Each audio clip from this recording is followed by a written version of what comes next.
Now, today, we are gonna see, what if Harry Potter inherited the X-Men bloodline? Join Patreon for early ACESS of Super Op stories, also adult and steamy Harry Potter stories too. Please subscribe this channel, because definitely I will try my best to provide a valuable content for you all. Also check the description to support the original author for this beautiful creation. 10 minutes. A magical inheritance takes place on a wizard's 17th birthday when they become legal adults in the wizarding world. 7 minutes. It is a powerful thing, revealing latent powers, pureblood heirs, and previously dormant magical creature genes. 5 minutes. The magical inheritance can also reveal a recently discovered gene, also carried though not commonly accepted or recognized by muggles. 3 minutes. This gene is very similar to latent creature blood, revealing many characteristics previously unseen. 1 minute. With it comes unusual powers, specific to the carrier. Powers such as healing and high-speed regeneration. 30 seconds. Pyrokinesis. 25 seconds. And teleportation. 20 seconds. What is this mysterious gene, you might ask? 10 seconds. Well, my dear readers, it is called 5, 4, 3, 2, 1, the X gene. June 31, 1998. All is quiet at No. 4, Privet Drive. The whitewashed walls are caressed in the beginning glow of sunrise, and nothing stirs behind the locked door and shuttered windows. Within the master bedroom, a large whale of a man complete with unbecoming puce-tinted face snores noisily, enchanted with dreams of fortune. Beside him, a woman, who bears a remarkable resemblance to a horse, clutches her sheets tight, lips pursed as even in her sleep she frets over appearances and normality. Following the standard of animal-like appearances, a rather pig-like boy lays sprawled across his bed, drool dribbling across his rumpled pillow. Round, pink-flushed face relaxed in sleep, he abruptly snorts and grumbles, dreaming of cake and crisps, cream puffs and croissants drizzled in honey. Suddenly, the dream shifts, changing to the image of a small boy in nondescript and oversized clothing. Matted black hair clings to his pale forehead and luminous emerald eyes shimmer with tears. Across the suburban home, that very boy lays crumpled into a ball on the hardwood floor of his dingy room. Face twisted with pain, he twitches in his restless sleep, whimpering softly. One arm is thrown across the floor, fingers just brushing the rough edge of an unfolded piece of yellowing parchment. Near the end of the letter, written in angular lines of spidery ink, are 4 simple words. Happy 17th birthday, Harry. Sunlight dances merrily through tattered curtains, lighting up the dull room. The golden beams pierce through the room's sole inhabitant's eyes, rousing him from sleep. Blearily, a hand reaches up to rub his eyes gently, before a jaw-popping yawn racks through his body. Smooth, golden skin glows softly in the light of dawn, and brilliant green eyes are glazed with the last vestiges of sleep. Stretching stiffly, Harry Potter, the boy who lived to be hyphenated, twice savior of the wizarding world, defeater of evil megalomaniacs everywhere, was officially 17 years old. Twisting and stretching, Harry worked to ease the cramps and kinks in his muscles. Dazedly, he wondered why he was so sore, before realizing he was sitting on the scratched hardwood floors of his small room. "Why did I fall asleep down here?" he murmured, rich tenor voice hoarse with sleep. Leaning back against the wall, his hand brushed cool parchment. The letter. For a minute, a small smile graced Harry's face as he gingerly reached over, wincing at the pain in his muscles, to grab the letter. The questionable experience of slumbering on the uncomfortable floor was put out of his mind as he looked at the bottom of the letter, those 4 simple words blaring out at him. He was 17, a legal adult in the wizarding world. His smile grew as the implications of that fact hit him. He could use magic, any magic outside of Hogwarts, with no consequences. He could get his apparition license. But most importantly, Harry was now emancipated, with all the rights of a fully trained wizard. He didn't need a guardian anymore, and no one could tell him where to go or what to do. In plainer words, Harry was free. At the revelation, the grin that had been slowly stretching across Harry's face grew to epic proportions as he leapt to his feet, letting out a reckless whoop of joy. He was finally free. No more being ordered around, No more being forced to put up with those worthless excuses for humans he had the displeasure of calling relatives. And most of all, no more following Dumbledore around like a blind sheep.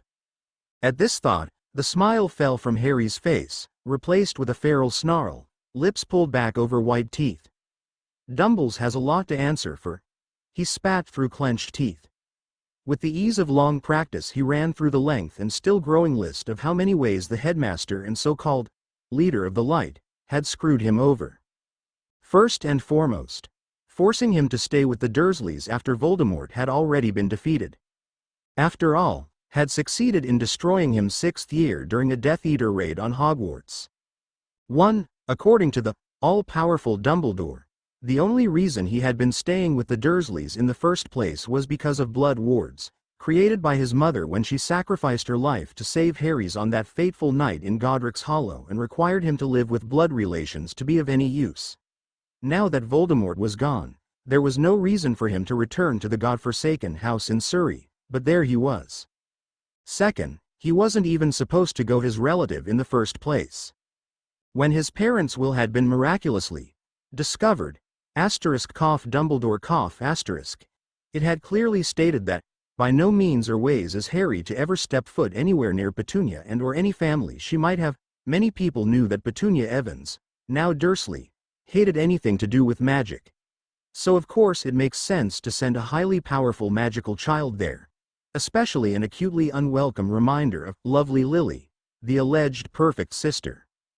Third, the way was he was foisted off on the Dursleys in the first place. As you can probably tell by now, most of these complaints are either his relatives or something closely related to them, a year-old baby, who by that point could likely crawl around left on a doorstep, free to wander off in all directions. A vague letter was all that was left, the only explanation to his aunt that she had just lost her sister and was to be taking care of Lily's child completely involuntarily. Those were only the first of many grievances the headmaster was responsible for, and there were many, many more he was indirectly involved in. Yes, the meddling old coot had a lot to answer for. Harry was shaken from his musings regarding said coot by the delightful sound of his uncle bellowing for him to get moving, you worthless freak. At this dulcet reminder of the unfortunate existence of his so-called relatives, a rather maniacal grin spread across Harry's face. Now that he was a legal adult in the eyes of the wizarding world and could no longer be forced to live with the Dursleys, he didn't have to worry about possible repercussions resulting from his actions during the next few hours. It was time to remind his blood relations just how dangerous this worthless freak could be. Rising fluidly to his feet, Harry absent-mindedly searched for his wand, mind racing with ideas on how to repay Petunia and her red-faced whale of a husband for their kindness in taking care of him over the years. Long, slender fingers curled around smooth holly, gently stroking the familiar wood. Grasping it securely, Harry swung his wand down and across his body in a sharp motion. His grin widened as the ratty and oversized clothes hanging off his lithe frame melted smoothly into fitter black slacks and a silk shirt in a vibrant jewel tone that made his emerald eyes glow ethereally beneath musk-black bangs. Following that mild act of transfiguration, Harry flicked his wand in a quick circle, conjuring a black cord to tie back his unruly shoulder-length hair. He'd let the raven locks grow out over the summer, the already messy hair inherited from his father becoming impossibly more tangled with the added length. Sweeping his wavy mane into a low ponytail, Harry started out the door towards the landing above the stairs only to halt mid-step, grimacing at the unpleasant sight and smell of his muddy trainers. A quick wave of his wand temporarily transfigured the ungainly footwear into a gleaming pair of black dragonhide boots. Reassured in his newfound appearance, Harry slid almost silently out the door and down the creaking steps. Moving with fluid grace, he halted just outside the whitewashed kitchen door, listening to the voices murmuring behind the thin wood. First came the grunting, whining voice of his pig cousin who was as usual avidly complaining. Pressing his ear to the rough wood of the door, Harry was able to discern what Dudley was moaning and groaning about. Something along the lines of, "Mummy, what's taking the freak so long? I'm hungry, after all I need my food. I'm a growing boy, you know." At that, Harry was unable to suppress a snort of derision. "Growing boy my ass." he mumbled under his breath. More like a growing elephant. After all this time, despite frequent and increasingly desperate pleas from various doctors and counselors, the Dursleys still failed. Refused to believe their precious Duddykins had anything even remotely wrong with him. Of course he wasn't overweight, their Dudders was a perfectly healthy and strapping young man. Of course he wasn't a bully, he was a model citizen. Even then, listening through the hard wood of the door, Harry could hear the nasal tones of Petunia attempting to mollify her darling Duddy. She made rather duck-like noises as she crooned that the freak would be down soon to make her precious his breakfast. At least he'd better, his aunt grumbled. At that, the rather crazed grin Harry had been sporting shifted into a slightly malicious smirk as he momentarily indulged himself with thoughts of what he would do if Petunia moved to carry through with her threat. Shaking off thoughts of turning his cousin into a chew toy and offering him to Snuffles, he gingerly pushed the door to the kitchen open. "Good morning, Aunt Petunia. Uncle Vernon," Harry chirped blithely, practically skipping into the bright room with a maniacal grin on his face. The smile adjusted into a smirk as he shifted to face his balloon of a cousin who was sitting slumped at the table, looking fairly put out and becoming increasingly annoyed. "Morning, Dudley. Aren't we bright-eyed and bushy-tailed? Still bloated as ever, I see. You might want to get that looked at, it can't be good for your health." Harry cackled mentally at the looks of shock on his relatives' faces, which were gradually turning a blotchy red as surprise turned into anger. No need to get up," he started before anyone to reprimand him.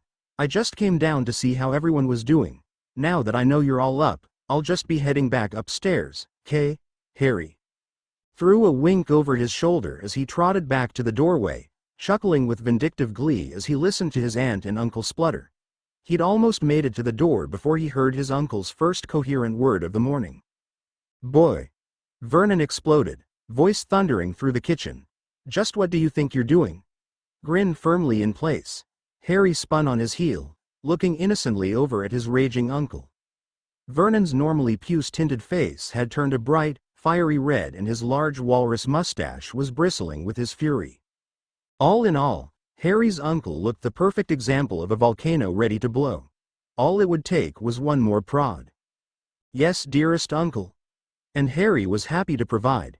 He watched, fraught with anticipation, as his uncle's face flushed completely crimson, before cycling through the rest of the rainbow, finally settling on an extremely unbecoming shade of ochre. And Mount Vernon exploded. His face, previously ochre, flushed a bright, angry scarlet. "Boy!" he roared. Shooting out of his chair, or at least as much as he could with his considerable girth, and shaking his fist, Harry's uncle glowered towards him threateningly. Petunia and Dudley snapped out of the shocked stupor they had fallen into from Harry's comments and started grinning maliciously, eagerly awaiting the usual screaming and eventual manhandling of their unfortunate relative. Looking to Harry and expecting to see the standard look of fear and anxiety his face usually sported when faced with his irate uncle, both Harry's aunt and cousin were shocked to see he wore a confident and cocky smirk. He looked almost happy. A scintillating figure dances beneath a bright silver moon. Luminous emerald eyes gleam beneath silky ebony bangs, black locks obscuring the radiant gems.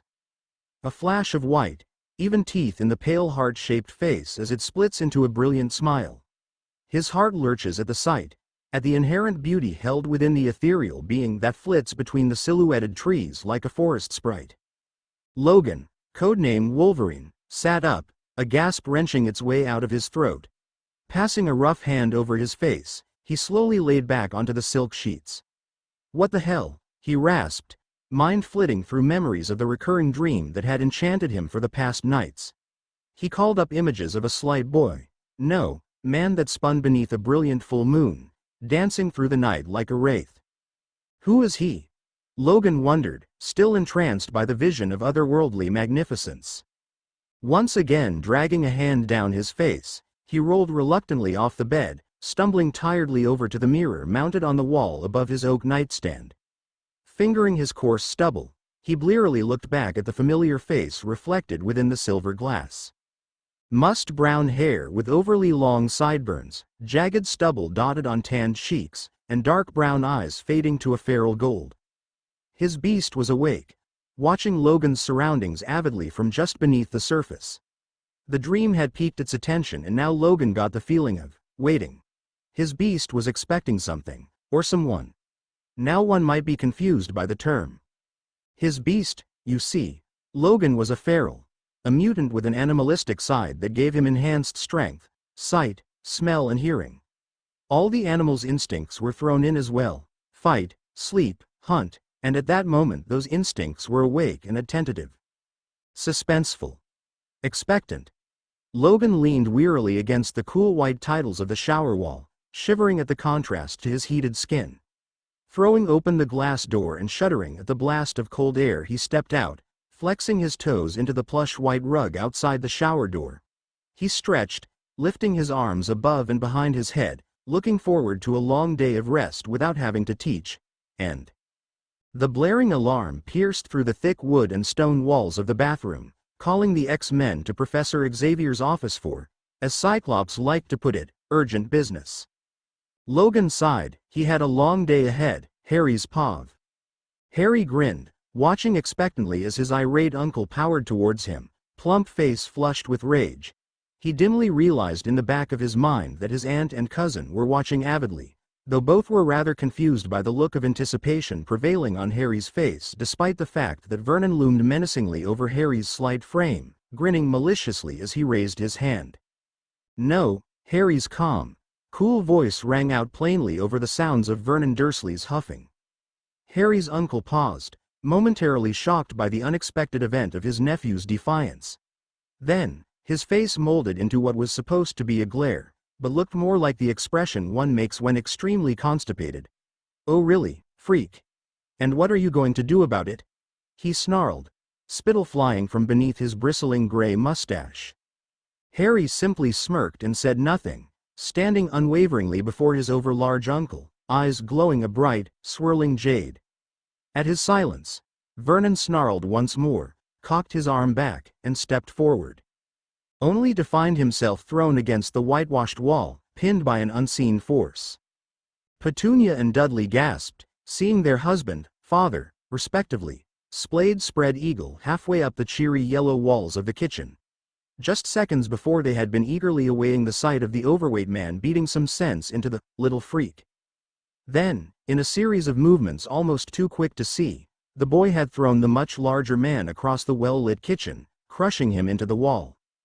Observing everything in a kind of horrified fascination, the pig-like boy we all know and hate known as Dudley swiveled his head back to look at the slim form of his cousin.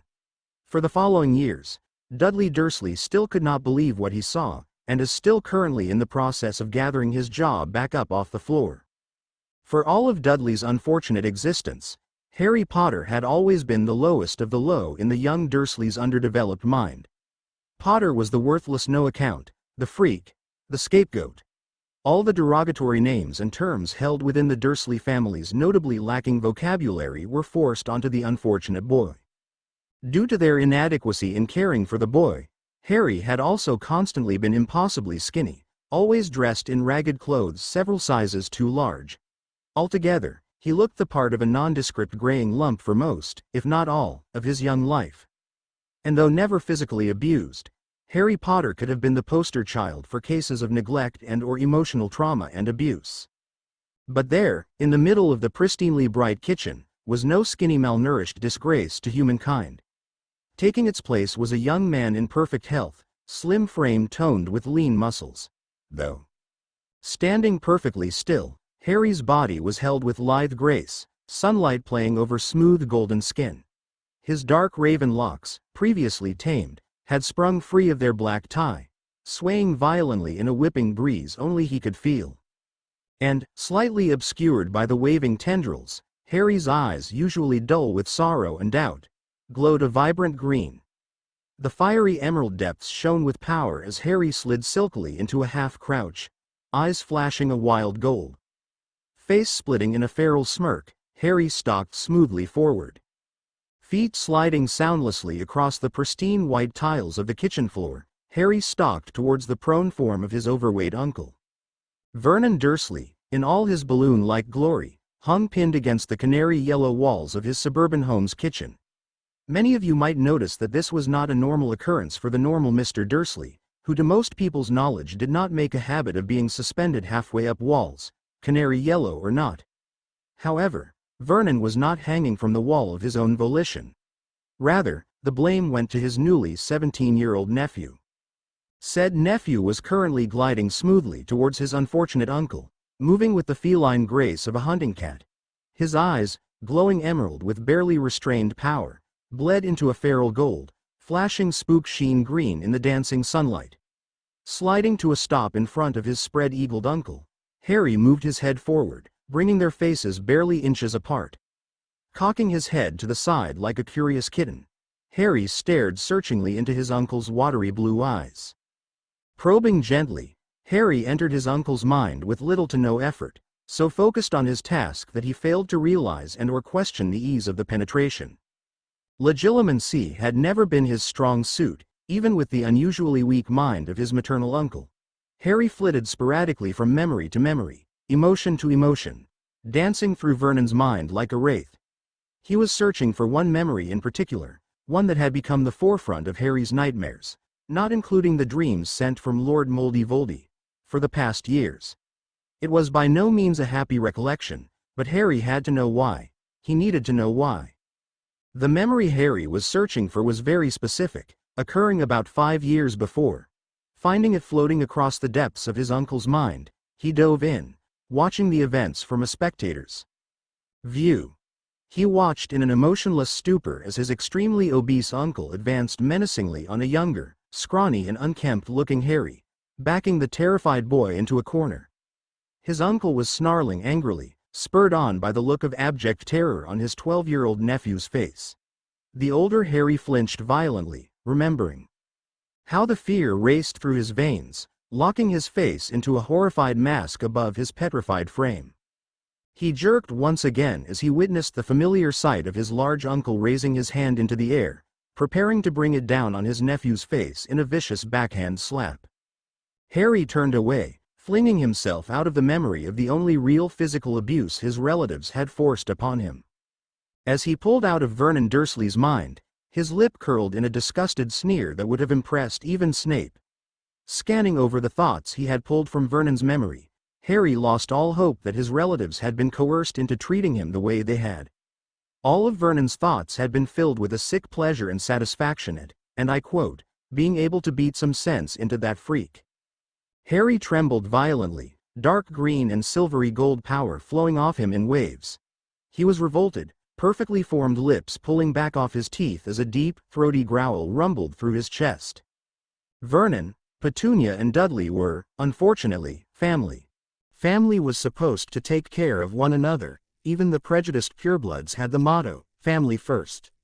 Family, above all, stuck together. They did not throw a young child into a cramped, dark cupboard for the greater part of his young life, while their own hog of a son was given 2 overly large bedrooms. They did not force a child to cook 3 meals a day on a burning stove half a head taller than him, while barely giving the child enough food to survive on. And most of all, they did not raise a single finger to hurt the child placed in their care. Children were meant to be loved and cared for, not abused and neglected. Harry's rage grew with each passing moment, eyes fading completely into pure gold. His rational mind faded, replaced by the mind of an animal, an enraged animal. Can was angry. Not just angry, he was livid. The extremely fat man in front of him that resembled a whale on land had threatened Harry. No one threatened Harry. Cubs within a pack were revered, and loved, especially this one as mothers chilled. And this abomination had lifted a hand to Harry, had hit his Harry. Can was alight with newfound power, eyes glowing gold. He lifted an artistic, tawny hand, grinning ferally with overly long canines as gleaming ebony black claws slid smoothly from the pads of their fingers. Mother would be pleased with how well his mage was taking to this. Sliding a single foot forward, Can started stalking towards the man who had dared hurt his Harry, and then, wah! A dim, confused voice spoke in the back of their mind. Can started, before sinking into the connection, following the pathway back into their mind. Is that you, Kara? One, Can sent back, waiting nervously. He had a lot to explain to his Kara. After all, his mage most likely had no idea what was happening to him, and though Can's awakening had occurred just that morning, Mother had given him all they needed to know, as well as imparting her wrath against those who would harm her precious child. He needed to talk to his mage, to explain, but Can still had the dunderheads his Kara had the displeasure of calling relatives to deal with. Idly, he waved their hand, foregoing the wand tucked into their back pocket, pinning both Petunia and Dudley to the wall next to their husband, father before receding down into their mind again. Inside, Can found a vast forest, elegant and ancient trees reaching their magnificent branches into the vast sky. Brilliant jade and emerald memories formed the leaves, while misty white and silver floated through a sky painted in the passionate crimson and golden of sunset. A path wove through the gaps between the giant oaks and graceful willows, but it was not beaten down. Rather, it looked as if the brush and trees had simply spread naturally away from the trail, simply leaning slightly to either side. It all appeared completely innate, just another part of the forest. Can smiled proudly, gazing rapturously around at the lush green surroundings, silvery animals from all over the Muggle and magical worlds flitting between the dancing patches of sunlight and shadow. Yes, Mother would be very pleased. Her child, after only a few hours since their awakening, had her spirit flowing freely through the newly formed forest of their mind. Striding quickly down the weaving path, Can's bright golden eyes flickered across the landscape, searching for a head of tangled black hair. As he hiked farther and farther in, he was able to make out a faint jade glow deeper into the trees. Picking up his pace, Can was eventually able to make out a clearing, lit with the glow of the fading sun. Sliding to a stop just inside the tree line, Can let his sight roam across the circular clearing, taking in the vivid green grass dotted with vibrant wildflowers, before bringing his attention to the center of the meadow, eyes softening tenderly at the sight. His mage, his Kara, was lying curled like a cat at the base of a majestic redwood that looked timeless, neither young nor old. Tangled raven locks fluttered lightly in time with Harry's soft breathing, eyes closed in the first restful sleep he'd had in years. Still smiling softly, Can trotted soundlessly over to Harry's prone form, kneeling down next to him. He allowed himself one more moment to just enjoy the peaceful moment, before reaching down to gently shake his Kara awake. Harry started awake, flinching violently at the feel of large hands on his shoulders. When they did nothing more than shake him slightly in an effort to rouse him from sleep, Harry slowly opened his emerald eyes, lifting a slender hand to rub the sleep away. When he felt a warm hand gently tug the fist away, he gradually and fearfully raised his eyes to meet bright gold. Harry gasped in shock, skittering backwards until his back met the reassuring bark of the giant redwood. Who? His thoughts raced madly, all focused on the stranger in front of him. He felt so familiar, as if Harry had always known him. Dazedly, he compared the feeling to those of the dream that had been haunting him, filled with flashes of a rugged, brown-haired man with amber eyes. But it was not the same. The look in those amber eyes was filled with adoration, caring, love. The feelings emanating from this man were so alike, yet so different: pride, camaraderie, protectiveness. Whoever he was, he felt so natural, yet was unlike anyone he'd ever seen. He reminded Harry of illustrations he'd seen in some of the obscure books he'd used when searching for a way to defeat moldy shorts that didn't involve a huge battle with an extreme number of people and creatures dying in a fight to the death. The particular book in question had been on South American magics, focusing specifically on the Amazon mages. The man kneeling in front of Harry looked like one of the Amazon warrior mages. Tall, slender frame toned with lean muscles. Long, muscular legs wrapped in fitted dark brown leather, defined chest halfway covered in a brightly patterned vest of green, gold and red accented cloth. The sun-bronzed skin exposed to the open air was criss-crossed with lighter scars that stood out clearly against the man's russet tan. Strong, sinewy arms led to solid hands that were calloused and scarred, still reaching out reassuringly to Harry from where they had fallen off his shoulders. Running his eyes up a tan throat, he mapped out a strong jaw, high, angular cheekbones, and an elegant nose. All hard lines and chiseled features. Even his hair was kept at a sharp angle, black locks just brushing his jaw. long bangs tucked behind a sharply pointed ear. Twisting black stripes, like a tiger's, cut their way across the taut cheeks, and thick black lines gave him a predatory look, solid and bold in the corners of his eyes. Those eyes, dazzling gold orbs with a slit black pupil, held a soft look as they gazed back into Harry's emeralds. Harry gasped as their gazes locked, and two words slipped through his numb lips. "Can, brother." Harry stopped, utterly confused as to the meaning behind those words. He watched uncertainly as a proud smile graced the visage of the teen in front of him, eyes holding a pleased gleam that was tinged with mischief. "Hello, Kara," the wild teen whispered, smooth baritone voice soothing Harry, the tone as familiar to him as his own. "What? I don't understand. Who are you? I know who you are, and yet I don't." Harry trailed off, shaking his head in confusion. He looked pleadingly up into the other's face, searching the brilliant golden eyes desperately. "Please, what's going on?" he begged. Can smiled gently at the lost look in his little Kara's pure jade eyes. "Shush, my mage, it's all right," he soothed, reaching out a hand hesitantly, setting it on Harry's shoulder when he voiced no discomfort. "You know me, Kara, open your mind and you will see," he murmured encouragingly, waiting until the emerald orbs slid shut before continuing. "Our forest is all around you, green leaves and white clouds of memories, animals of muggles and magic dancing between the beautiful trees." He let his voice settle into a soft monotone. Gentle winds ruffle the brush, an ancient melody carried on the breeze. He grinned at Harry's mutterings about beautiful music. "So beautiful," he continued. "Mother sings to you, and you lose yourself in her words. Listen to her voice, and the knowledge will come to you." Harry was entranced by the flowing voice that accented the rhythmic, pulsing beats of the music. Who was singing? What had he called her? Mother. It was amazing, so peaceful, and there was knowledge in the melody, all the knowledge he needed, and more. "Can," he murmured, mesmerized. "Your name is Can," and he knew it to be true. That voice would never lie to him. "Yes, Kara, that's right. Can is my name.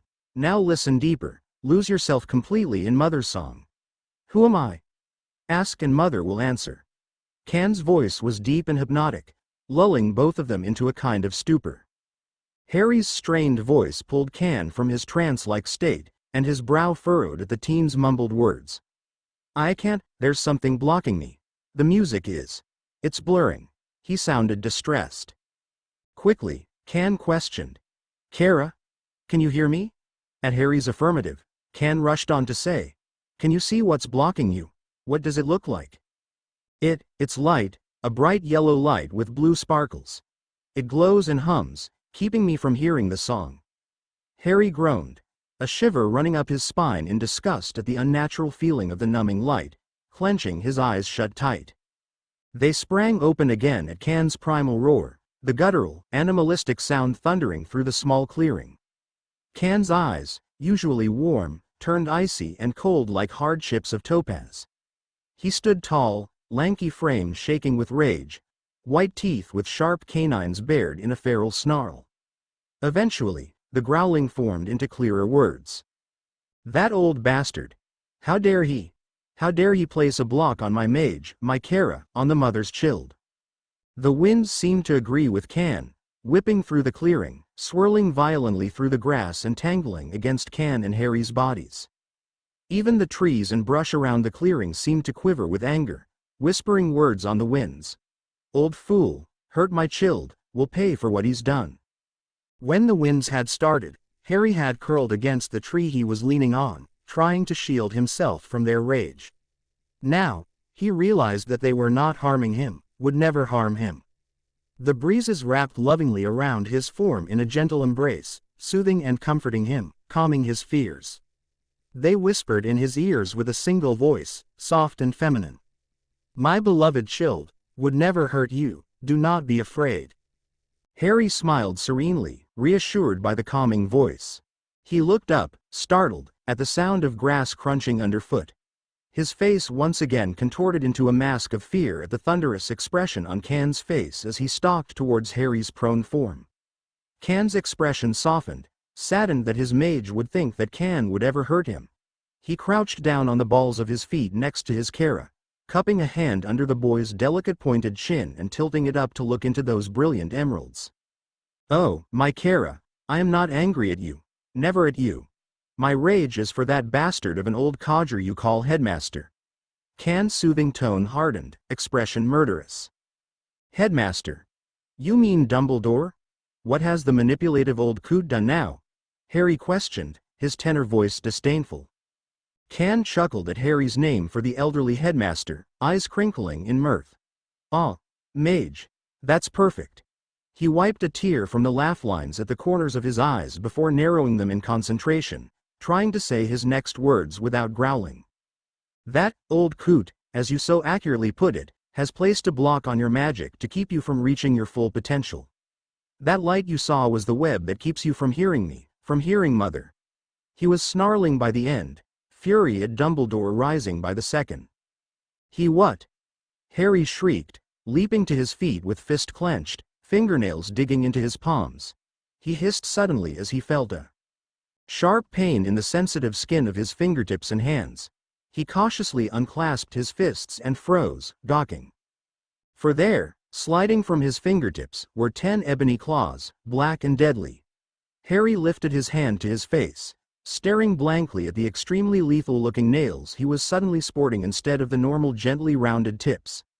Biting his lip in confusion, he jerked once again, licking the blood away from the bite. Running his tongue over his teeth, his shock increased as he felt the lengthened points of his canines, forming bestial fangs. Can watched uneasily as his mage examined his new claws and fangs, a vacant expression on his face. As the silence continued and the seconds ticked by, Can grew more and more anxious, worrying his bottom lip with his teeth and twining his hands nervously in his lap. What would his Kara say? What if he hated Can, hated being what he was? Finally, Can broke the tense silence, voice cautious and shaky. "Kara?" Harry looked up, brow furrowed, face a mask of confusion. "Can? What's going on?" Harry's voice grew panicked. "What's happening to me?" "Oh, Kara." Can's voice was sorrowful and grave as he drew the bewildered boy into his arms, stroking the head of mussed black hair. "There is so much to tell you, so much to explain. But we have so little time. I don't even know where to start." Harry's voice was subdued, quiet. "Just start at the beginning." "All right, Kara, beginning it is." Can sighed and sat back on his heels, brow furrowed in concentration. How could he put it without his mage hating him, hating what Can's existence had made him become? Harry had enough hardship in his life, and now this? Can closed his eyes, mourning for his Kara's suffering, but in the silence, Can could hear the mother's words, soothing him, calming his fears. "No, Can, my child will not hate you, will not hate this, has always been accepting," Mother whispered on the winds. Can sighed in response, nodding at her words. Yes, his mage had always been different, so accepting of people's diversity. But what about his own? Finally, he opened worried golden eyes, raising them to meet brilliant emeralds clouded with fear and doubt. "All right, Kara. You know my name, yes? The music was able to tell you that?" At Harry's nod, he continued. "Were you able to hear anything else?" Harry shook his head numbly in response. "All I know is your name, Can. That was all the music could tell me before I was cut off." "Ah, then it falls to me to explain everything to you, Kara. First, where we are." Can sat cross-legged in front of Harry, leaning his head on an arm braced on his knee. "To make a long story short, we're inside your mind, or at least, the manifestation of it." Harry's face was a mask of shock. Eyes wide and mouth slightly open. "Why are you so surprised, mage? You know occlumency now, yes? That Snape fellow taught it to you." Harry snapped out of his shock and shook his head slightly, saying, "Yes, the professor taught it to me last year. That's not why I was surprised." He paused to run a hand through unruly black hair, still lightly shaking his head from side to side in disbelief. As he spoke again, his tone was colored with shock and awe. "It's just, my mindscape didn't look like this before." "Really?" Can cocked his head to the side, looking for all the world like an inquisitive kitten. "What did it look like? Were the trees different? He was curious to know what his mage's mind had looked like before Can's awakening. After all, it couldn't have changed that much. Harry shook his head, and his eyes took on a faraway look as he remembered. It was the room of requirement back at Hogwarts, configured into a sitting room. The room was vaguely circular with white marble walls, hung with tapestries of black and silver. Delicate sconces of bright gold were mounted regularly along the walls, burning softly with gentle lavender light. A fireplace paved with gold-veined stone was lit, crackling merrily. Black furniture accented with lavender and cream surrounded the fireplace, a sliver and glass table set between them. Various rugs of deep violet and gold covered the hard wood floors, and assorted wooden chests lined the lower walls. In the spaces empty of lights and tapestries, dark mahogany bookcases monopolized the available space, stretching from floor to ceiling. Harry stopped, a light smile on his face. Slowly, the grin faded, replaced by a perplexed frown. It looked nothing like a forest. Though, he gazed searchingly at Can, as if hoping he could read the answer in his eyes. Can grinned, thinking that his Kara was cute when confused. No, Kara, it wouldn't. He grinned at the impatient look on Harry's face, before deciding to give him a straight answer. Your mindscape, as you put it, changed last night. From the come-and-go room, to this magnificent forest. Can's voice was filled with awe at how much his mage had changed in just one night. It should have taken weeks if not months for Harry's mind to have changed completely to suit his new self, and yet it had changed overnight. Harry seemed to agree with this sentiment. What? But that's impossible. It can take years for someone's mindscape to even change small amounts. His voice was high-pitched and incredulous. Can nodded at that, just as stunned. He had expected his Kara's mind to have already been something at least similar to a forest, perhaps with different trees, or without the clearing. Then, it would change slowly over time to the majestic grove it should be. He smiled proudly. His mage was more powerful than anyone had imagined. It took a wizard with very strong magic to adapt their mind over 2 or 3 weeks. To do it in less than a day was unheard of. Looking back at Harry, Can shrugged and said, I don't fully understand it either, mage. You should have been able to change this quickly, and yet you have. Perhaps Mother helped you along? Wait. Harry's exclamation pulled Can from his musings. If this is my mind, how are you here? His voice grew suspicious. Are you using legilimency on me? No, Kara. I am not using a wizard's trick on you. Can soothed. In fact, your shields are still up and strong. Here he pointed at the sky where cloudy silver chains could be seen snaking across the brilliant blue in swooping, twining patterns. Harry nodded, reassured by the familiar sight of his occlumency barriers, but he was still apprehensive.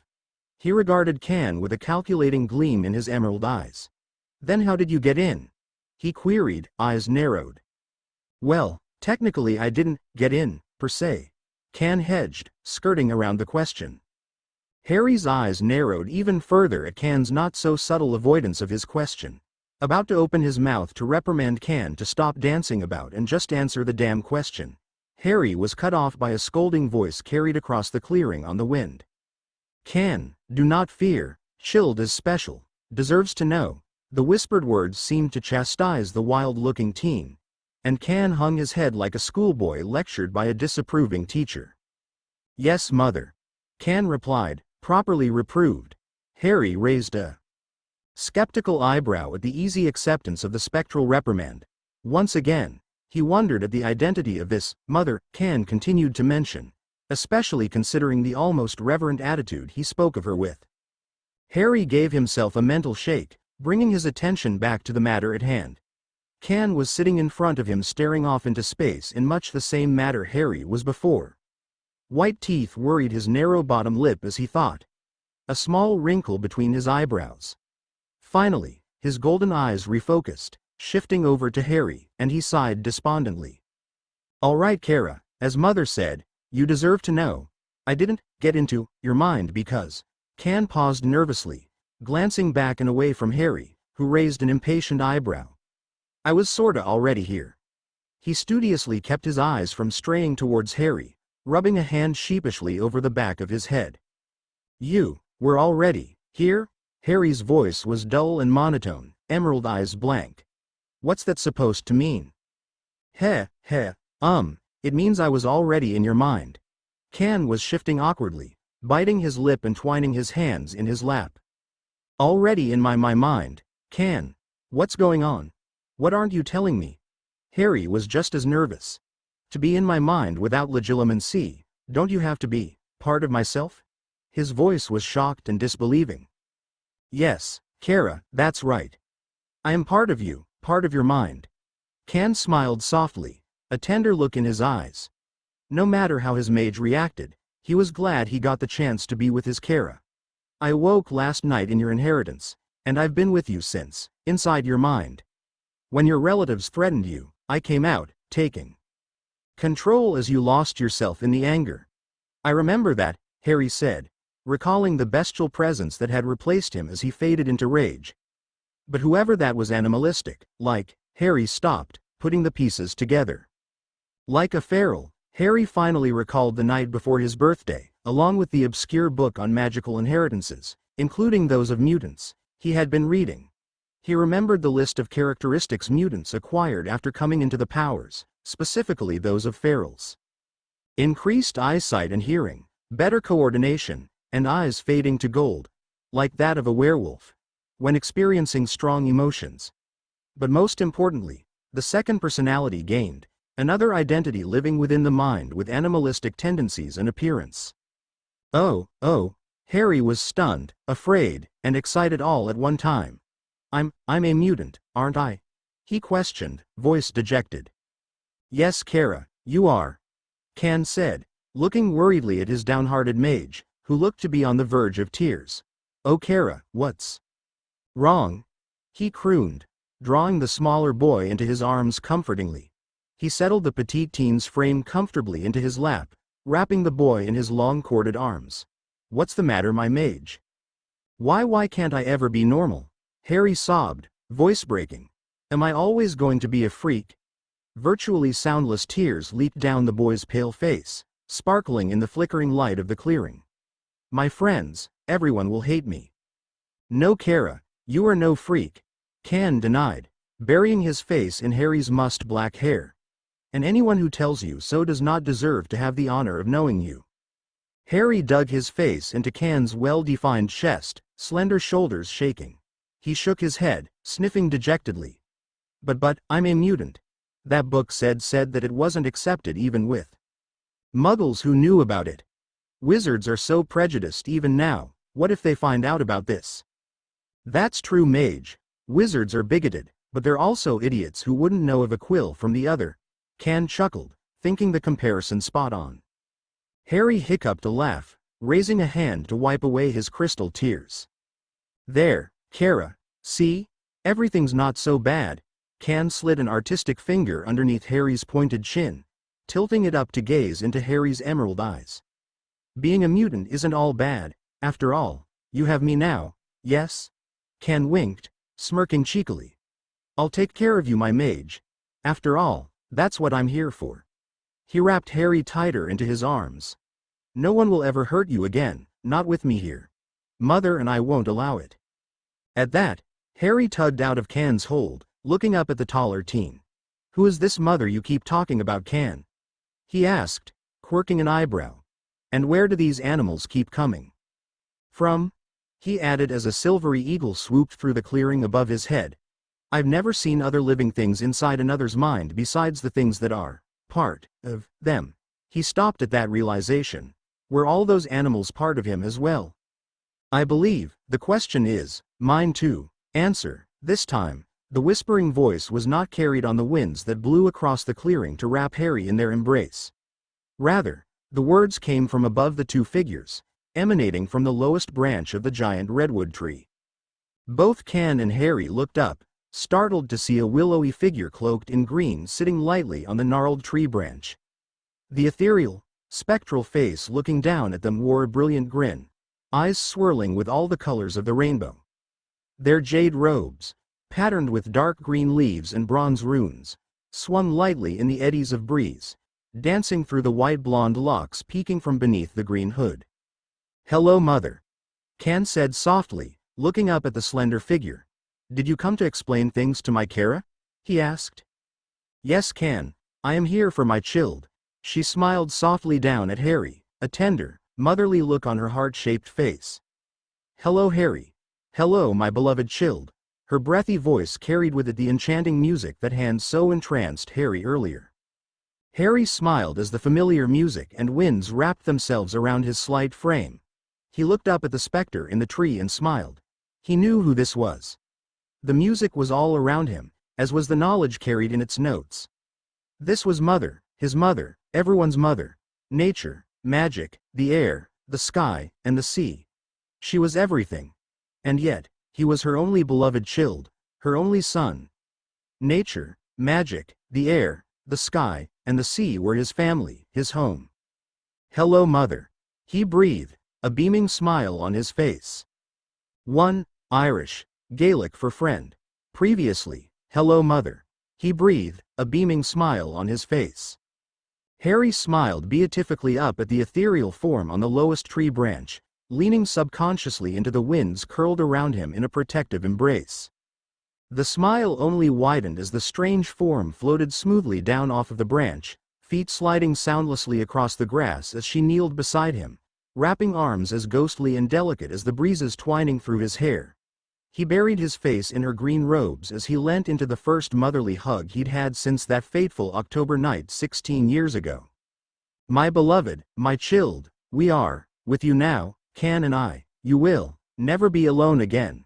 The breathy voice next to his ear comforted him, as Can hummed soothingly, petting a hand through Harry's musk-black hair. Mother's voice was both weak as wind and yet strong as earth, playful as water and yet solemn as stone. It was passionate fire. Swaying trees and crumbling mountains, filled with the crashing of waterfalls and the cries of soaring eagles. She was timeless as the earth, yet young and free as a newborn babe. She was both sides of earth, both sides of magic, light and dark, peace and chaos. "Now, child," Mother said, grasping Harry's shoulders with a grip both firm and gentle, leaning him away from her. "You had questions." Harry shook himself, ridding his mind of the peaceful fog sparked with fire that the music brought to him. "Yes," he muttered dazedly. Shaking himself again, he waited for his mind to clear before continuing. "Yes, the animals. I assume they're part of me as well?" "Yes, child, they're you, both your mutant side and magic." Mother raised a ghostly hand, whistling sharply in the relative silence of Harry's forest. The sound echoed sharply through the memory trees, and their surroundings were still for scarcely a second.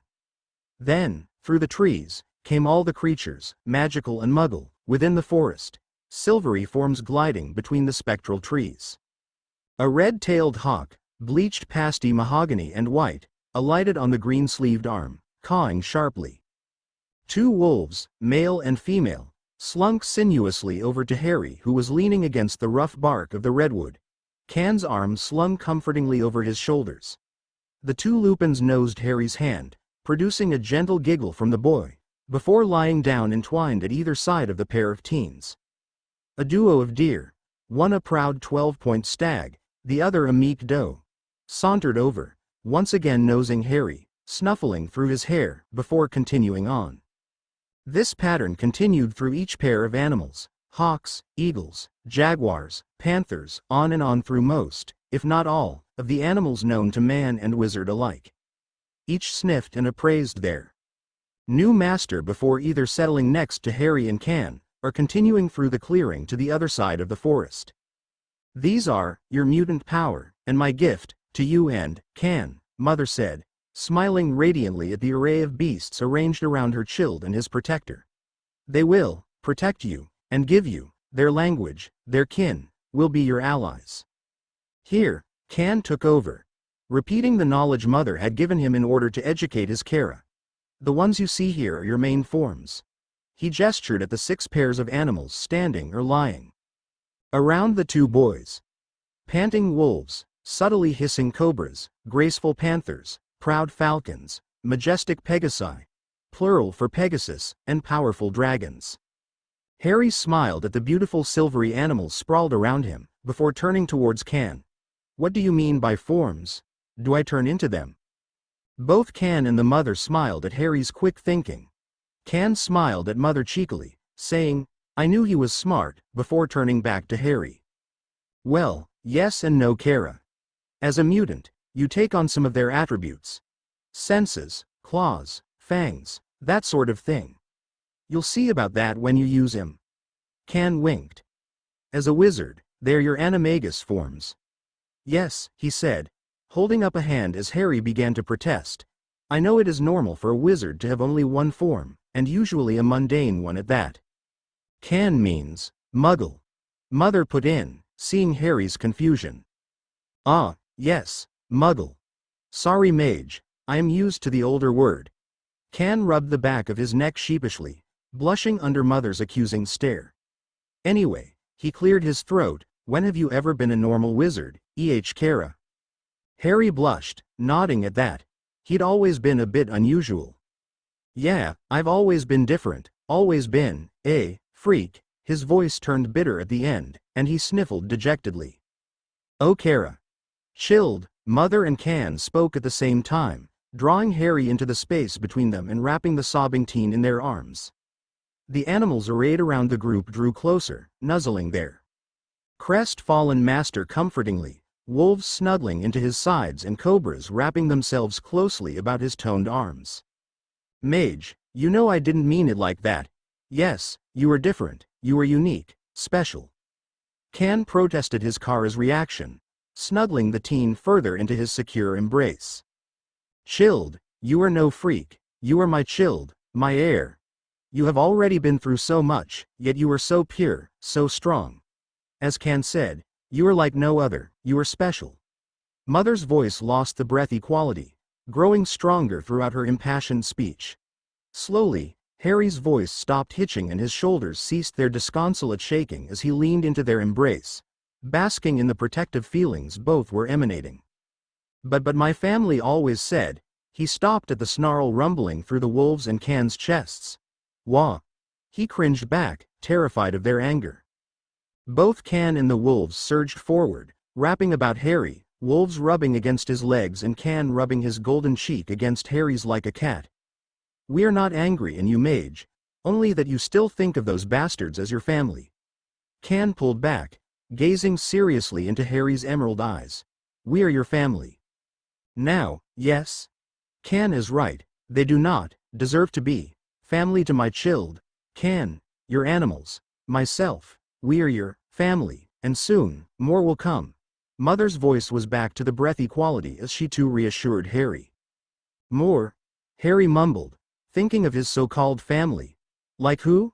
He knew many of the Weasleys were not genuine in their affections, as well as many of his so-called friends at Hogwarts. But what about the twins and Neville, his brothers, and Hermione and Luna, his sisters? Yes, Kara, them and more. Can said, predicting Harry's thought patterns. Like your mate, yes. He grinned cheekily at the blank look on Harry's face. Rough appearance, built, brown hair, warm brown eyes gleaming feral gold. His grin widened at the shock on Harry's face. Familiar, yes? Harry stared, stunned. Can had just described the exact man that had filled his dreams for the past month, as well as his daydreams. How did you know? Harry asked, blushing sheepishly. I am you, Kara. Remember? I have watched your memories, I know you. And I know that this man is your mate, yes? Can nudged Harry teasingly, chuckling at the brilliant scarlet laying siege to Harry's pale skin. Can, Mother scolded, voice just as teasing. Stop playing with, my chilled, be kind to, your brother, she sighed, looking longingly out into the forest, then back down at Harry. But, alas, time grows short, it is time for me to leave. Harry started violently, looking sadly over at the only motherly figure he'd known in his life. But I still have so many questions, do you have to go? He reached a hand pleadingly out towards her, practically begging. He did not want her to leave. Yes, chilled, I must. Her voice was sad, reluctant, as she gently stroked his sharp cheekbone with the back of her knuckles.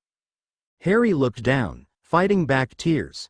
He had been without a mother's comfort, any comfort, for so long. He sniffed lightly, burying his face in Can's shoulder. "Oh Chilled, do not worry, you are not alone, Can is with you now, and your spirit animals will always be with you." She dropped a kiss on Harry's raven locks, stroked Can's cheek once, before heading out into the trees, feet gliding soundlessly over the misty grass. Fog eddied and swirled between the trees as the shadows swallowed her slim form, and the mother, nature and magic, peace and chaos, was gone. Harry and Can watched in glum silence as the mother, their mother, walked through the trees of Harry's mindscape and disappeared. Both sat in contemplative states, thinking on their new developments, changes, and how they would affect their lives in the years to come.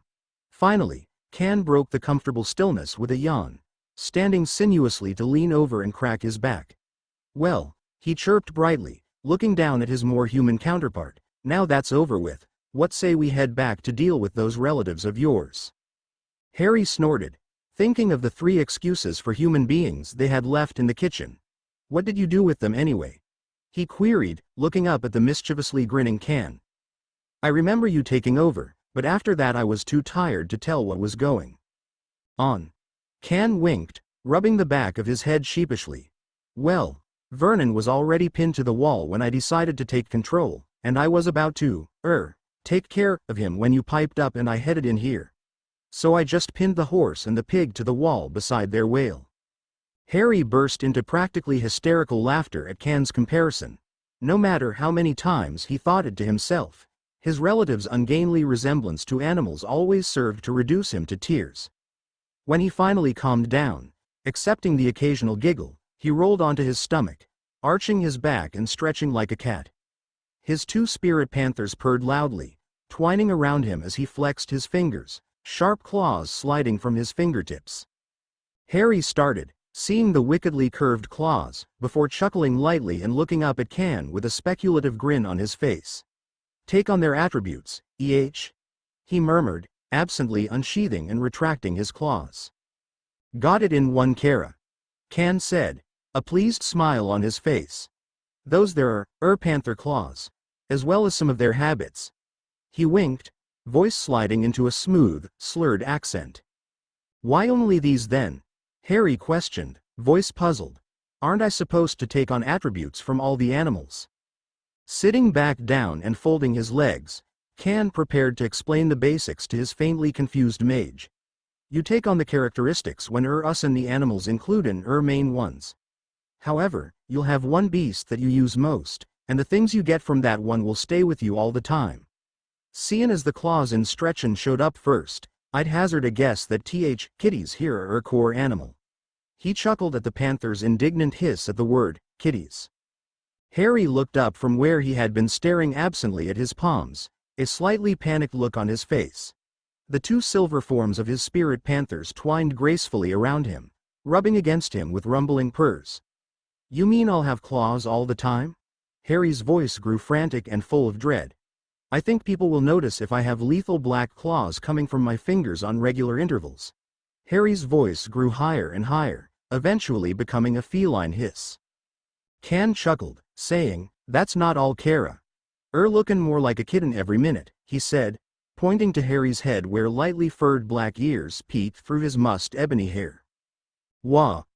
Harry reached up, freezing in shock when his hands met pointed ears. He hissed in shock and the ears flattened back onto his skull. He clutched frantically at the sides of his head where his old ears sat, but he heard nothing from the fleshy shells, only from the triangular ears flicking to and fro. Feeling something tickling his lower back, he whirled around to see nothing. Yet something still tickled. He whirled again, once again. Finding nothing. Finally, he brought a clawed hand down to feel around near his waistband. Once again, he froze. "Can?" he wailed, voice terrified, claws coming out in his distress. "What's happening to me?" As proof of his anguish, he pulled from behind him a tail. A black furred tail with a white tufted tip, twitching agitatedly. Can couldn't resist chortling lightly under his breath at the long-suffering look on his mage's face. "It's all right, mage. That's supposed to happen. We told you you'd gain certain aspects of your animals, did we not?" He full out laughed at the indignant look Harry adopted at that statement. "Well, I didn't know you meant ears, and a tail?" Harry keened, ignoring the cats nuzzling him in contentment and satisfaction at his new features.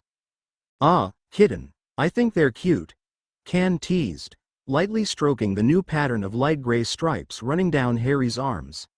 He reached up to scratch behind the pointed ears, sniggering at the deep purr it produced. Harry nuzzled into the hand scratching at his ears, before tearing reluctantly away with a horrified look on his face. Harry blushed at his reaction, ducking his head. Can laughed again before tilting Harry's head up with a slender finger. "It's all right, Kara. This is supposed to happen, remember? Look at your kitties, how happy they are." He gestured towards the two purring jungle cats at Harry's side. "This does not change how they feel about you, how I feel about you. It will not change how your true friends feel either." He stroked a gentle hand through Harry's hair. But what do I do about them? I can't go out in public like this," he moaned, clawed hands frantically covering the twitching ears. He looked desperately at Can, lifting a hand from his head to clutch frantically at Can's toned arm. "You are a wizard, yes, Kara? A powerful one at that. What are glamours for, Can nudged Harry, grinning at the sheepish look when Harry realized how obvious the solution was. "You can apply one now, while in your mindscape, and no one will notice the changes on the outside, yes?" Harry nodded, fishing his holly and phoenix wand from the back pocket of his slacks. He waved it over his lean frame, smirking as the feline ears, tail, stripes, and claws shimmered faintly before disappearing. Can ran appraising eyes over Harry's figure, nodding approvingly when he noticed the changes were cloaked. The only thing that still showed was the slitted pupils of Harry's vibrant emerald green eyes.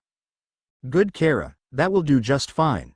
Now let's go take care of your relatives, yes?" Can said, winking. Harry nodded, a feral grin on his face, canines longer than usual, as he faded out of his mindscape. Harry's teeth glinted bright white, long canines shining as he gave a feral grin, winked at Can, and faded into gray.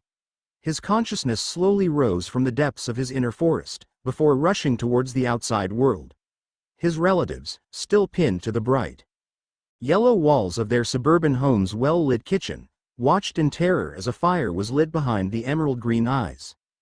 Their nephew, cousin, who had been standing motionless in the middle of the white tiled floor after having thrown them bodily into the wall, suddenly seemed to come to life, smirking with feline slitted eyes towards the terrified family of three hanging on the wall like oversized spiders. Vernon Dursley Pa Vernon Dursley had always prided himself on being a regular, hard-working, and upstanding British citizen. He worked a relatively well-paying job, and had a lovely wife and a darling son, with the ideal suburban home. His son, his darling Dudders, was the perfect son, athletic, bright, and a noble character. Overall, Dudley was the picture of health, very fit, with a hearty appetite. Of course, many people were jealous of his son's attributes, and accused him of being a bully, unintelligent, and worst of all, overweight. Of course, that just showed how jealous and shallow they were. His wife, Petunia, was a lovely woman, with a well-refined air and a long, elegant neck. Those same imbeciles who tried to tarnish his son's reputation claimed that Petunia was snobbish, rude, and resembled a horse. Of course, they were completely wrong. His Petal was the perfect wife. Well, perfect except for her connection to those freaks. It was unnatural what those brutes could do, what with their mumbo-jumbo and waving around those sticks of theirs. Those abominations, always poking their way into his family's normal life, even before Pet's unnatural sister and that husband of hers went and got themselves blown up and foisted their ungrateful brat onto Pet and him. The little horror was always making a mess of things, stealing the food right from Dudley's mouth. Oh, but they taught him a thing or two. How dare he take up room in their perfectly normal house, and how ungrateful he was. They gave him a perfectly good space under the stairs, but oh no, it wasn't good enough for him. Always complaining, always whining, saying he didn't get enough food when their Dudders barely got enough to live on. And now, even after 16 years of trying to beat some sense into the boy, he had the nerve to come down those stairs noisy as anything and disturb their morning. He was late for cooking the breakfast, and he didn't even apologize. Why, he even had the nerve to insult Dudders, implying that he was bloated. Paw. Ungrateful, sniveling brat. And finally, worst of all, he had used those freakish powers of his to toss Vernon, Petunia and Dudley into the wall, pinning them there with that unnaturalness of his. Then he had the nerve to just stand there, blankly, like nothing had happened. Why, when Vernon got down, the boy was going to get a beating like never before. He would teach the freak a lesson. Harry's paw. Harry smirked, listening to his uncle rant to himself inside Vernon's overlarge head. No need to have such a big skull when there's almost nothing in there, Harry mused to himself, hearing Can chuckle at that remark in the back of his mind. That's true, Kara.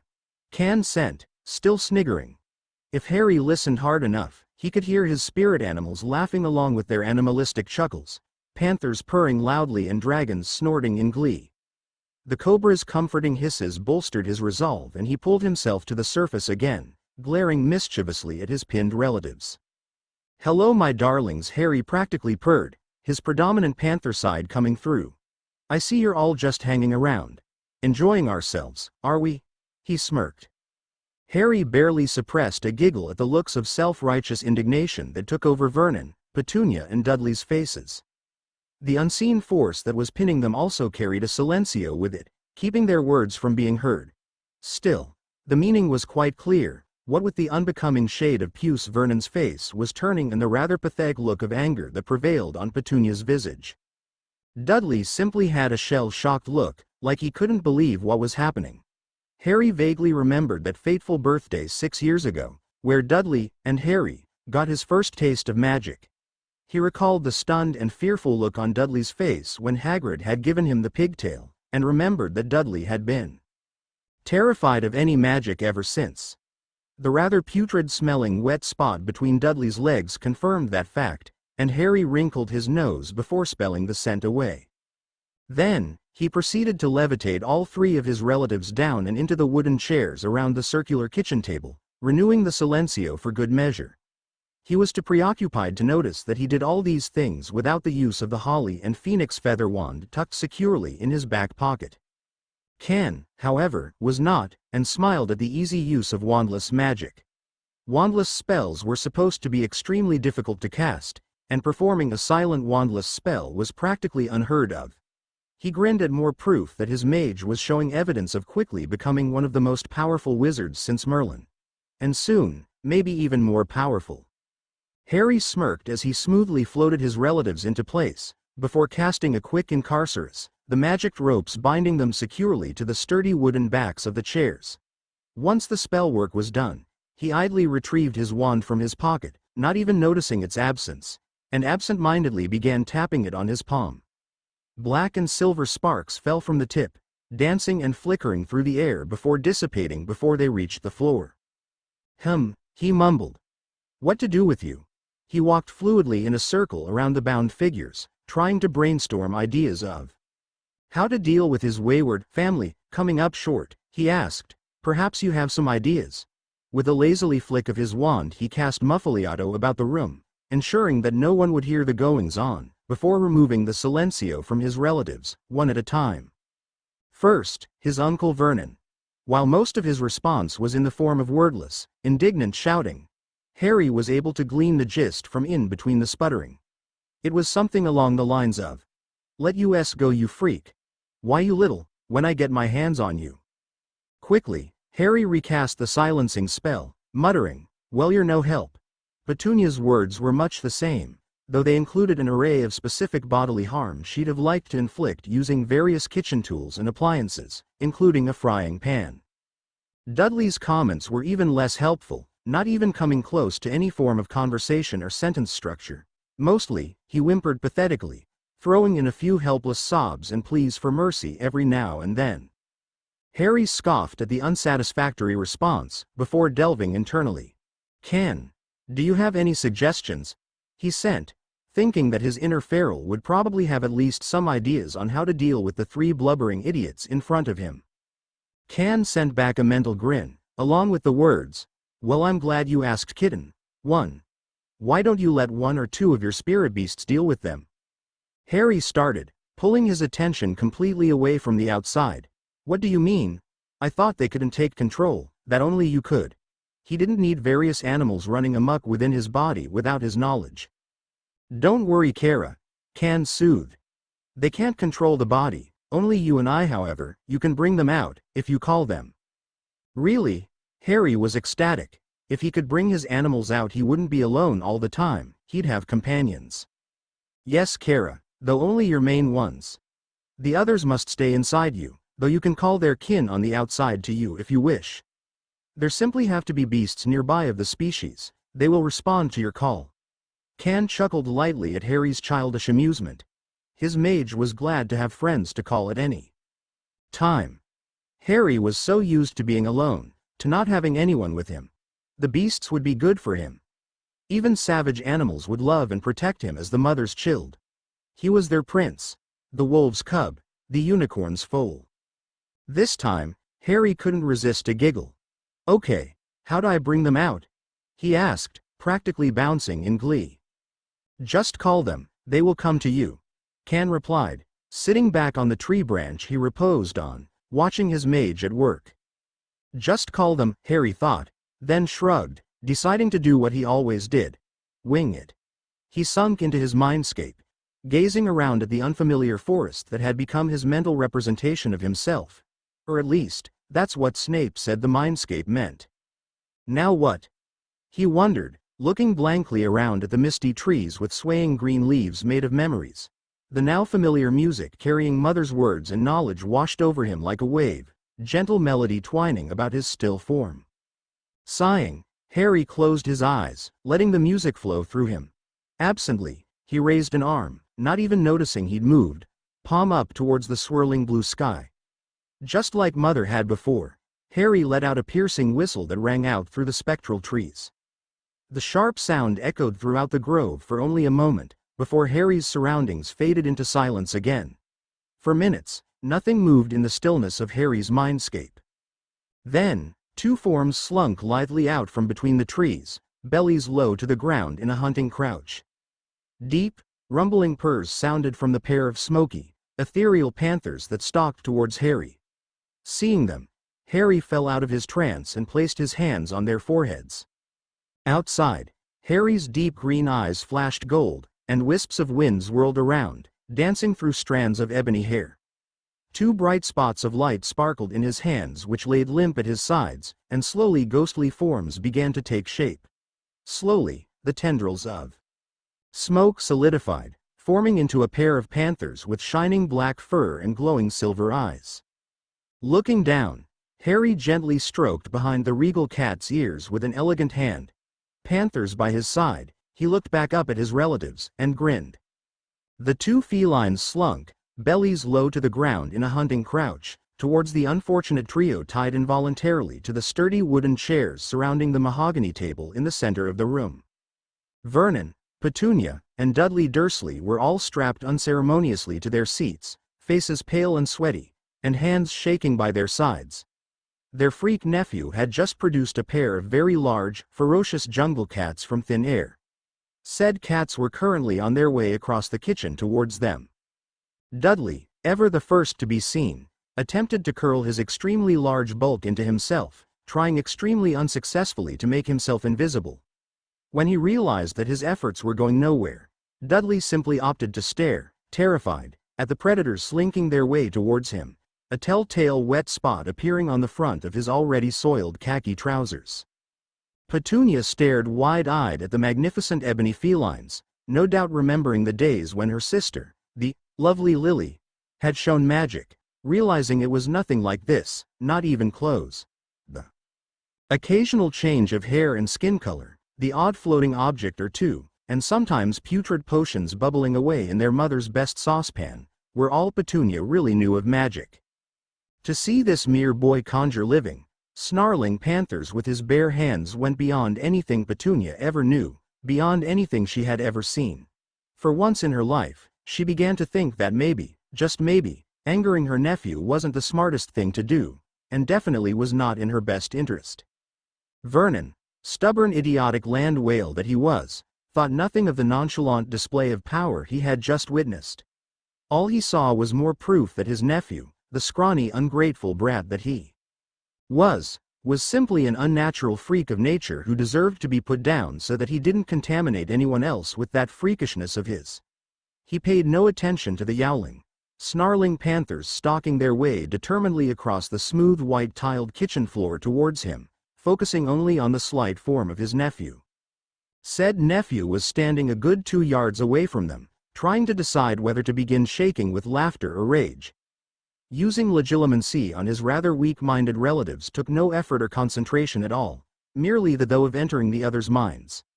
Finally, Harry settled on chuckling mirthlessly at Dudley's pathetic antics, shaking his head wryly at the realization his aunt had taken far too long to reach, and snarling angrily at his uncle's pig-headed bigotry. Looking down at the panthers, Harry voiced a command, unaware that it came out in a series of hisses, growls and purrs, very similar to a kind of Parseltongue-esque speech, only for felines. He growled at them to play nicely, just rile them up a bit. Harry could have sworn the 2 cats nodded regally before going off to toy with their new prey. Chortling at the terrified look on Dudley's face, he sunk back into his mind, searching for the softly glowing presence of Can among the trees. Wandering beneath the oaks and willows, Harry finally found Can lounging lazily on a tree branch, one sun-bronzed arm dangling off the side. Grinning mischievously, Harry glided soundlessly to beneath the tree where Can lay, tugging harshly on the arm hanging right next to his face. Can yowled much like a cat as he flipped off the branch, landing roughly in a pile of leaves that had accumulated beneath the oak tree where he laid. Crimson, umber and yellow foliage flew into the air, swirling in a silver wind. Can grunted as he hit the ground, sprawling ungainly in the fallen leaves.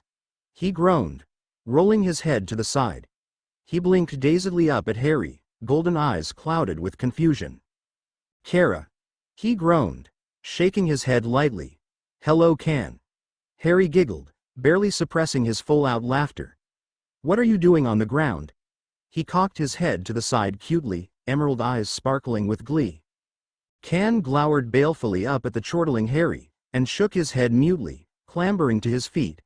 "Little devil child," he muttered under his breath, sending Harry his best death glare. "Oi!" Harry exclaimed indignantly. "Who are you calling a child? You're barely a day old after all." He drew himself up with a superior air. Can just grinned, saying, "Ah, older you may be, but not wiser." His grin widened and he ruffled Harry's already mussed hair playfully. Can stepped back, leaning a shoulder against the tree he'd been lying in. "So what did yaw want, Kara? Yaw wanted something, yes? Or did you just want to annoy me?" He winked, nudging Harry with a foot as he moved to sit down near Can's feet. "Oh, shove off." Harry scoffed, falling easily into the playful banter he used with his brothers. Can already had a firm place as part of his family, inner beast or no, I was dealing with the Dursleys and left my spirit panthers to play with them. I came to see if you wanted a turn. Harry sniggered with malicious glee. Can grinned ferally, gold eyes glinting with a wild light. His canine teeth lengthened into fangs, and the black slitted pupils of his eyes dilated in malevolent satisfaction. "Really?" He giggled. "Ooh, it'll be fun to play with our new toys, the kitties and I." He smirked at Harry, who returned the sentiment, winked, and faded out of their mindscape towards the outside world. Outside of Harry's mind, all his relatives noticed when they weren't preoccupied with the 2 black panthers swiping tauntingly at them with sheathed claws was Harry putting his head down and closing his eyes for a few moments. Then, with no cue at all, his head snapped back up, eyes flying open. The Dursleys, momentarily forgetting their problems regarding vicious jungle cats, gasped in disbelief. Once again, Harry's eyes, formerly emerald, shone a warm gold that was quickly fading into poisonous yellow in malignant glee.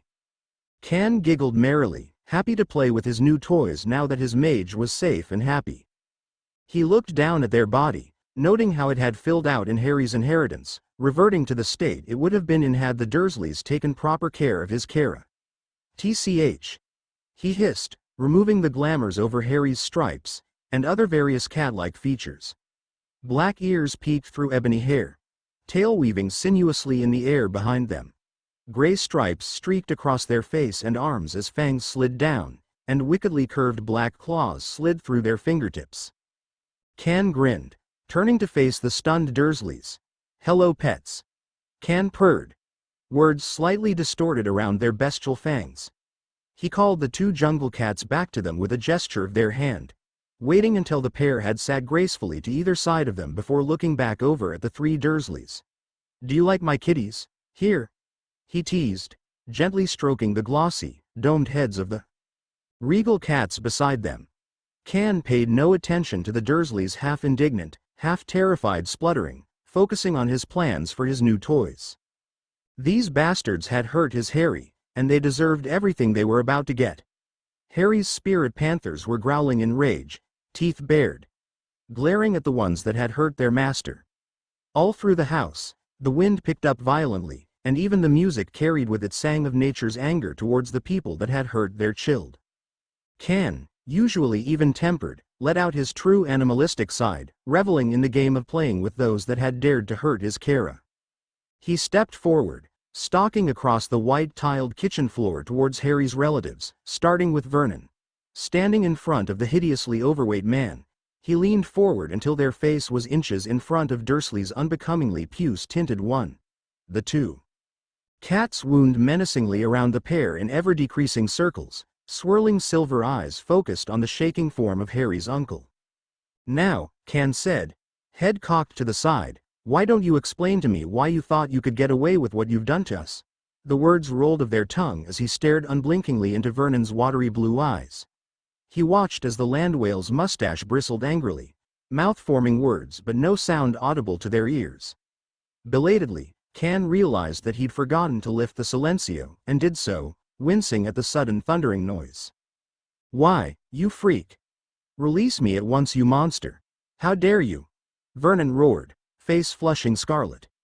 "When I'm through with you." He was cut off by Can's hand over his mouth, then began sputtering self-righteously at the interruption. "Ah!" Can teased, waving a single slender finger in Dursley's face. "Let's not yell, yes? Stay nice and quiet so you don't hurt the kitties' sensitive ears. After all, we wouldn't want them to be mad at us, now would we?" Can winked, gesturing with their hand towards the enraged and rumbling cats. Can waved a hand, conjuring a wooden bar stool which he proceeded to place in front of the three Dursleys. Folding themselves gracefully onto the stool, he leaned their head on a hand and said, "Now, how's about you answer my question, What made you think you could get away with hurting my mage?" He glared at each of them in turn, waiting. Vernon just continued to splutter, so Can waved a hand, silencing him once again.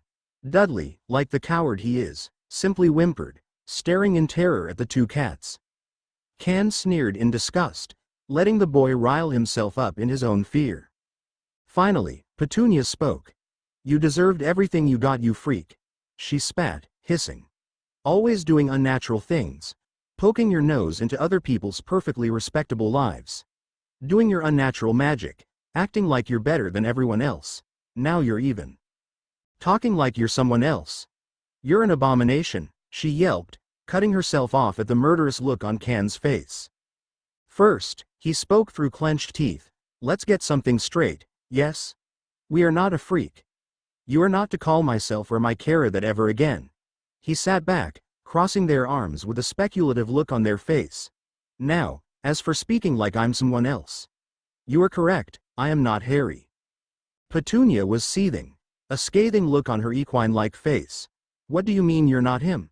Of course you are, you unnatural brat." "TCH, Can hissed, lifting a clawed finger to her face threateningly. "What did we say about those nasty names, pet? Do we need to remind you?" He backed off as Petunia shook her head quickly. "Good. Now, as we said before, I am not Harry. I am in his body, yes, but I am not him." Harry's aunt blanched, rearing back in shock. "Then you're one of those schizophrenics, you're insane," she shrieked, struggling uselessly. "Having an alternate personality, you really are a freak." "Tisk, tisk. You know we don't like you calling us that." Can chided, turning to look at the panthers. "Why don't we teach her a lesson, pets? Call your brethren. They can join in the fun too." The cats gave fierce grins then, in unison, closed their silver eyes and laid down as if going to sleep. For a minute, nothing moved. Then, in much the same manner as the panthers had before, brilliant spots of light took form all over the kitchen, swirling and shifting until solidifying into animals. A pair of wolves, cobras, and falcons appeared from the bright glow, all staring towards the three humans that hurt their master. Can grinned ferally, animals around him, and raised a clawed hand. Only to freeze at the sound of someone banging noisily on number 4's front door. Can cursed loudly, ignoring the Dursleys' relieved gasps which were quickly silenced by the black jungle cat's growls. He gave an appreciative towards the panthers before gesturing to all the animals to return to spirit, following them back inside of Harry after one last baleful glance towards the Dursleys. Can landed back next to the giant redwood in the central clearing. Can! Harry shouted, startled at his feral's sudden appearance. What's wrong? He asked, noting Can's disappointed mutterings about not being able to play with his toys. Someone's outside the house, they interrupted my time with my new playthings. Can pouted, crossing his arms like a scorned child. Harry laughed at his reaction, teasingly wiping a fake tear from his eye. Well, I'd best get back out there, shall I? Harry stated, still chuckling at random intervals. Looking around at all his spirit animals, he said, "Thank you for helping, especially you two," nodding at the panthers. He stopped, fingering his chin with a speculative look on his face. "You know, I really should name you." The two cats purred a laugh, rubbing themselves along their master's legs. The pair spoke in turns, soft voices underplayed with growls. Male, female, both applies to all spirit animals. "There is no need, princeling, we have names that mother gave us, we are honored to serve our prince," the mothers chilled, "and would be honored for you to call us by name. I am Dominic, and I am Donna," they mean Lord and Lady. They swept a bow, one paw in front of them with heads down, and then continued. "Each of your spirit beasts are a pair, and each will advise you as such. Their names are theirs to tell," they finished, before sauntering side by side back into the forest, disappearing among the shadows. "They're like Fred and George," Harry mused, ignoring Can's amused laughter at that observation. "Well, I'd best be going then," he said, turning to give Can a wave. "Have fun, Kara," Can shouted as Harry disappeared. Chapter 5 Chapter 4 The shrill, blaring alarm rang through the halls of Xavier's School for Gifted Youngsters, echoing off the pristine floors. Despite being just 6 o'clock in the morning, the school was a hive of activity, a number of people sprinting through the hallways from all over the building and grounds, converging on a single spot, Professor Xavier's office. The stately room, carpeted in a warm brown with dark oak furniture, was already occupied by several people. One was the professor himself, seated in the usual wheelchair behind the large scrolled wooden desk. Another was Scott Summers, codenamed Cyclops, ruby sunglasses glinting in the morning light from where he was seated properly in front of the professor. Seated next to him was his fiancée, the telepath Jean Grey, sunlight setting her brilliant red hair aglow. Dr. Hank McCoy, also known as Beast, was seated next the pair, suit jacket pulled over his characteristic blue fur, like a nature spirit. Aurora Munro, commonly known as Storm, lounged near the open window, long white hair swaying softly in the breeze. Gambit and Rouge were curled up on the chaise lounge along one wall, talking quietly. The wily Cajun had finally convinced the Southern Belle to try a serious relationship with him, and so far the thief and fiery girl were still going strong despite Rouge's inability to have skin-to-skin contact. They just made do with limited touching, like the brush of a gloved hand over a rough cheek, mainly relying on smoldering glances between brown and red-rimmed eyes. Lastly, Logan, codenamed Wolverine, banged into the room. As usual, his appearance was rough, jagged stubble, low-rider jeans, white t-shirt covered in a worn leather jacket, and dark brown motorcycle boots.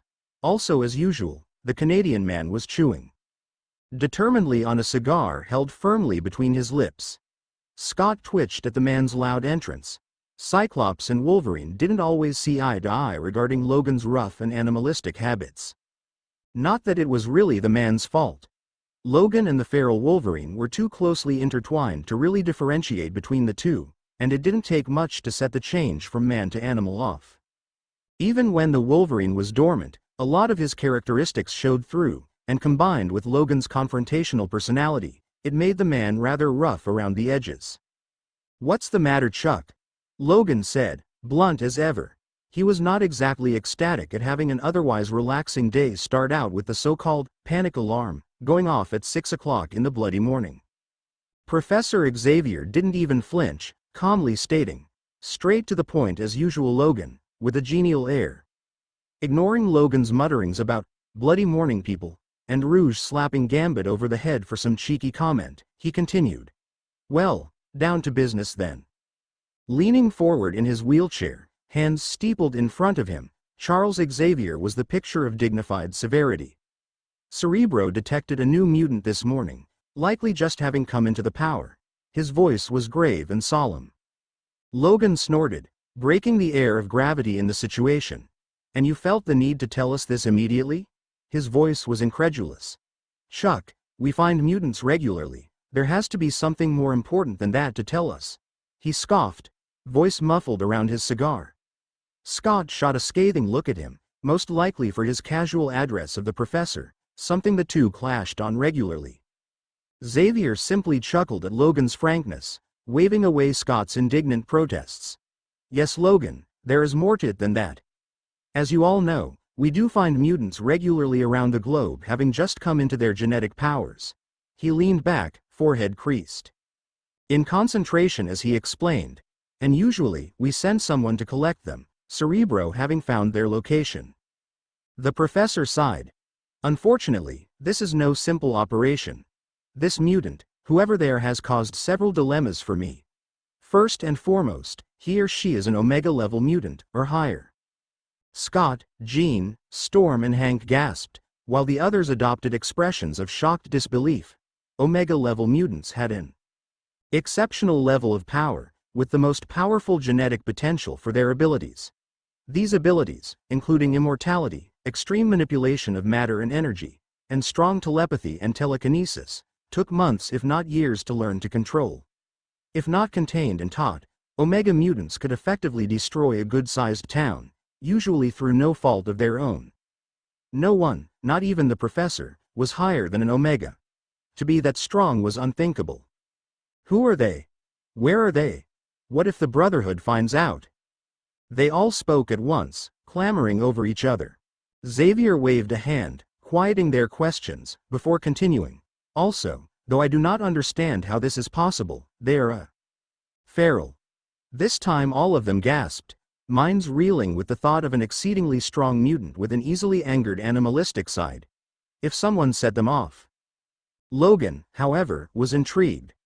Whoever this was, when they found him or her, they were strong. Anyone that powerful would be a good fight, and Logan and the Wolverine loved nothing more than a good fight.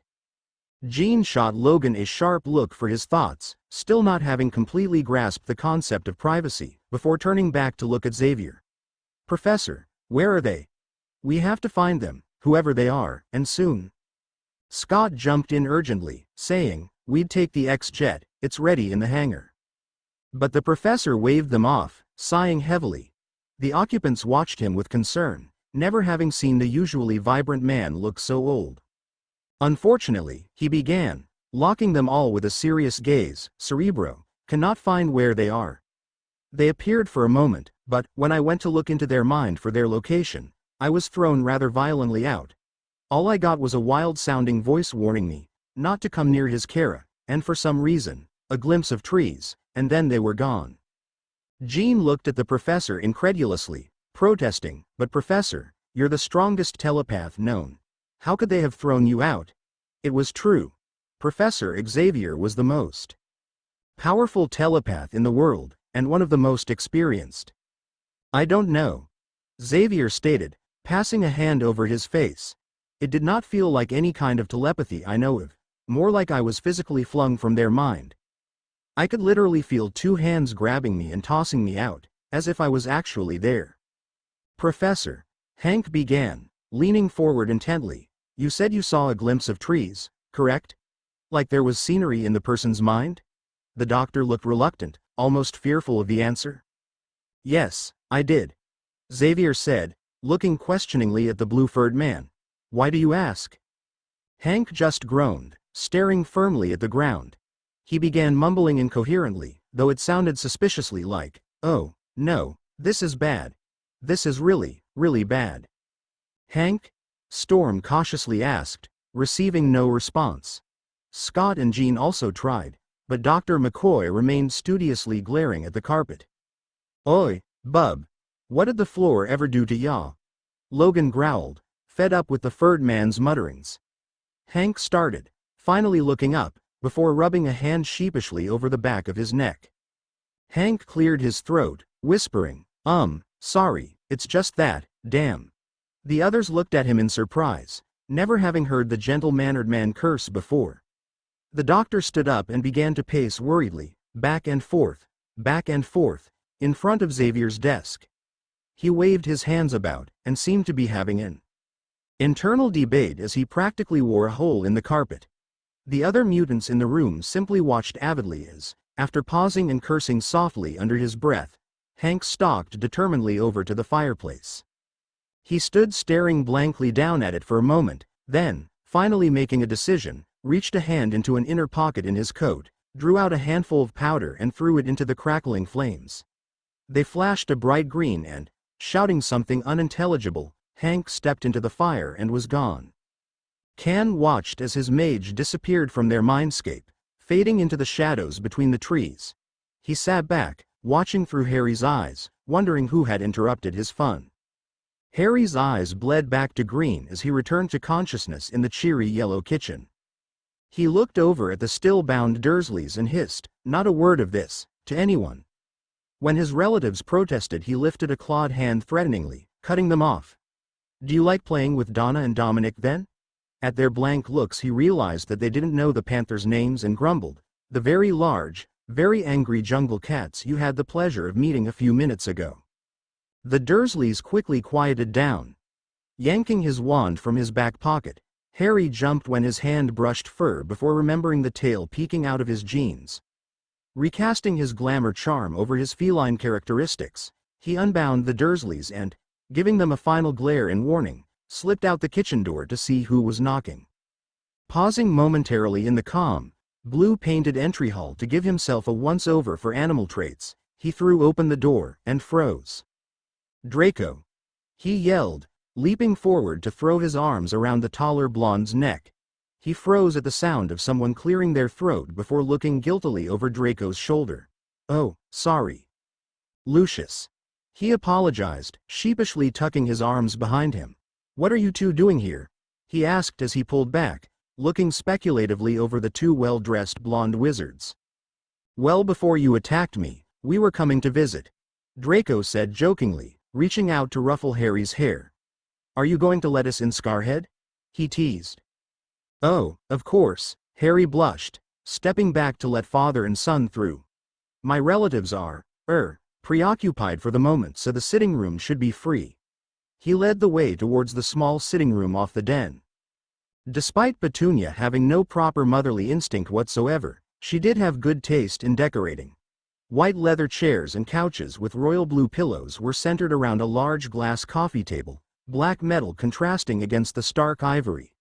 Behind the table a fireplace paved with silver-veined marble housed acrylic logs, guarded by a wrought iron screen.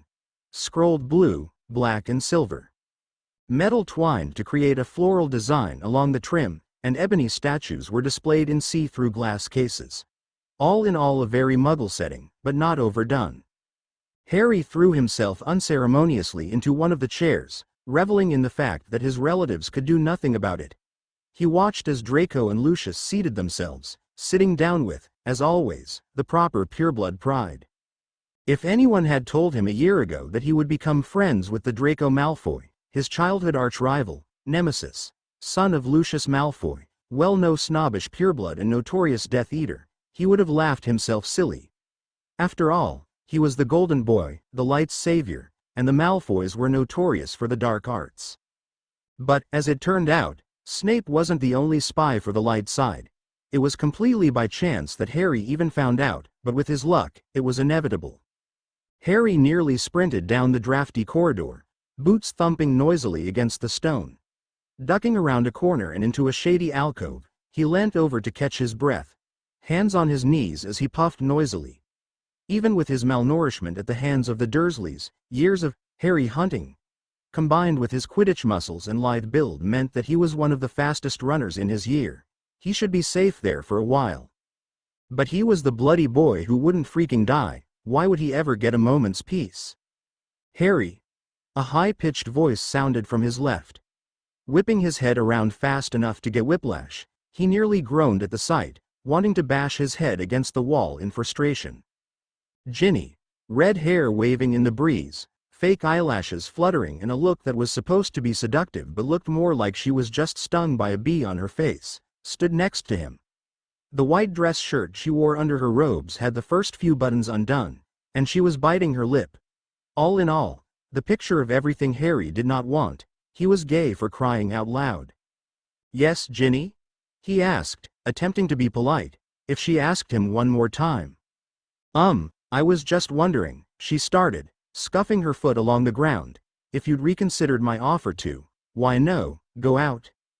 And it was official. Harry Potter, savior of the wizarding world, had officially gone crazy. No matter how many times he said no, no matter how blunt, frank, or rude he was, this bin just would not give up. Every day of every week, she asked if he'd reconsidered, and every day of every week he told her no, because he was gay. Whether the girl was too stupid to know what that meant or was just too oblivious to care, he didn't know. "No, Ginny, for the last time, I won't go out with you," he began the familiar speech again. "For Merlin's sake, I'm gay. You know, bent, poof, fairy. I like men." And here was her part. "Oh, but Harry, I just know if you'd give it a chance you'd realize that we're perfect for each other. This gay thing is just a phase you're going through, we're meant to be together." And back to Harry. "No, Ginny, we're not," he sighed, pinching the bridge of his nose. "And this isn't just a phase. How long will it take to get it into your head that I don't like girls?" And without giving her time to answer, Harry slipped off into the shadows, sliding unobtrusively into the boys' bathroom a ways down the hall. "Why won't she just leave me alone?" Harry asked the open air, staring blankly at the door. "I should have just let the hat put me in Slytherin," he mumbled, passing a hand over his face. "Potter." A cautious voice came from over by the sinks. Harry sighed. He'd thought he'd be alone. Well, except for Myrtle. No one came up to the second-floor bathroom after the incident in second year. He turned slowly, then raised a skeptical eyebrow. Malfoy, Draco Malfoy, the Ice Prince of Slytherin, sat curled up on the tiled floor near the sink. Blonde hair mussed out of its carefully styled curtain, and tear tracks on the pale face. "What's wrong?" Harry asked, savior mode kicking in. For a moment, Malfoy looked surprised, shocked even, before his mask of cool indifference slipped back into place. "Why do you care, Potter? Did the weasel and the know-it-all finally decide to run off?" he sneered, ignoring the crystal drops on his cheeks. Harry just sighed, running a hand through already messy hair, careful not to disturb the locks covering his scar. Looking away towards the door, he replied, "Weasley and Granger are off snogging somewhere, or reporting to the old codger on my whereabouts, and I just got away from the little slut." He figured Malfoy wouldn't mind if he used the names he called them in his head. After all, Malfoy called them worse out loud. "And I care because it's not every day you find the Ice Prince of Slytherin finally letting his mask down," he continued, letting his own golden boy mask drop. Draco Malfoy had always despised Potter, the savior, the golden boy. He was the epitome of a Gryffindor. Rash, bold, rude, and confrontational, wearing their hearts on their sleeves with no consideration for subtlety. Also, Potter was heralded as the savior, famous and cocky as any celebrity. But this was no headstrong, snobbish icon of a Gryffindor, delighting in idiotic feats of pointless courage and completely devoted to the manipulative old bastard called the leader of the light. No, standing in front of him was a cool, composed character with cold eyes and an icy smirk worthy of any Slytherin. Malfoy raised an approving eyebrow. noting the carefully chosen words and derogatory comments regarding his two so-called friends. But, how had this happened? How did Potter suddenly become this snake? Potter? Malfoy's voice was even more cautious. Oh, calm down, Malfoy, I didn't suddenly turn into this. Harry replied, correctly predicting Malfoy's train of thought. Like I said when I came in, I was supposed to be in Slytherin. But like the stupid, naive little Gryffindor I was at the time, I let Dumbledore's planned comments about Salazar's house's so-called evil nature influence me. He stepped over to the wall across from where Draco was sitting and slid down with a groan, folding neatly into a cross-legged position and resting his head on his hand. Of course, I regret that more than ever. Draco was silent, attempting to reconcile with the extreme paradigm shift he just experienced. Harry Potter, savior of the wizarding world, was supposed to be a Slytherin? The lion was actually a snake? No, he thought, a snake in lion's clothing. He turned this thought over and over in his mind, trying to come to grips with it, before Harry suddenly turned his head, fixing Draco with a cold stare in those swirling emerald eyes. I have a mask any of you would be proud of. I have to act like one of them every day of my life. And Harry looked away again, focusing on everything and nothing. For a minute, everything was quiet. Then, Draco spoke, barely above a whisper. I know what you mean. I have to act like a bigoted, idiotic pureblood every day, we all do. We try to keep up with the image of our house, as if we'd actually want to serve that maniac. Harry simply sat there, letting Draco talk. Yesterday, my father told me that the Dark Lord had called for my mother. She went, and he told her that she was to bring me to him to be his servant. She refused. She would not kneel to that monster, and neither would I for her defiance. He killed her, but for her strength, he made it quick. Silently, the tears began to flow again, streaking down the pale face. Father told me that she was so beautiful, so strong. He looked up at Harry, desperation in his mercury eyes. We do not want to serve that mad man. You must believe me, he pleaded, letting his mask crumble into pieces in front of the person he once hated. Harry said nothing, merely scooted over and threw his arms about the blonde's neck. For the first time since he was 6, Draco broke down and cried. Once Draco had calmed down, he explained that his father had gone to Professor Snape asking to be a spy for the Light. The pure-blooded man was too proud to go to Dumbledore. Light or not, he would not serve another master. So Severus reported that he had an anonymous spy, another member of the inner circle who would pass along info through him. With Lucius' help they were able to counter a number of Death Eater raids, and during the last battle Lucius and most if not all of the school-age Slytherins that were among the Dark's ranks turned on the dark side and helped to apprehend or kill a great deal of Death Eaters. Despite the Weasleys' protests, the new minister, Madame Amelia Bones, pardoned both Lucius and Severus for their aid in the war, and waived all the Slytherins that had aided the Light. So Lucius was a free man, and Draco was free to be who he really was. Harry and Draco were planning on coming out with their friendship that year, as they had slowly been working through their past and forging a strong camaraderie between them. The two joked that the other was the brother they never had, and the pair of opposites in appearances were practically twins in personality. Harry looked at Draco and Lucius sitting across from him and asked, "So what's up? Not that I'm not glad to see you, but this was kind of unexpected." Lucius smirked, while Draco stuck his nose in the air and teased. "Can't a guy come to see his friend every once in a while?"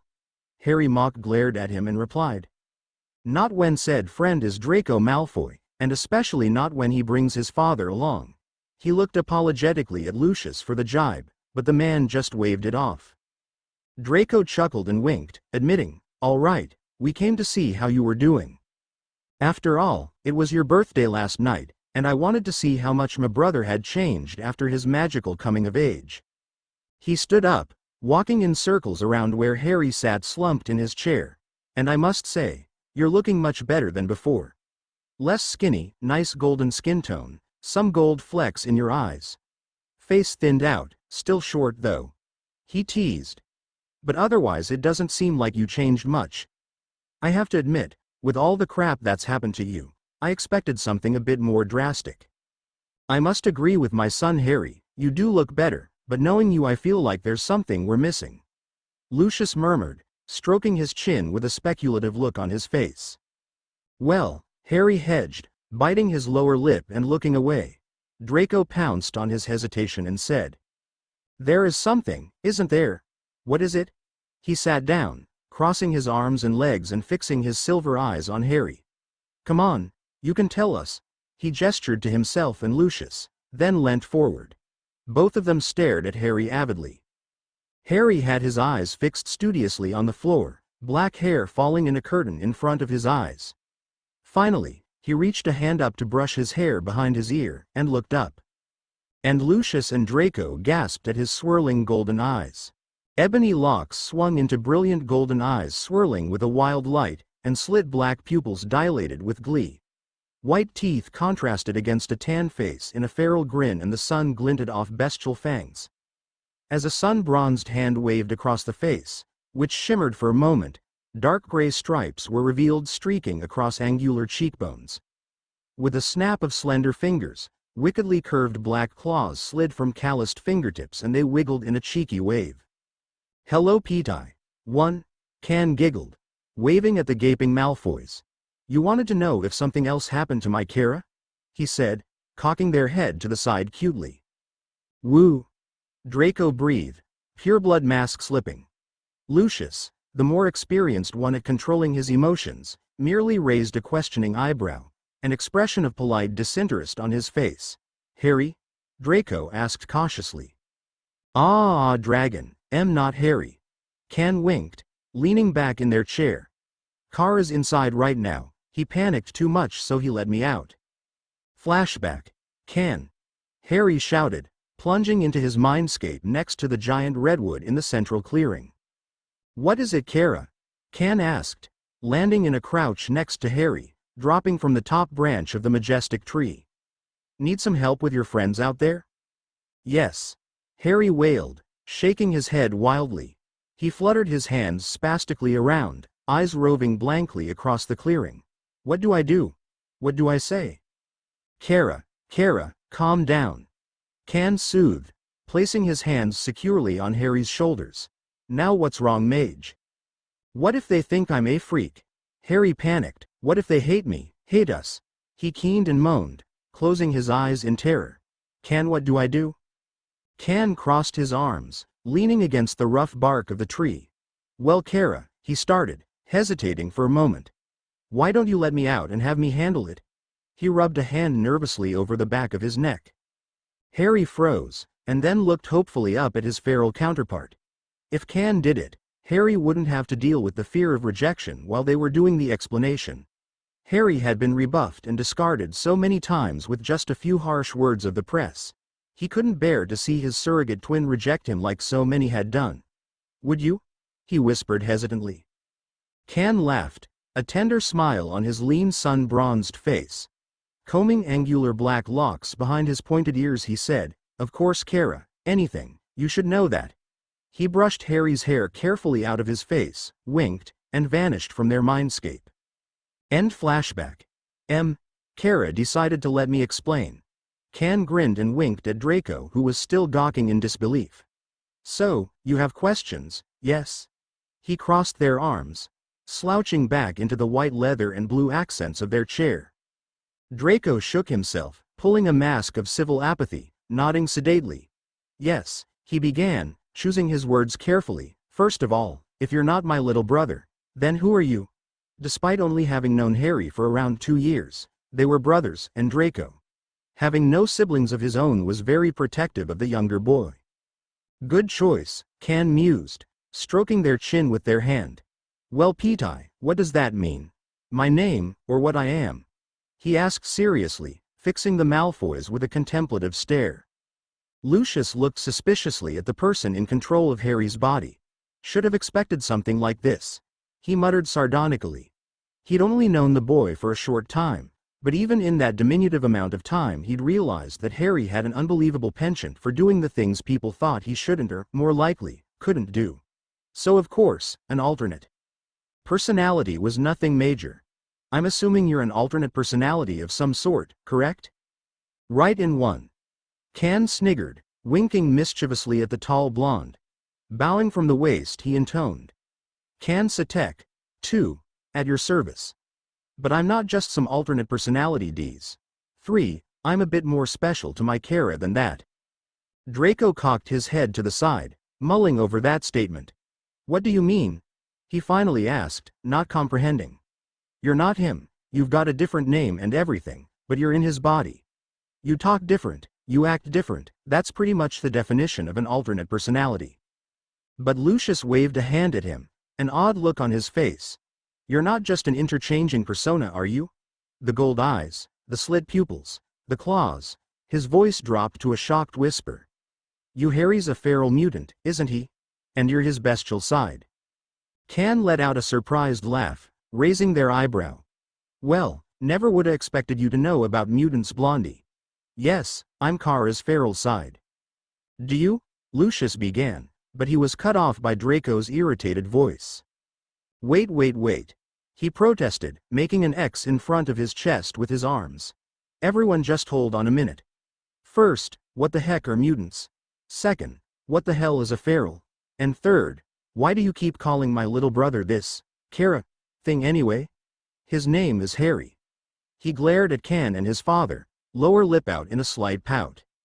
Chuckling, Can nodded their head in agreement, using a hand to brush their hair behind their ear. All right, Dragon, I'll explain. Mutants are, how you say, the next step in evolution. Humans with a special gene, called the X gene, occasionally mutate, usually sometime around their 17th birthday. Draco noted the time, knowing that Harry had turned 17 just that morning. Yes, Dragon, Harry is one of these people. The gene plus the mutation gives you a, shall we say, power. Each skill is specific to each person. Telekinesis, pyrokinesis, shapeshifting, flight, etc. And my personal favorite, ferals.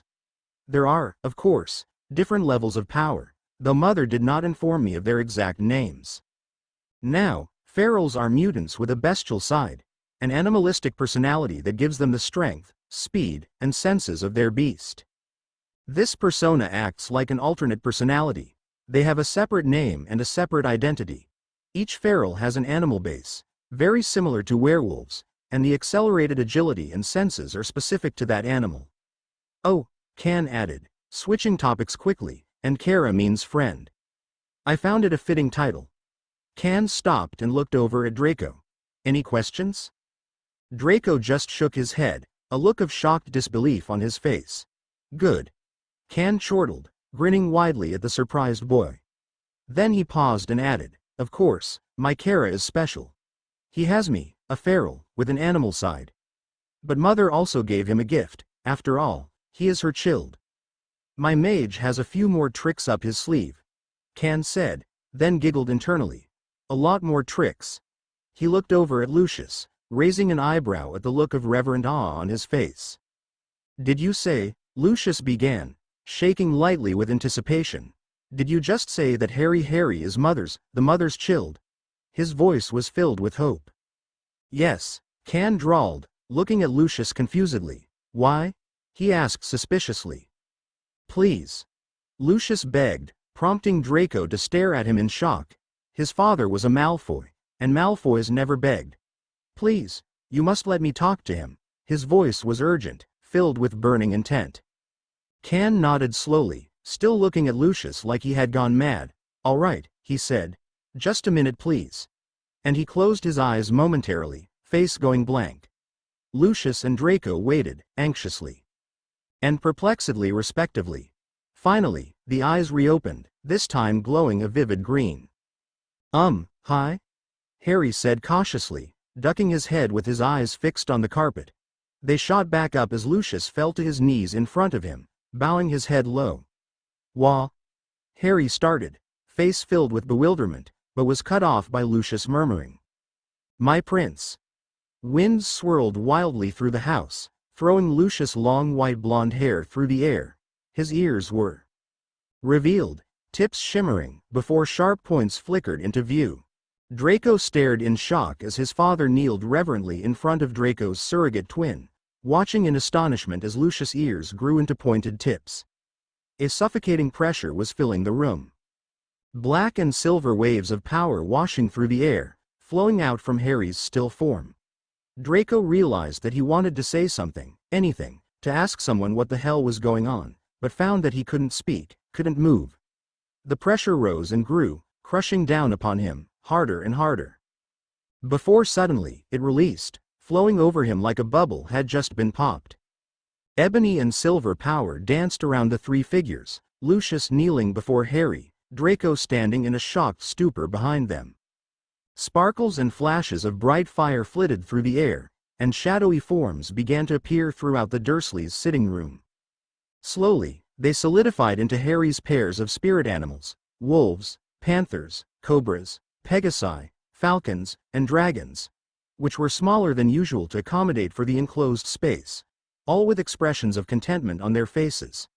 Music filled with the ringing of bells wove through the air, and a sensation of quivering excitement filled the area around them. Lucius looked up, silver eyes brimming with tears raking over Harry's confused and frightened face. "Oh my prince, we have waited so long," he murmured, face filled with disbelieving joy. "Finally you are here, finally our mother finds us worthy to meet her child." He laughed aloud, voice ringing with happiness. Lucius reached a pale, slender hand up, stroking it through the air over Harry's cheekbone. "My prince, you do not know how happy you have made me, how happy my people will be to finally see you." Lucius looked over at Draco, and the younger Malfoy gasped at the look of abject delight on his normally stoic father's face. "Oh my son, come, come, I must explain. You do not know of our family, of our prince." He slid sinuously to his feet, a wide grin on his pale face, reaching out to tug his confused and concerned son into his arms. Lucius danced around the room, hugging his only son as he had not done in years, laughing with childish glee. "Father?" Draco cautiously asked when the man had released him. He looked over at Harry, reading the same confusion in his eyes. Draco moved to sit beside his little brother, grasping his hand tightly. "Please, what's going on? Why are your ears pointed? What are all these animals doing here?" His voice was growing panicked. "Please Lucius, I do not understand." Harry added in, brow furrowed in confusion. "Why do you call me your prince? How do you know my mother, our mother, Donna and Dominic?" The panthers, feeling their master's puzzlement, slunk over, rubbing themselves against the boy's legs comfortingly. Lucius sat down on the couch in front of the two boys, a large smile still on his angular face. "I am sorry for the confusion, it is just, we have waited so long." He cut himself off, shaking his head as if to clear his thoughts. "No," he murmured to himself, "I must start at the beginning." He sighed, folding his hands in front of him with a serious look on his face. "I will try to make this shorter as not to bore you." Turning to Draco, Lucius began. "I have always told you that the Malfoy family prides ourselves on being pure-blooded, and that is true. We have not had Muggle blood in our family line for many generations due to the prejudice of our relatives. However, our family does have one well-kept secret: we are only pure-blooded magically." Draco gasped, while Harry just looked puzzled. Seeing his confusion, Draco explained. "Pureblood can mean two things. 1. That there is no Muggle blood in the family, or 2. There is no non-magical blood in the family. Option 2 still excludes Muggle blood, but it includes." Draco paused in shock, finally realizing what this meant. "Magical creature blood." He looked back at his father, astonishment written all over his pale face. "Father, you don't mean the ears, but that's impossible, they've been extinct for centuries." Lucius just smiled, shaking his head lightly. "I'm afraid not, Draco, we are very much alive." Noticing that Harry had no idea what they were on about, he said, "Long ago, my however many greats grandmother had the honor of being chosen as the maid of a high elf." "High elves?" Harry asked, puzzled. "You mean like house elves?" "No, my prince." Lucius chuckled, ignoring the befuddled looks he got for the title of address. "High elves are much more regal creatures. They look like humans, only more beautiful and with pointed ears." Seeing Harry stare in shock at his now pointed ears, Lucius nodded and said, "Yes, my prince, I am an elf. So was my father, and his father before him." And, looking over at Draco, And so is my son, he said, a soft smile on his face. But father, Draco protested, I just went through my inheritance, and look, I don't see any pointy ears, he exclaimed, lifting his hair to show gently curved ears. Lucius simply nodded, smile firmly in place. You would not, my son. Elves go through their own inheritance on their 18th birthday, not their 17th. That means this December, you will go through a second inheritance. Your elven one this time. Excuse me, Lucius, Harry put in nervously, but how can you be an elf if that high elf entered into your family so long ago? A good question, Lucius remarked. I forgot that you did not grow up in the wizarding world. When it comes to magical creatures, he explained, if they marry a human, their descendants are always half-blooded creature, even 100 years later. There is some strange property in their blood that makes it that way. We do not understand it. As for myself, despite being a half-blood, our family still has all the attributes of a full-blooded elf. Why is that, father?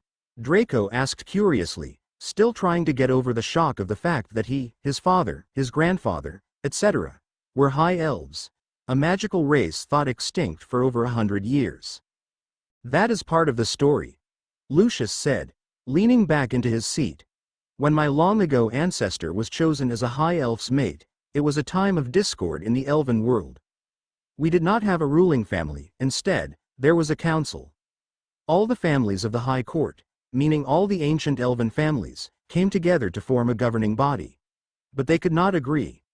Many conflicts broke out, before the fighting spread across the whole of the elven kingdom. The elf in our family was Baelier of the Kenire. His name meant guardian bringer. Because of his name, many said that he would do great things, that he heralded change.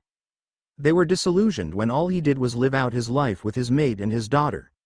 They did not realize that his name meant more than they had ever dreamed.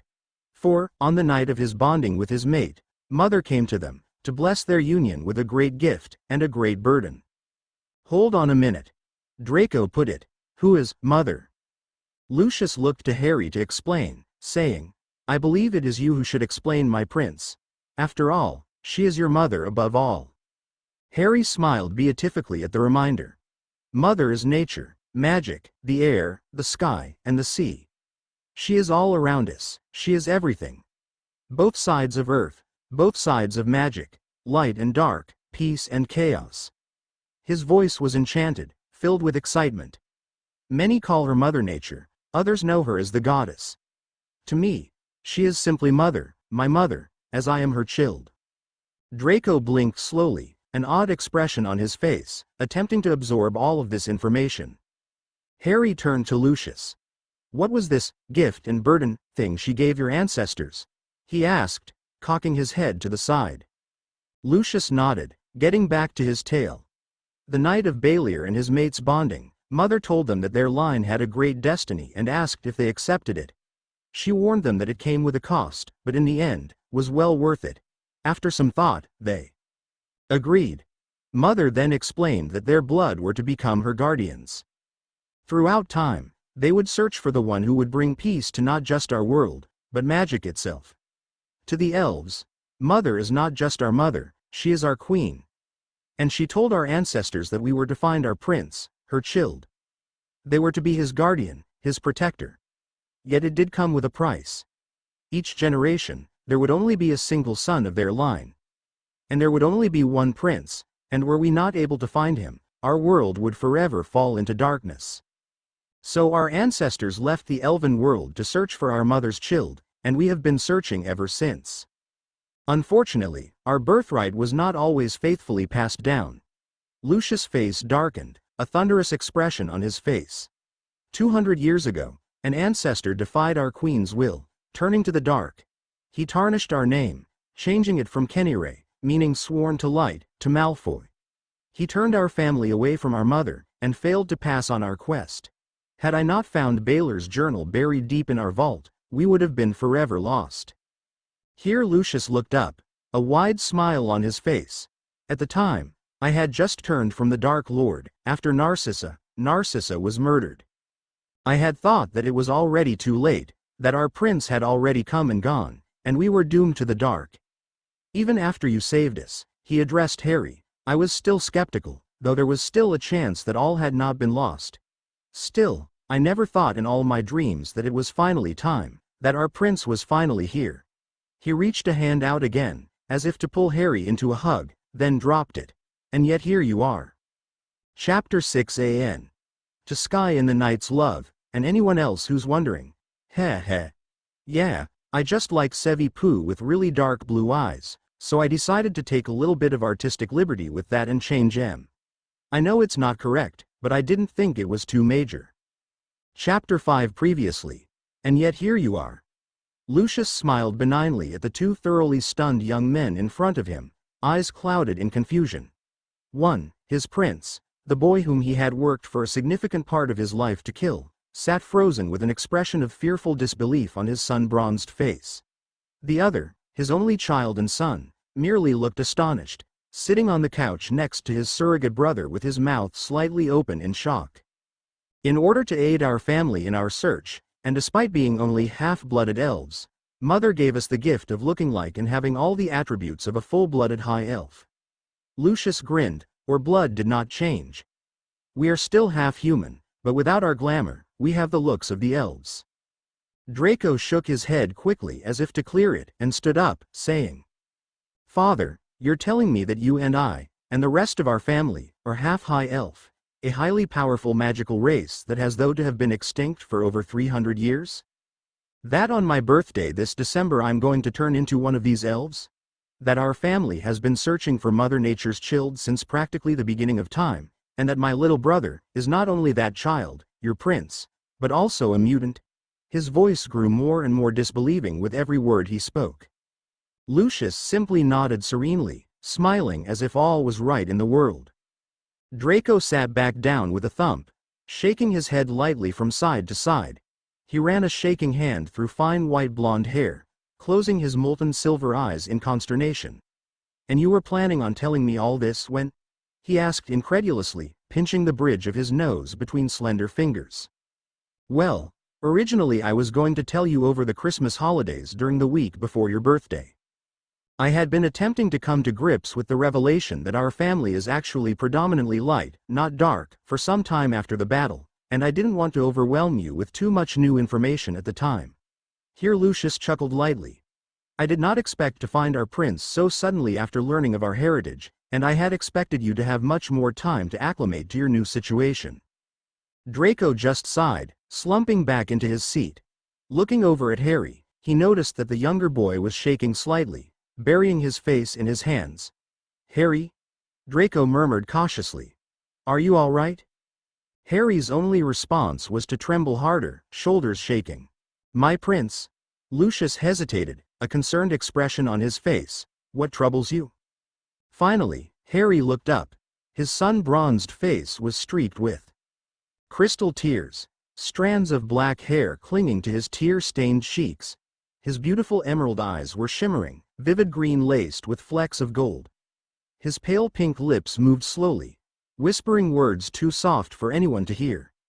Gradually, they grew louder, and finally Draco and Lucius were able to make out the mumbled mantra. Won't I ever be normal? Harry was crying, voice cracked. Suddenly, all of his spirit animals, who until then had been sitting around the room calmly, converged on their sobbing master.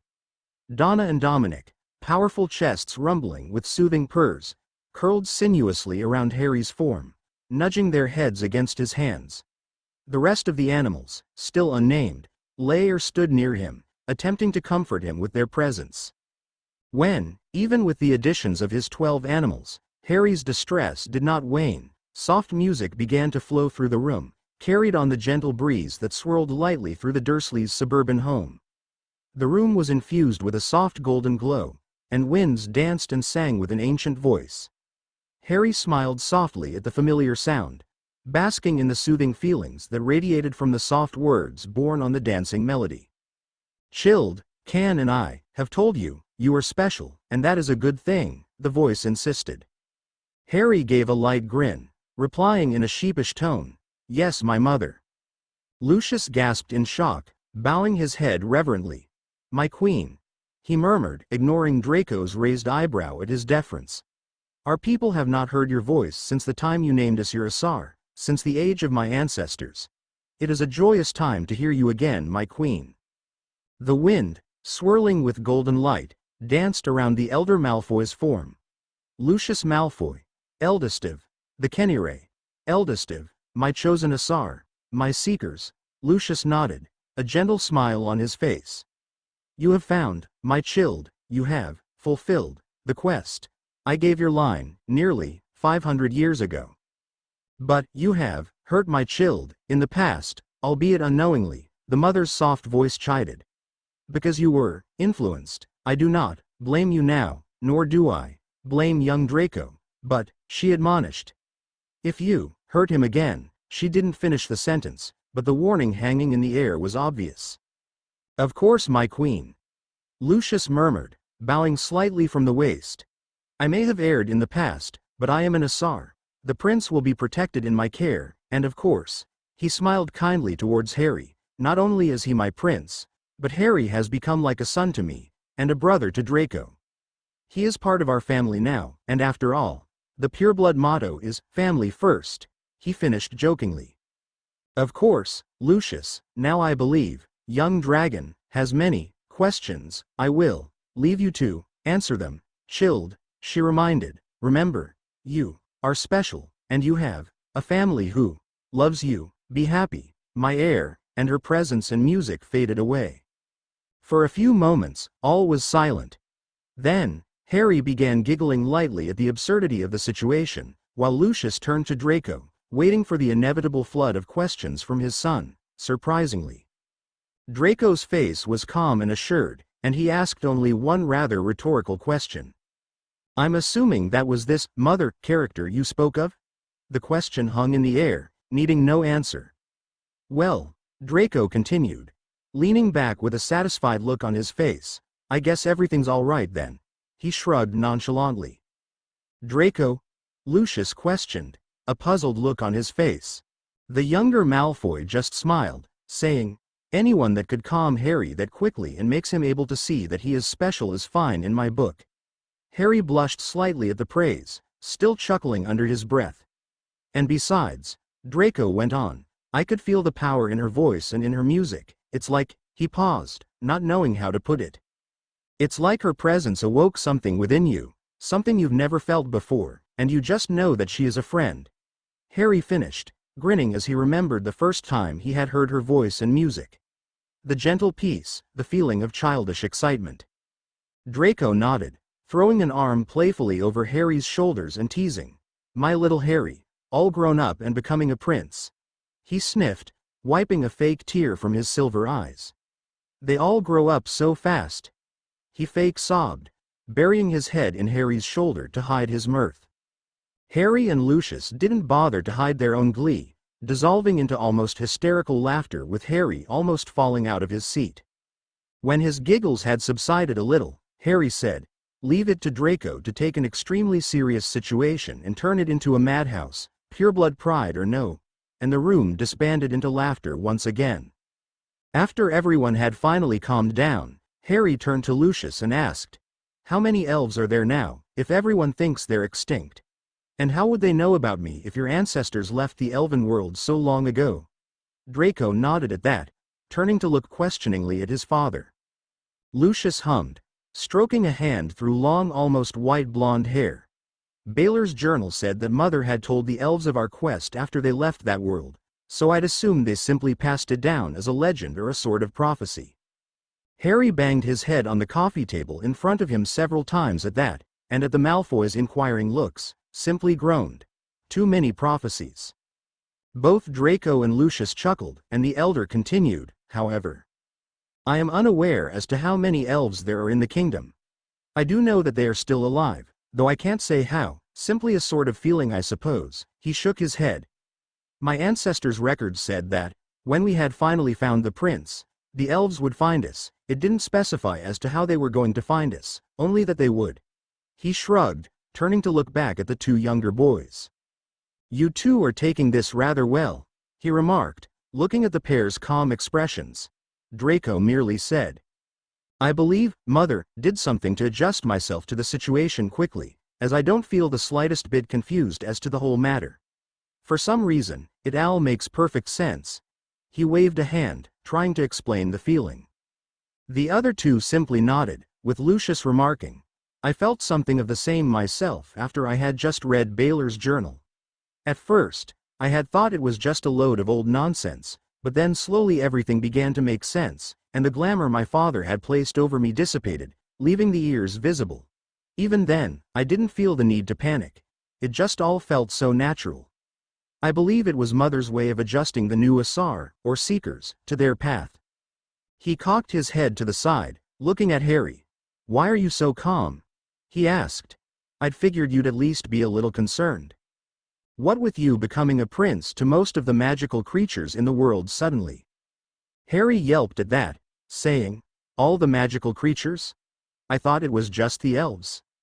But Lucius shook his head, explaining, most, if not all, of the creatures in the wizarding world see Mother as their queen. It was merely the elves' job to find you. Harry shook his head despondently, a resigned air in his eyes. Well, with all the crap I've been through before, this really isn't anything major.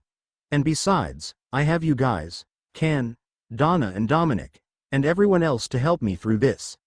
He gestured around the room at the Malfoys and his spirit animals, who had receded when they saw their master had calmed down. That reminds me. Draco piped in, sitting up. Why are all these animals here in the first place anyways? The animals laughed in their own way, making chuffing sounds of amusement. Harry grinned, saying, you know how Can said that Mother gave me a gift? At the Malfoy's nod, he continued, these are them. They're my spirit animals, and they're really the basis of my animalistic side. While Can is my feral, and is more bestial than I am and can take over in order to fight, I get my animal characteristics from these and the rest of the animals in my mindscape. Donna and Dominic, the panthers, are my core or main animal, and that's where I get the stripes and things. He said, gesturing to the revealed feline characteristics with a clawed hand. I also have the ears and tail. He added, waving a hand to remove the glamour over them. Draco laughed heartily while Lucius simply smirked at the flicking ears and tail suddenly apparent on his twin. He lightly scratched behind the pointed ears, grinning at the resounding purr that rumbled up from Harry's chest. Ah, isn't he cute? He teased, before freezing. Harry whined as the hand that had been scratching his ears deliciously, before stopping at the look of astonished on Draco's pale face. What's wrong? He asked hesitantly. You just used wandless magic. He stuttered, staring in shock at Harry's confused face. Harry just stared blankly at him. I did? Nodding his head slowly, Draco explained. You waved your hand and the glamour, I'm assuming it was a glamour over your ears and tail, disappeared. Usually you would use a hand.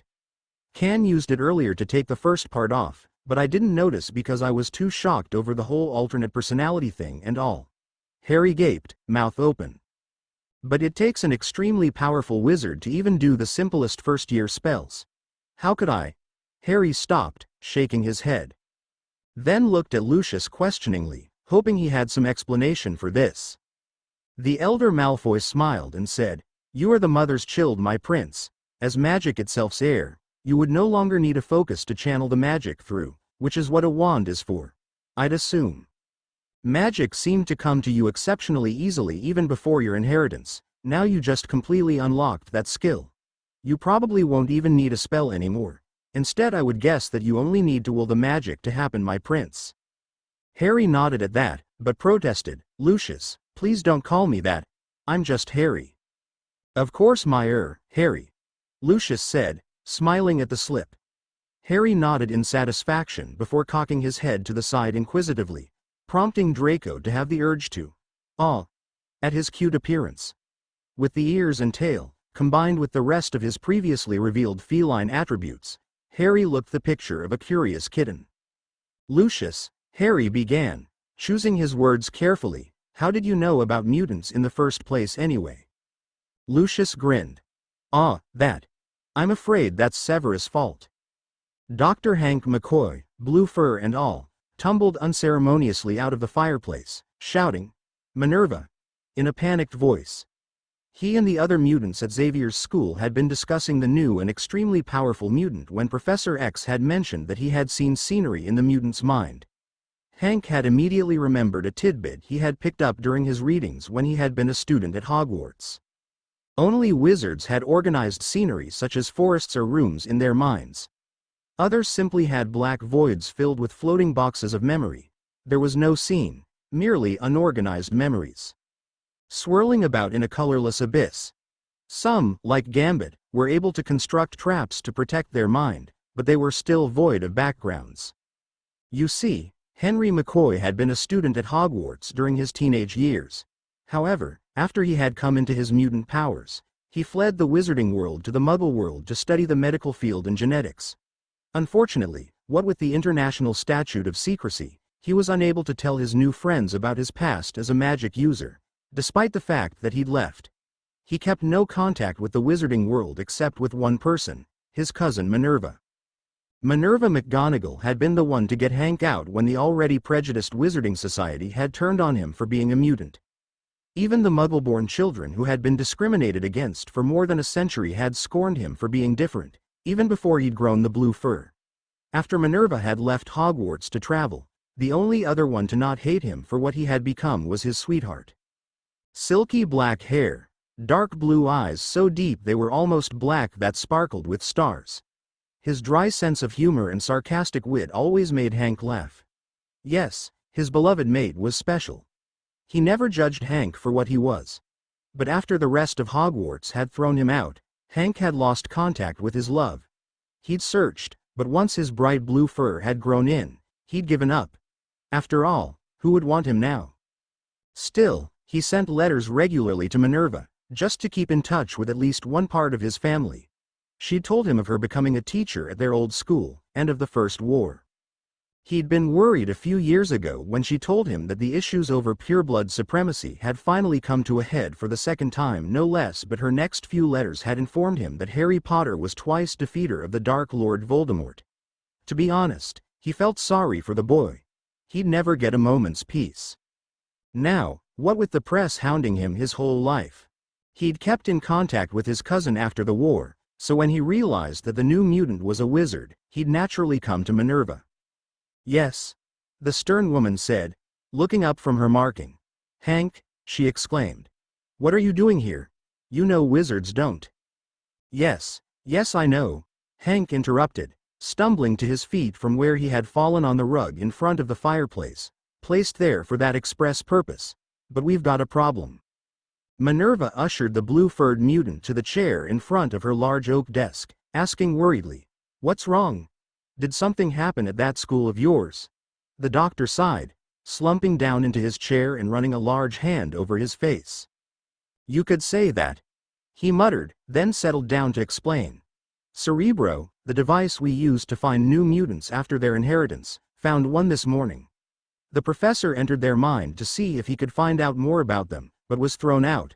But before he was, Xavier saw something. He stared seriously up at his cousin.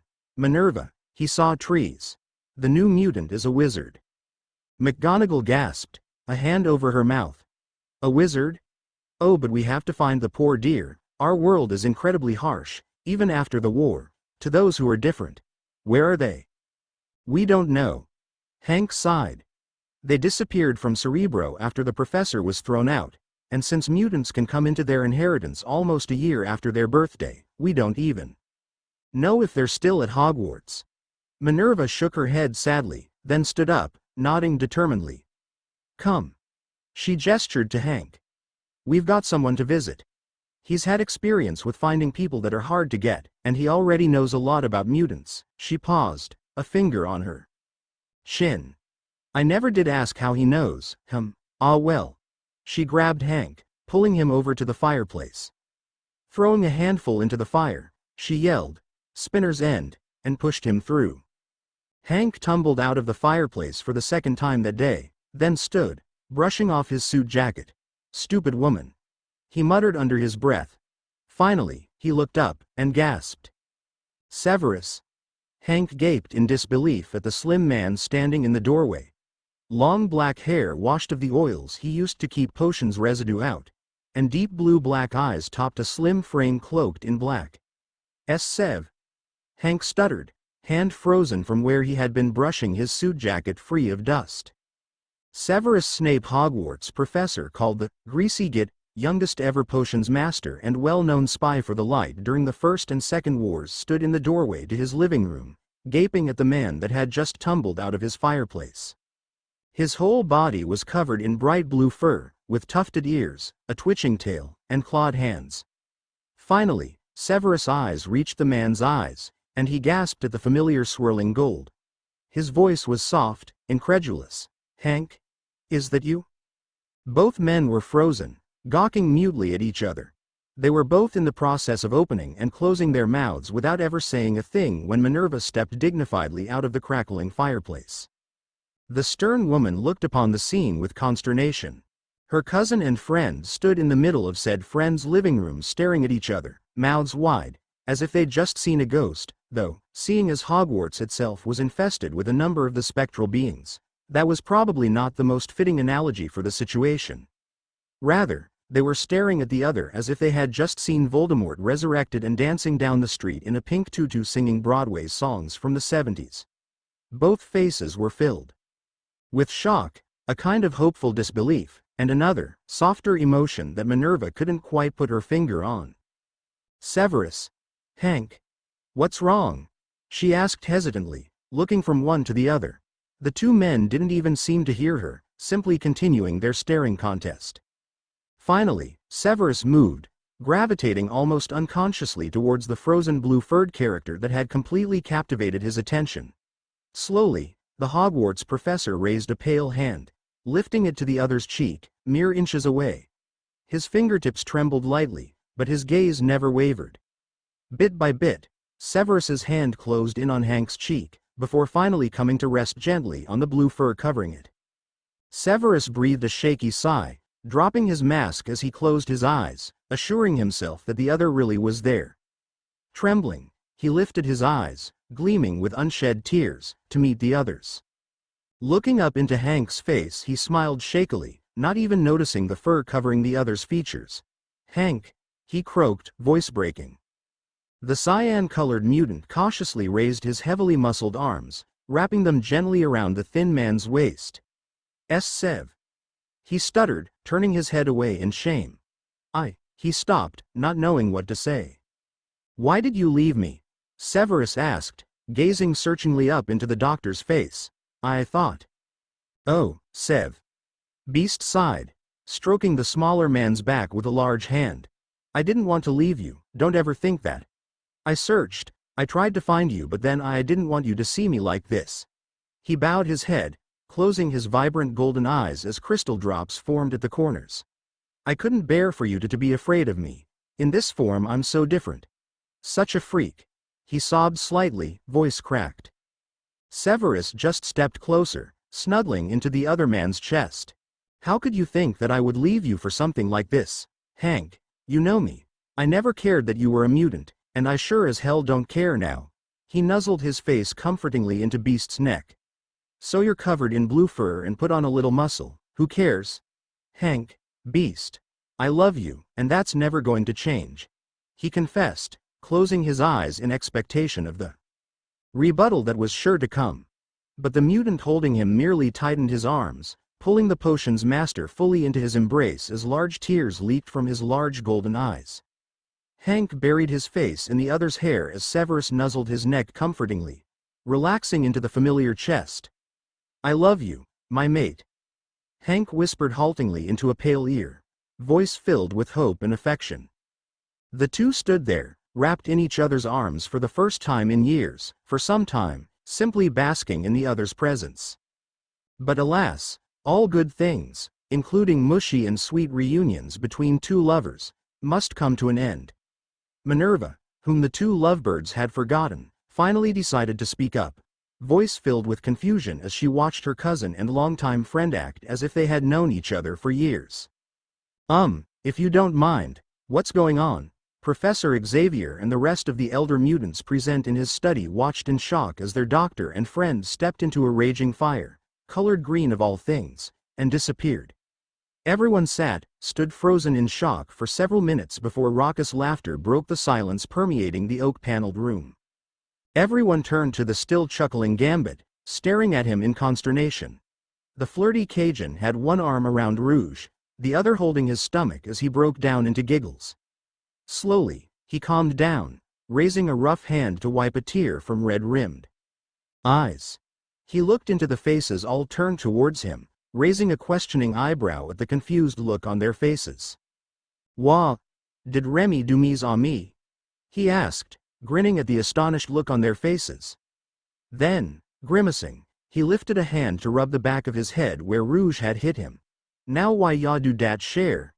He smiled at her reprimanding look, pulling a playing card from somewhere within his coat and spinning it about his fingers. "It was just da look on ya faces when Beastie went through." He chuckled, leaning back in his chair. "Ya wanna know wha Beastie did?" "Yes?" Gambit rubbed a hand over his chin. He hummed lightly, then said, "I don't know much about it. Just somethin' I saw durin' ma time in New Orleans.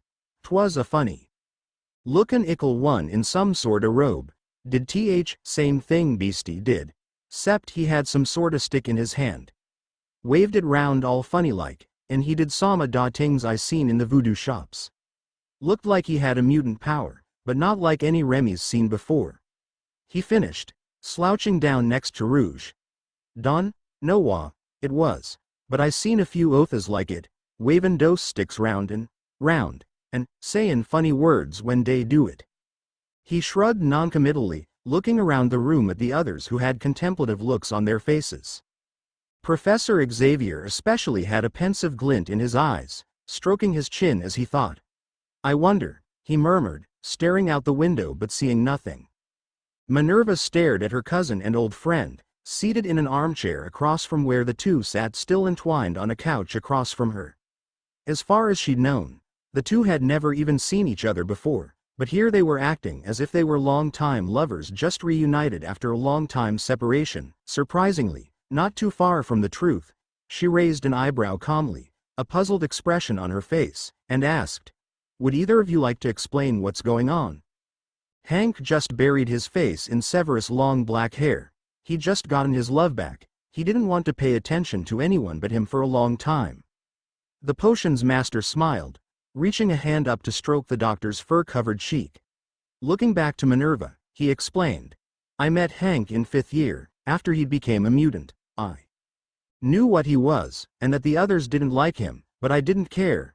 We started out as good friends and, gradually, drew closer until we were in an, rather close relationship." He sighed heavily, leaning back into Beast's well-muscled chest. "The others didn't like me much for it, but I didn't care. We were happy, and in love. Even as the ridicule became worse and worse, we were still together. Then he was thrown out of Hogwarts, just for being different." Severus snarled, lip curling in his characteristic sneer. "And I never heard from him again." He turned to look at Hank, gazing up into the swirling golden eyes. The doctor smiled, and explained to Minerva, "After I was thrown out in 7th year, I searched inconspicuously, trying to find my love. Even after I went to college to get a Muggle education, I still attempted to find Severus. Then, the other changes came. The fur, the tail, the claws. I didn't think he would love me if he saw me like this, and it had been so long, I was sure he had moved on, forgotten about me. So I stopped searching. Eventually, I came to Xavier's, and he gave me a home, a future. Still, I never forgot you, Sev. I have a picture of us on my desk back at the school, of that one time at the lake." Both of them smiled softly, lost in memories as Hank cupped a large hand around the other man's angular face. Minerva smiled to herself as she watched the pair interact, glad that two of her closest friends had found companionship in each other. They had both been through so much, they deserved a little happiness in their lives. She sighed inwardly, allowing herself a moment to secretly wish that she would find her match one of these days, before shaking the though off, berating herself for hopeless wishes. Finally, she decided to break the silence. "Congratulations both of you, and cousin." She paused, getting up and walking over to stand beside him. Then, suddenly, she whacked him over the head. "Minerva." Beast whined, grimacing and ignoring his cousin's giggles at the ungainly sight. The large, intimidating man was actually whining? "Oh, shush you," Minerva said in her sternest voice. "That was for not telling me you were in love with one of my best friends," she reprimanded, shaking her head at him like she would an errant student. Then, she reached out a hand to slap him around the head again, pretending not to hear his protests. And that was for thinking he wouldn't care. "Now," she began primly, sitting neatly back down in her chair with a dignified air, "tell Severus what you told me. Maybe he can help." She nodded emphatically, then added to herself, "At least I know why he knows about mutants now." Hank sighed, finally lifting his head from Severus' hair. Turning the other man to face him, he explained, "We found a new mutant this morning, using a device called Cerebro. It locates mutants who have just come into their powers, and allows Professor Xavier, who is a telepath, to access their minds to find out who and where they are, as well as their power levels and usually what kind of power they have. However, when the professor entered this mutant's mind, he was thrown out, and rather violently." Severus gasped, thinking of occlumency. Beast nodded, and added, "And that's not all. Before he was thrown out, Xavier saw a glimpse of trees. There was scenery in their mind." The potion's master stuttered, a shocked look on his face. "A wizard?" Minerva and Hank nodded solemnly, faces set in grim masks. "And we don't know who it is, or how old they are. They could be anywhere between 17 to 18 years of age, they might not even still be in school. As for where they are, all we know is that they're somewhere in England," Hank finished bleakly. Severus grimaced, burying his face in his hands for a moment. Then, he looked up, jaw set and determined. "I'll look around this year, and see if I can find anyone with the signs, but if they're not in school," he didn't finish, but the meaning was clear. Minerva and Hank just nodded, and Hank stood, pulling the other man up with him. "Well," the doctor said, shoving his hands in his pockets carefully to avoid tearing them, "I suppose I'd best be getting back to the school. I kinda left in a hurry, and this is gonna be hard to explain," he stated sheepishly, brow furrowed. "Oh, Hank," Minerva groaned, putting a hand to her forehead. "You used the flow system?" When the man nodded, she shook her head morosely. "The statute of secrecy doesn't apply here, since they technically aren't muggles, so I suppose you'll just have to tell them. Besides, I don't think a simple obliviate will work on them anyhow." She shrugged, turning to the fireplace. "I'd best be getting back to Hogwarts before the headmaster notices I'm missing. Meddling old coot," she mumbled before stepping into the fireplace and disappearing. Beast sighed, turning to Severus. "I don't suppose you'd like to come with me?" he asked hesitantly, not looking at the other's face. The potion's master just smirked, gesturing towards the fireplace. "And miss seeing where you've been living, as well as you having to explain the entire wizarding world?" he scoffed. "Besides, I've just found you again, and I'm sure as hell not letting you go now. Lead on, my love." Hank smiled, dropping a gentle kiss on Severus' cheeks. "As you wish." Xavier and the rest of the mutants occupying his office were still mulling over what Gambit had said when the fireplace roared to life, glowing the vibrant green it had when Beast had stepped through and disappeared. Everyone started, staring hesitantly and a little bit fearfully towards the emerald flames, waiting. Then, two people tumbled unceremoniously out of the luminescent blaze, landing in a heap on the ornate wool rug laid in front of the marble-paved fireplace. The pair untangled themselves with no small amount of trouble and stood up, brushing the soot from their clothes. One the room's occupants recognized with some relief, blue fur and all. The other was unfamiliar. Tall, slender frame cloaked in black, long black hair, and blue-black eyes, he gazed around the room with a contemplative air, before turning to Beast. "I approve." His voice was soft, deep and silky, flowing like water. Shaking himself out of his shock, Xavier finally managed the words, "Hello again, Hank. Who might this be?" The blue-furred mutant smiled gently, resting a hand on the smaller man's shoulder. "Sorry about that, Professor." The strange man snickered lightly. "No, not you, Sev," Beast protested. "I meant him." He gestured with a large hand towards the stately older man. I know. The dark man soothed, still smirking. "Hello, Professor Xavier," he addressed, bowing slightly from the waist. "My name is Severus Snape. I'm here because I want to watch this lug." Here, he pointed at Hank, stutter through his explanation of what he just did. "That and I haven't seen Hank in a long while," he finished, letting the last sentence fade off. "That doesn't explain much," Scott put in, looking at the potions master suspiciously through ruby sunglasses. Severus just smirked, staring back at him unfazed. "No, it doesn't, now does it?" he scoffed. "Now Scott," Professor Xavier soothed, looking curiously at his longtime friend and said friend's companion. "We'll get to Mr. Snape in a moment. I'm sure that he is included in Hank's explanation." "How about that, bub?" Logan growled, crossing his arms and leaning against the oak-paneled walls. "We'd sure like to hear that."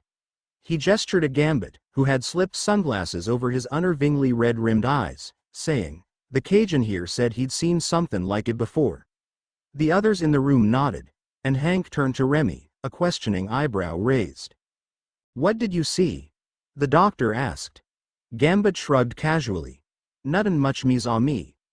Just a man dressed like her friend, wavin' a stick round and mumblin' funny soundin' words as he did it.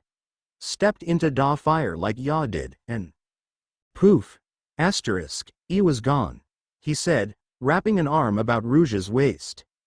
Hank and Severus nodded, recognizing a wizard using the flow system. "Had to be one of us," Severus said to the larger man. Beast nodded again, crossing his arms and leaning back as he prepared to explain. "What you saw was something called the flow system. We use it to get around." "Who's this we?" Wolverine asked, straight to the point as usual. Hank sighed. "Well, you may find this hard to believe, but mutants aren't the only unusual society out there. In fact, there are a number of different races, but in this case, I'm speaking of only one. Wizards." "Wizards?" Jean questioned, voice skeptical. "Like magic, pointy hats, wands, cat-into-a-toad-type wizards?" Scott, Wolverine and Rouge looked just as incredulous, while the Professor, Storm and Gambit just seemed mildly surprised. Severus smirked, nodding serenely. "Not so much the pointy hats anymore, but otherwise, yes." He flicked his wrist quickly, and a slender piece of wood slid into his hand, his wand. 11 inches, dragon heartstring, excellent for defensive spell casting. Beast followed his example, pulling his own wand from an inside pocket of his vest. 10 inches, maple, and a hair from the tail of a unicorn. "Very good for charms." "That always was my best subject," he remarked, eyes blank as he lost himself in memory. "Unicorn? Dragon? You guys have got to be kidding me," Scott blustered, forehead creased in a disapproving scowl. Professor Xavier shook his head, attempting to stop Cyclops, but the man just powered on. "Come on, put down the twigs and tell us what's really going on." The potions master looked to his lover for a moment and, at the other's nod, turned to Scott. Flicking his wand quickly in Scott's direction and ignoring Wolverine's inevitable tensing at the threatening move, the startled mutant was suddenly pulled into the air by his ankle, then hung there with his head about 3 feet off the ground, mouth gaping in shock. The others in the room froze, before Wolverine and Gambit burst into laughter at the sight.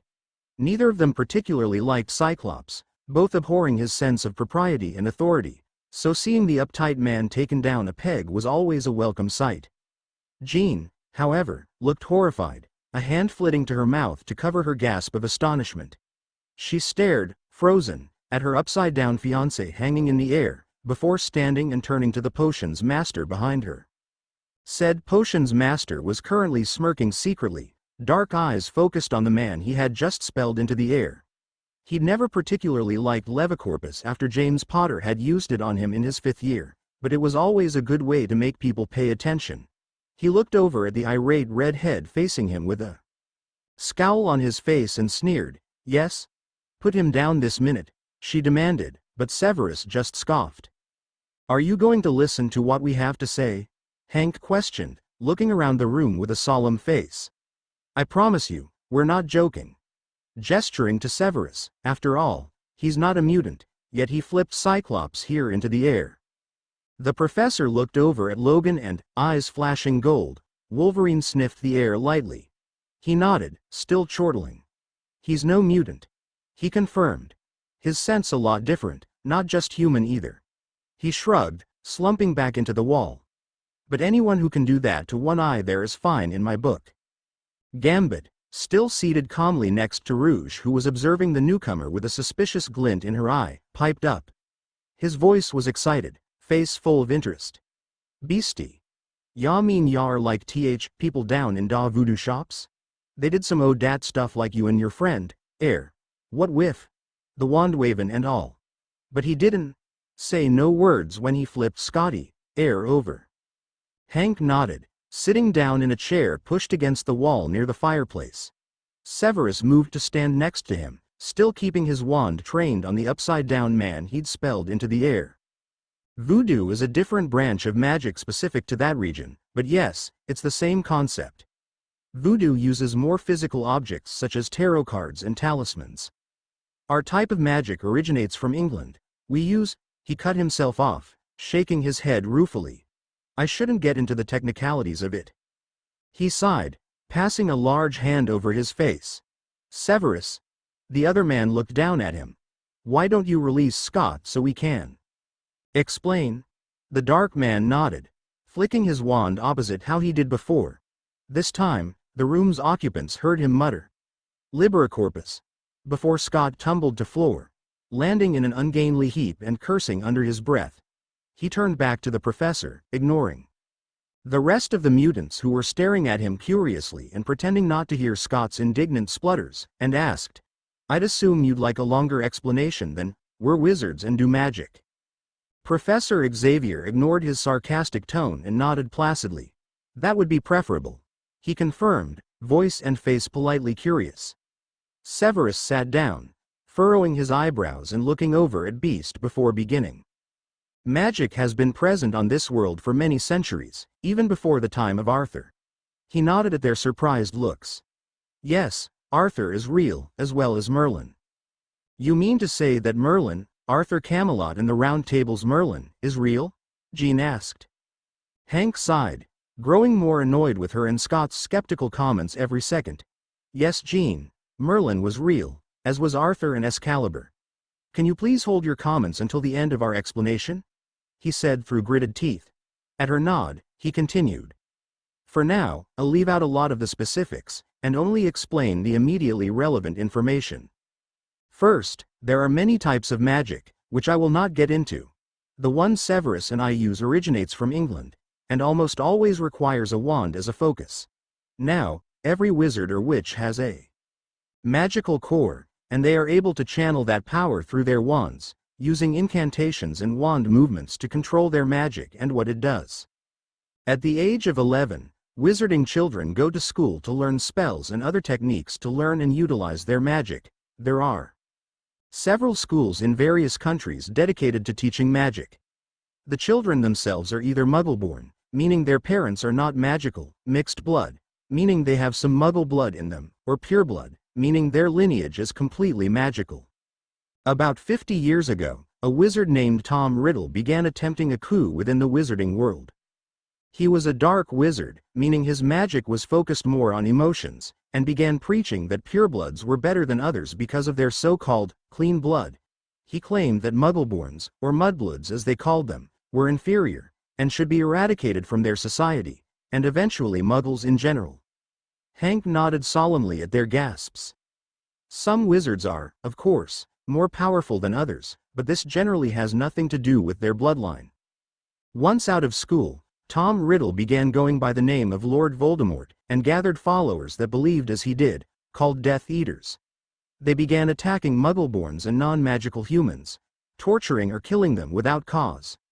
Many wizards fought back, including their government, the Ministry.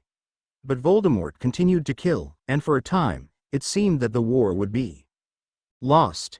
Hank finished, motioning for Severus to continue. The darker man nodded, and began. Then one night, Voldemort disappeared. He had gone to a small town to attack a family called the Potters. James, his wife Lily, and their year-old son Harry. He murdered James and Lily with the death curse, which no one had ever survived. But when he turned to cast it on young Harry, something went wrong. The spell rebounded, and Voldemort's body was destroyed. Harry Potter was heralded as the boy who lived, our savior. Albus Dumbledore, the headmaster of Hogwarts School of Witchcraft and Wizardry and a very famous and well-loved man, took the boy, saying he'd left him in a safe place until it was time for him to attend Hogwarts. But Voldemort was not gone forever. He was still alive, a floating wraith with no body to inhabit. 10 years passed, with no sign of either Voldemort or Harry. Then, after a decade, Harry Potter stepped foot into the wizarding world again. Various mishaps and life-threatening situations happened yearly, but somehow he thwarted each one every time. Then, in his 4th year, Voldemort returned, resurrected by his followers using Harry's blood as a catalyst. The Dark Lord's campaign for the Muggles' eradication began again, and everyone was relying on a 14-year-old boy to defeat the most powerful dark wizard since Merlin's time. But somehow in his 6th year, during a raid on Hogwarts, Harry destroyed Voldemort again for the last time. No one actually knows how he did it, and he refuses to speak of that day to anyone. Severus ended, crossing his arms.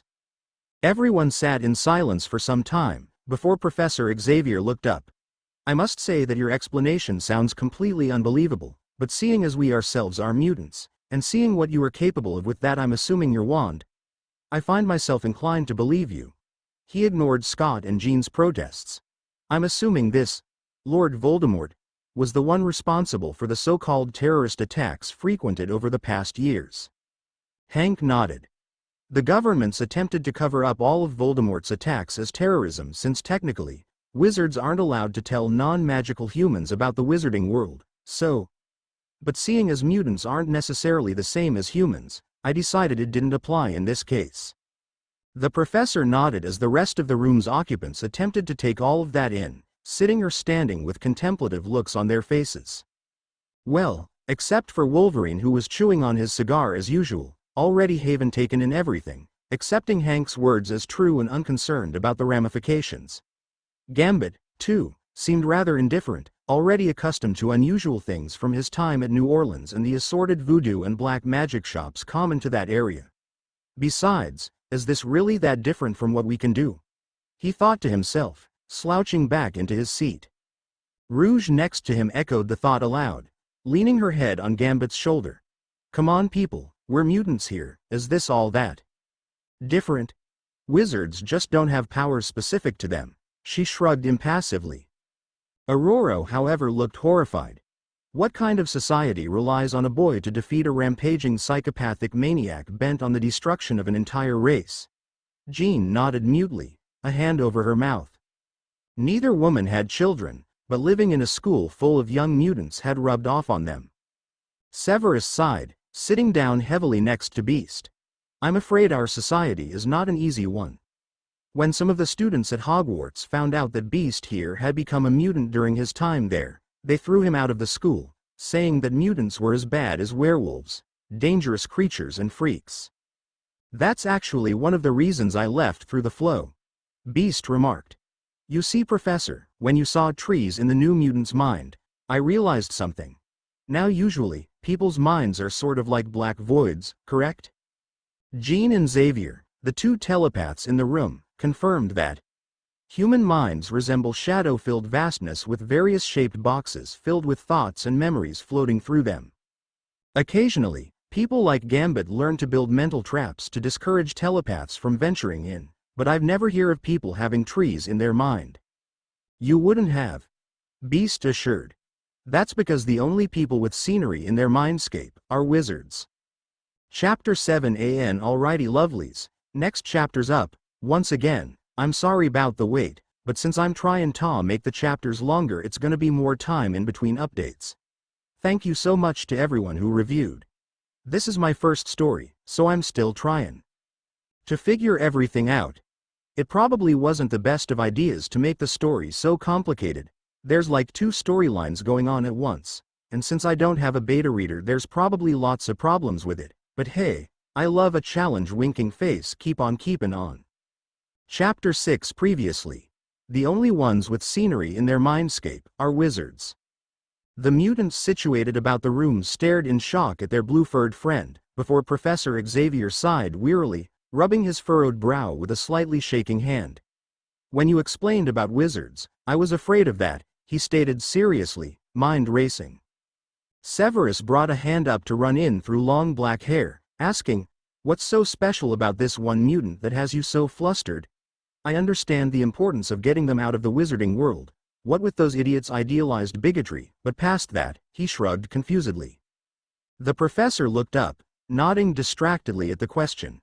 "You are correct, Mr. Snape, we would not normally be quite this concerned. Though we do profess a level of worry about all young mutants due to the usual rather malevolent reaction towards them, but this goes a bit beyond that. However, the particular young one in question is of I'm assuming you know about power levels?" He trailed off, raising an eyebrow questioningly. At Severus' nod, Scott cut in. "How do you know so much about mutants anyway?" he asked suspiciously, mouth turned down in a disapproving frown. The Hogwarts professor was unfazed, merely turning to the visored man with his trademark sneer firmly in place. "I don't quite see how that is any of your business, mister." He trailed off, looking at the mutant expectantly. "Summers." Scott ground out, teeth clenched. "Well, Mr. Summers," Snape scoffed, eyeing the other man distastefully, "though it really isn't any concern of yours. I know about mutants because of Beast here." He gestured airily at Hank. "I knew him during his time at Hogwarts before everyone found out he was a mutant and threw him out. They claimed he didn't deserve to be there. Thought he was a freak." He looked apologetically at his lover for the harsh words, receiving a gentle smile in return. "And you didn't?" Scott probed, ignoring the disapproving looks he was getting from the professor, Storm and Rouge. Severus' sneer grew at the man's blatant attempts to get a rise out of him.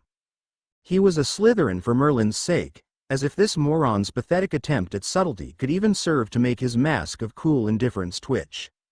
"No, Mr. Summers, I did not," he replied calmly, inwardly smirking at the affronted look on the other's face. "I never cared that Hank was a mutant, and before you have the impertinence to ask, I still do not," he finished, turning his attention back to the professor who had a hint of an amused smile on his face. Wolverine didn't even try to hide his own smirk, and Gambit was chuckling softly behind his hand from his seat beside the grinning Rouge. "Now," Severus continued primly, a ghost of a smirk pulling at the corners of his mouth, "if we can get back to the matter at hand?" Xavier nodded, steepling his fingers on the desk in front of him. "As I said before, this new mutant is of the Omega class." He hesitated for a moment, then went on, "or higher. Not only that," Storm added, gray eyes solemn, "he or she is also feral. Slytherin an accomplished spy or no?" Severus was unable to keep his mask from slipping into astonishment for a moment at that little tidbit. "Or higher. And a feral?" He breathed incredulously, blue-black eyes wide. The potions master knew all about mutant power levels and the various classified powers, including ferals, having researched it alongside Hank during the two stint in Hogwarts. "Oh Merlin, if this is one of the children that sided with," his words tapered off, soft voice filled with horror. "I know." Hank groaned, sitting heavily in his sturdy oak chair. "That's another reason I went to Minerva. With her part in both the First and Second Wars, she would know the complications. Though a great deal of the Dark family's children chose to side against their parents in the last raid," Severus pointed out. "There are, of course, some that fought amongst the Dark Lord's ranks, but many did not. There may still be some hope in that area." The two were cut off by Wolverine's irritated growl, jumping at the reminder that they were not alone in the room. "Would you two like to explain what you're blabbing about, or do we have to drag it out a yaw?" The feral man demanded, brown eyes bleeding into gold in his agitation. Whatever they were discussing, it didn't sound good, and the Wolverine didn't particularly like that. "Well?" Hank sighed, while Severus nodded grimly. "I am sorry," the darker man said, once again running a hand through his hair and grimacing at the need for an apology. "I've been so deep in the politics and strategies of our war that I fall too far into the interworkings of situations. Too much time spent as a spy," he mumbled wearily, closing his eyes tiredly. But Scott, ever suspicious, picked up on that last line, jumping on it quickly. "A spy? What do you mean?" he prodded, gaining a glare from Hank and, surprisingly enough, Wolverine for his insensitivity. Normally the rough and tumble man had much the same range of sensitivity as a teaspoon. However, not having known his own past and considering that many of the things Creed said made him not want to know, Logan understood that some people had sensitive pasts. He also understood that brining up said pasts was often not in anyone's best interests, and as such it was best to simply not do it. But of course, Cyclops was ignoring most if not all common sense and courtesy and insisted on prodding into this man's past which was really none of his beeswax. Accordingly, Severus gave the man his best and most malicious glare, upper lip curled in disgust. "Yes, Mr. Summers, a spy." He spat, midnight eyes flinging fire in his barely constrained fury. He grinned malevolently as the other man flinched. "During the first time of the Dark Lord, I was fool enough to take his filthy mark upon my arm." Severus yanked the sleeve of his black robe violently up to his shoulder, exposing the skull and snake burnt into his arm. "When I realized my mistake, I went to Dumbledore, pleading for him to help me, to save my worthless hide from that maniacal psychopath I had thought worthy to call lord. The man sent me right back into his hands, saying I should think it an honor to spy for the light, for the great Albus Dumbledore." He sneered, voice twisted with hate. "And like the sycophantic young zealot I was, I agreed. Agreed to kneel in front of that monster, mark upon my arm like a branded cow. Agreed to endure his torture curses without so much as a whimper, and thank him for it when he was finally through. And agreed that when all that was over I would crawl back to Dumbledore with a smile on my lips to report on everything I'd learned and receive a pat on my head like a dog. So yes, boy, I was a spy, a betrayer, a thief. I've seen more than you can ever dream." He finished, ignoring the others staring at him in shock and horror. He didn't need their pity. Scott stood up, brow furrowed and voice full of self-righteous indignation. "I'll have you know, sir, that I've seen and been through a lot more than you'd think," he sputtered loudly. Everyone just watched the two men argue with various emotions clear on their faces. Hank seemed sorrowed that his lover was forced to endure that suffering, that pain, alone. But when Severus turned to him briefly, hesitantly, he found no pity. No, instead he found a man that loved him, that mourned for him but thought no less of him for it. The professor and Storm held worry for both Scott and the already cracked relations between the mutants and Severus who was, thus far, their only viable link to the wizarding world. Jean seemed torn between concern for Scott and anger at the man who to her was showing blatant disrespect for her fiancé. Rouge seemed vaguely amused, while Gambit and Wolverine were outright grinning. Both men had recognized the battle-hardened air Severus carried with him even talking with Hank. Despite what Scotty the one-eyed wonder mutant said, this man knew what he was talking about. "Oh, have you now? Ickle one playing war games with the grown-ups now?" Severus taunted, cutting Scott off when he began to protest. "Don't even try. I know a 17-year-old boy who could best you any day. Don't think even for a moment that I cannot," he finished, not even deigning to look at the other man. "Though Harry is sort of a special case," he remarked inwardly, before turning back to face Professor Xavier. "Now, as I was saying before we were so rudely interrupted," Severus began, smirking at Scott, "Hank and myself were discussing the complication should this new unknown mutant be one of the children that sided with the Dark faction during the Second War." Here Jean, taking the place of Scott who appeared to be sulking, interrupted self-importantly. Yes, we understand that. Light is good, dark is bad, so obviously we don't want them to be deep." She squeaked in terror at the black glare Severus sent her way, unconsciously shrinking back into the couch she was seated on. "No, madam, I'm afraid you do not understand if you believe that point-blank idiocy I just had the displeasure of hearing. While I understand that you do not know or comprehend our customs and way of life, I would prefer that you would not insist on spewing that idealized bigotry," Severus said quite calmly, tone that deceptively quiet tenor laced with venom he reserved for situations and or persons that he loathed with all his being. Those that fell under this category usually consisted mostly of Gryffindors, teaching said Gryffindors, and the biased speeches they uttered almost daily, but seeing as this woman with no understanding of the situation felt the need to educate him, he found the harsh whisper appropriate. "Jean, acting remarkably like her still pouting fiancé, immediately began spluttering and blustering pompously. The professor seemed to be preparing to take steps to placate matters when Gambit suddenly slid fluidly to his feet, removing his arm from about Rouge's waist and taking several soundless steps to place himself in front of the sputtering red head. Leaning his face in close, the normally jovial Cajun's voice was hard and flinty as he spoke. "Genie, ya betta shuts ya mouth before ya gives him a betta reason ta shuts it fo, ya." He held up a hand, waggling a finger reprovingly as both she and Scott began to protest. "Ah, is best if ya don do that me's ah me. Now ya listen ta what he had ta say, and ya wait till he's done, till ya talk," he instructed, gliding back to his seat with a respectful nod at Snape. The potions master returned the gesture gratefully. "Now as for the light is good, dark is bad propaganda we had the delight of hearing today, that is not at all what I was attempting to relay. While I don't feel the need to instruct you on the inner workings of magic, neither light nor dark magics are food or evil, only the intent with which they're used," Severus explained, shifting into professor mode. "While it is true that the majority of wizards that chose to side with the Dark Lord were, indeed, dark, this does not inherently make the magic itself evil.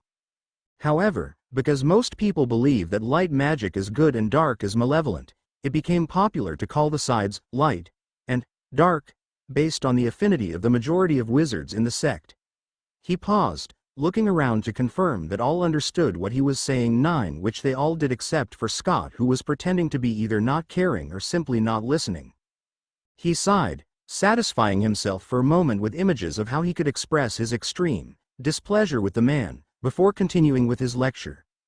"I, myself, am a wizard with an affinity for dark magic, but I did not side with the Dark Lord. In fact, a great deal of children form dark-aligned families. Even children of known and notorious Death Eaters chose to fight against their parents. They are mostly, if not all, proficient in dark magic, and yet they are no more evil than myself." He frowned vexedly at Jean and Scott. "That is what I was trying to tell you before. The majority of teenage wizards either remained neutral or fought against the Dark Lord, so it is highly unlikely that there will be problems in that area," he said, trying to be optimistic. But if they are not, the warning hung heavily in the silence that statement produced. Professor Xavier sighed and straightened in his wheelchair, clearing his throat to gain their attention. Fixing Severus with a pointed stare, he asked, "Are we certain that this new mutant will be attending this Hogwarts for the coming school year?" "I'm afraid not, Professor," Hank answered, speaking up for the first time since before Scott and Severus' argument. His blue-furred, whip-like tail was twitching agitatedly, and his large frame was slumped dejectedly in his chair. "Hogwarts is up through 7th year, which is mostly made up of 17-year-olds. There is a fair spattering of 18-year-olds. And a number are coming back to retake classes that were interrupted due to the war or other such circumstances," Severus added, moving over to lean against the paneled wall next to his lover. "So in all likelihood, they will go to Hogwarts. In this case it's the best possibility," Hank finished, rubbing his neck wearily with a large hand. Xavier nodded, brow furrowed in thought. "Then that is where we will focus our efforts. We cannot let the Brotherhood know of this new young one, lest they manage to turn them against the humans." "If they don't already know," Scott mumbled pessimistically, finally coming out of his childish sulk. Storm gazed stoically at the fatalistic mutant, gray eyes calm and cool. "There is no reason to believe that they do, Scott," she said unworriedly. "If the professor was unable to find their location even with the help of Cerebro, Magneto with his mild telepathy will assuredly be unable to. I'd assume that we need to have someone, or several someones from the team stationed at Hogwarts this year," Xavier instructed, mind already working through the complications. "They'll be able to recognize the signs of a mutant newly came into their powers, and perhaps help control any temperamental outbursts. Can you think of any way that might be possible?" he directed at Snape, raising an eyebrow. The potions master smirked secretly. "Of course. I'm a professor there after all." He quirked his mouth in a lopsided smile. "Even if I wasn't, Amelia has been requesting a new class. I'm sure you can find someone to fit the position." "And this position is?" Logan growled, fed up with all the tiptoeing around the subject. "Ah, and you are?" Severus asked, eyeing the other man with a speculative eye. "Logan. Don't ask the last name, I don't know it," Wolverine said brusquely. "A feral like our mystery mutant." Snape nodded, a hand on his chin. "Well, Mr. Logan, the class Amelia. Our minister, by the way, has been pressing Dumbledore to have as a physical class, no magic. She wants the students to learn how to defend themselves if and or when they lose their wands in a fight, and to learn how to dodge spells in the first place. Even with the students with a large repertoire of offensive and defensive magic, very few bother to keep themselves in shape, and even less know how to fight without magic." Wolverine and Gambit snorted derisively. "Da same ting with lots of mutants. They rely so much on dear powers dat they don't know how to fight without 'em," Gambit stated, face set in a frown at the sheer idiocy of that tactic. Both men kept themselves in prime physical form, and practiced sparring for at least an hour a day, usually with each other. "Perfect," Xavier remarked, smiling broadly. "Remy and Logan here teach phys. Ed. Here at the school. They'd be perfect for the job," he said, gesturing to the two mutants. "That is, if you two don't mind." Both of them grinned. "Teach a bunch of babies how to fight." Logan grinned ferally. "My favorite." Gambit nodded. "Always a pleasure to teach the ickle ones how to do hand to hand." He looked down at Rouge, who was leaning into the crook of his arm with a slightly disappointed look on her face. He brushed a lock of hair from over her eyes with a gloved hand. A soft smile on her face as he said, "S, long as I can take ma share wid me," grinning broader at the happy gleam in her gentle brown eyes. Of course," Xavier placated, smiling lightly with a pleased look in his eyes. "She can be your assistant, and do recon." He turned to Severus. "Will this be acceptable?" The Hogwarts professor nodded calmly, saying, "I'm sure they'll be perfectly fine." He sighed, looking over his shoulder at the fireplace behind him. "I have to get back, I've got something brewing that needs to be attended to," he remarked regretfully, looking sadly at Hank. "Hank will brief you on what you need to know about our world. The rest can be discussed later on at Hogwarts." He turned to face Beast, raising a hand and resting it on his furred cheek. "This isn't goodbye," Severus said, attempting to reassure both Hank and himself. "I'll be visiting regularly, and when all this is over," he trailed off, letting his mask slip to show a slight smile. The large mutant just smiled, nodding with a hint of wetness in large gold eyes. "Professor, everyone," Severus addressed, bowing slightly from the waist. "I'll be back to discuss everything after Amelia gives her approval," he said, turning to the roaring fireplace. Throwing a pinch of flow powder into the flames, they flashed green as he stepped in and twisted away. Severus Snape strolled into the ministry building, studiously the various witches and wizards staring at him in interest. After his role as a spy during both wars had become evident to the public, people became much more likely to stare rather than just ignore his presence, something that, in his opinion, was definitely not a good thing. He was a man who enjoyed his privacy and his secrets, and keeping said privacy was definitely not aided by having various and sundry follow him wherever he went.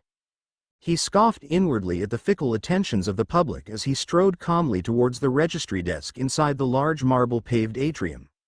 He sneered in disgust at the golden statue, fountain presiding over the center of the spacious room.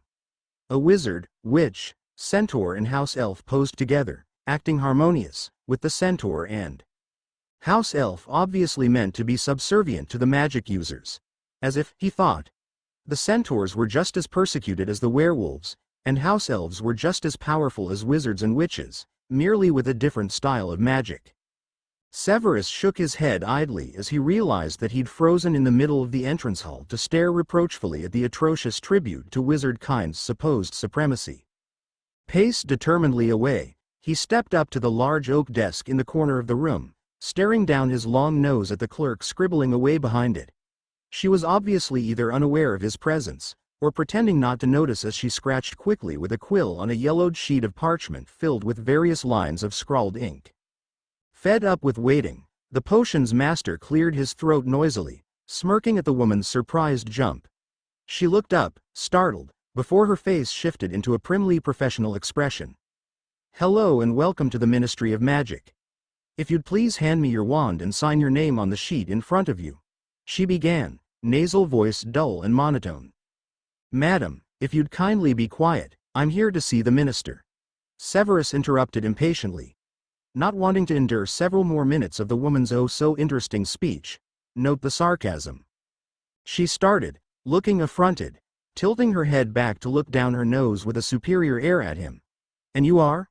the clerk questioned pompously, giving the impression that she didn't care who he was. He still had to sign the sheet and give her over his wand.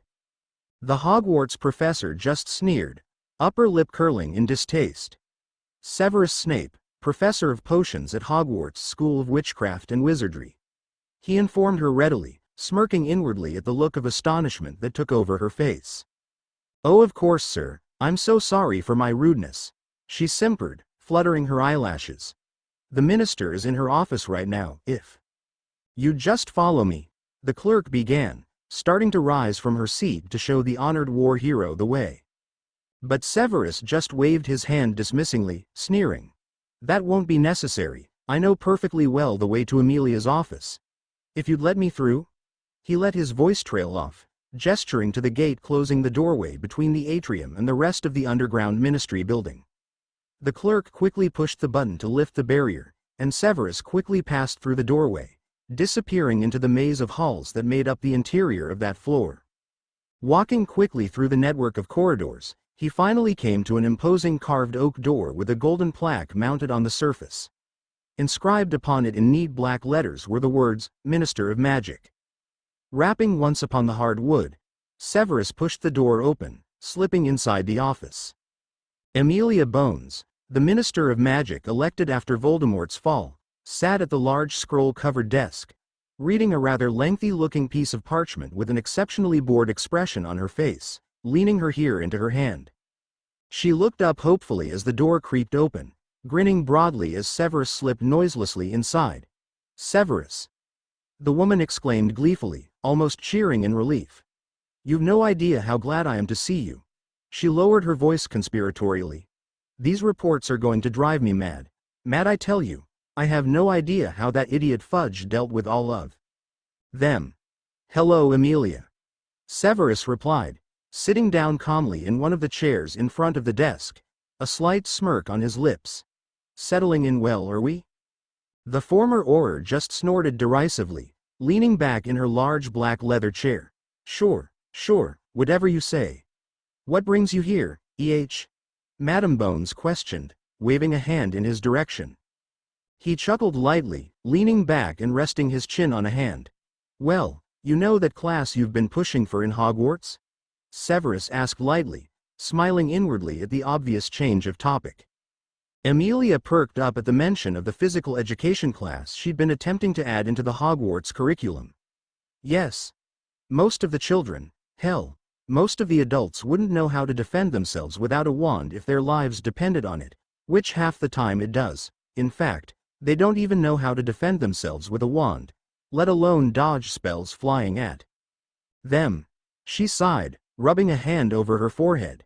"I know the war's over and all, but with all the Death Eaters still running amok out there and me in a position to finally change something, that class is one of the first things that should be added in."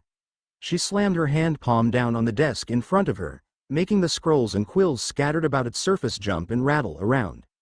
Blowing out a long gust of air, the newly elected minister slowly calmed down before turning to face Severus. "Why?" "Well, I have some good news," Severus stated coolly, lips quirked upwards in a ghost of a smile. "I found 2 teachers who can teach how to fight completely without magic, all hand-to-hand combat." He thought back for a moment, remembering the metal bow staff he'd seen leaning against the wall next to Gambit, and a few weapons as well. Madam Bones' face lit up at that, eyes alight with excitement and curiosity. "Really?" Then her face twisted into a worried mask, and she hesitantly said, "They're not muggles, are they? You know that I'd never pull the class through if I was required to break the statute of secrecy for it. The Wizenagamot would never allow it." The potions master just smirked confidently. "Technically, we're not breaking the statute," he snickered to himself. They aren't even technically humans, and even if they were, they're not the same as muggles. No, Amelia, he reassured, they're not muggles. Far from it, in fact. That's not lying. I just didn't say they were wizards. He congratulated himself inwardly for the nice save. Amelia slumped into her chair, a relieved expression on her face. Good, she said, grinning widely. I'll petition the Wizenagamot tomorrow and attempt to push it through. I'm sure our friend will be happy to help. She winked mischievously.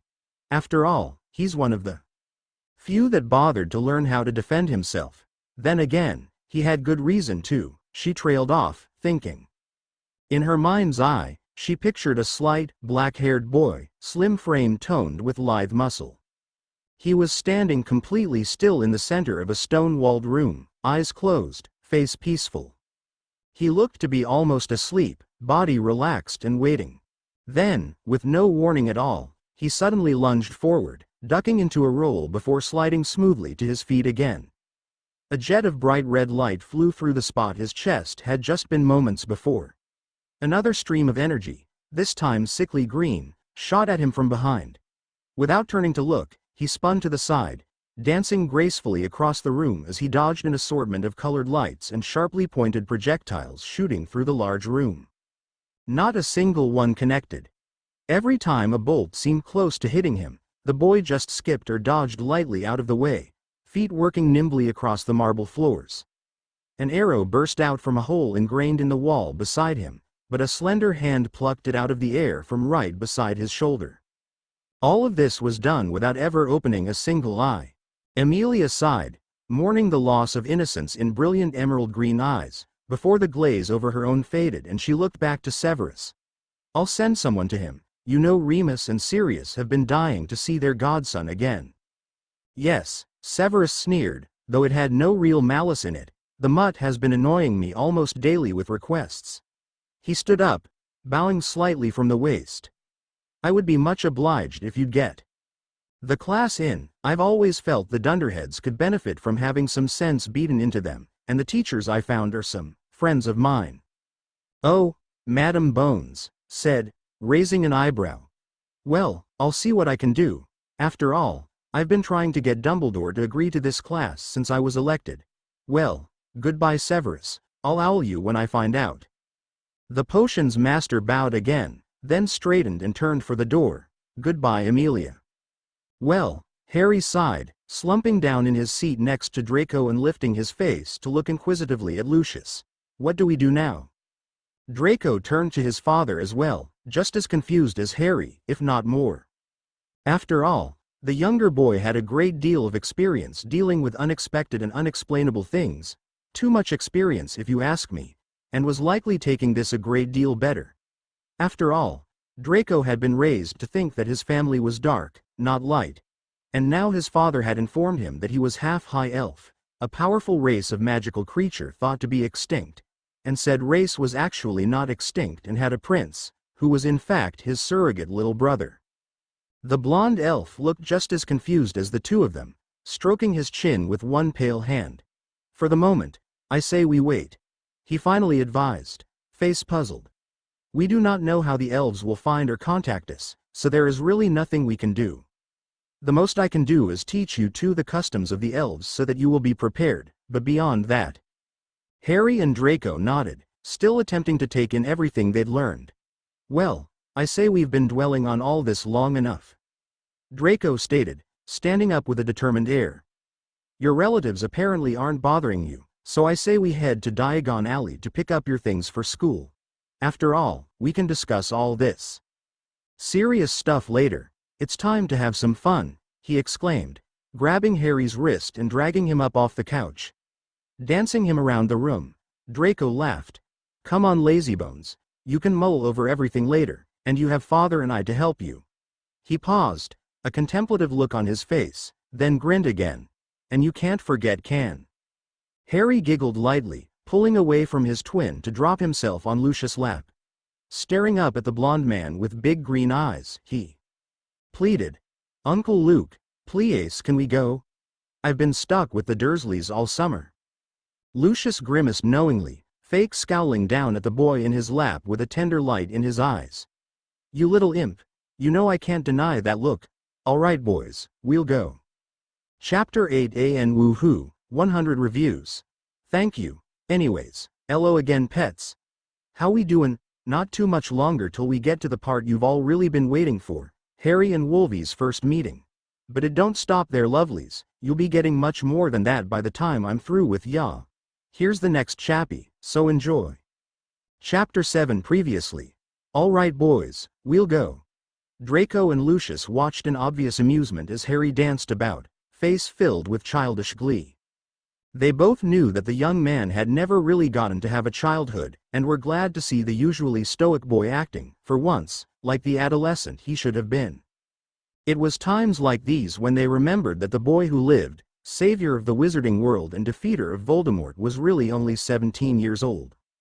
So rarely did he ever act like the young man he would have been. Seeing him this way, the slight black-haired young mutant flitting excitedly through the leaky cauldron, the Malfoys and the rest of the patrons were filled with a mix of shock and laughter as their savior darted to and fro amongst the rough wooden tables. Harry's lightly golden-toned face glowed as peals of mirth rang like bells throughout the enclosed space.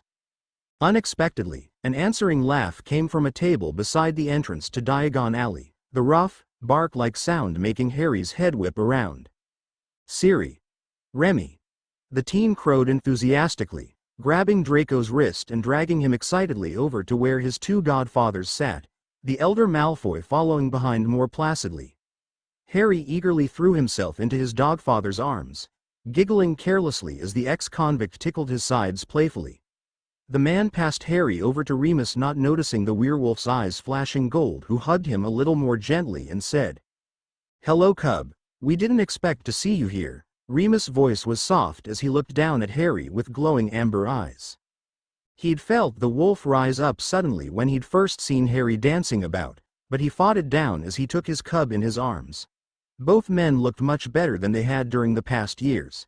Sirius finally free after Wormtail had been captured, and Remus finally receiving some proper care and wolfsbane during his transformations, which Severus kindly provided for him, free of charge. "Hello Draco." "Lucius," Remus added with a respectful nod. Harry just chuckled. "Draco and me got Uncle Luke to bring us to the alley so we could get our school stuff," he informed them merrily, sitting happily in his substitute godfather's lap. Remus wasn't officially his godfather, but he was as good as one to Harry, and after he and Sirius had finally gotten married, the title was just added on by association. "Yes," the older blonde drawled, leaning against the wall after giving the slightly dirt-coated chairs a disgusted look. "The little brat decided to use the kicked puppy look on me. How could I say no to that?" Lucius almost whimpered. "Almost. After all, Malfoys don't whimper." Sirius and Remus chuckled and smiled knowingly. "Oh, we know that look, don't we pup?" Sirius accused, poking the still giggling Harry in the arm teasingly. Draco, who had plopped unceremoniously into a chair beside them, patted Harry on the head jokingly and taunted. "You mean the look that makes even Madame Pomfrey let him out of the infirmary early when he's there every other day of the week? The look that makes Professor McGonagall allow him to call her Aunt Minnie? And the look that he used on Uncle Sev so that he could call him Sevy?" The blonde snorted at that, remembering the look on the esteemed potions master's face when Harry had first dubbed him with his new name. Harry pouted sullenly, crossing his arms with an indignant huff. "Remy," he whined, turning around to gaze at the werewolf. With the exact same look they had just been discussing on his face. "They're being mean to me." With his large green eyes sparkling, mouth turned down in an adorable pout and face turned up imploringly, he was the picture of endearing innocence. The unfortunate man on the receiving end of said innocence fought valiantly for a moment, before giving in. "All right cub, I'll make them stop," Remus soothed, turning to his husband with a disapproving look on his face. Bringing a hand up, he whacked the still chuckling Sirius upside the head, nodding contently when the man yelped. Rubbing the back of his skull sheepishly, Sirius gestured with the other hand. "See?" the ex-convict groaned, wincing at his sore scalp. "One little look and ow. What was that one for?" Sirius complained, pouting childishly at Remus and once again rubbing his head in pain. The werewolf just smirked and informed him calmly, "Because I felt like it," with a teasing smirk. Turning back to look at Harry, he asked, "Better cub?" Lucius and Draco chuckled at Harry's satisfied nod, the elder of the two Malfoys sending Remus a smirk at not being the only one to suffer from that look in Harry's brilliant emerald eyes.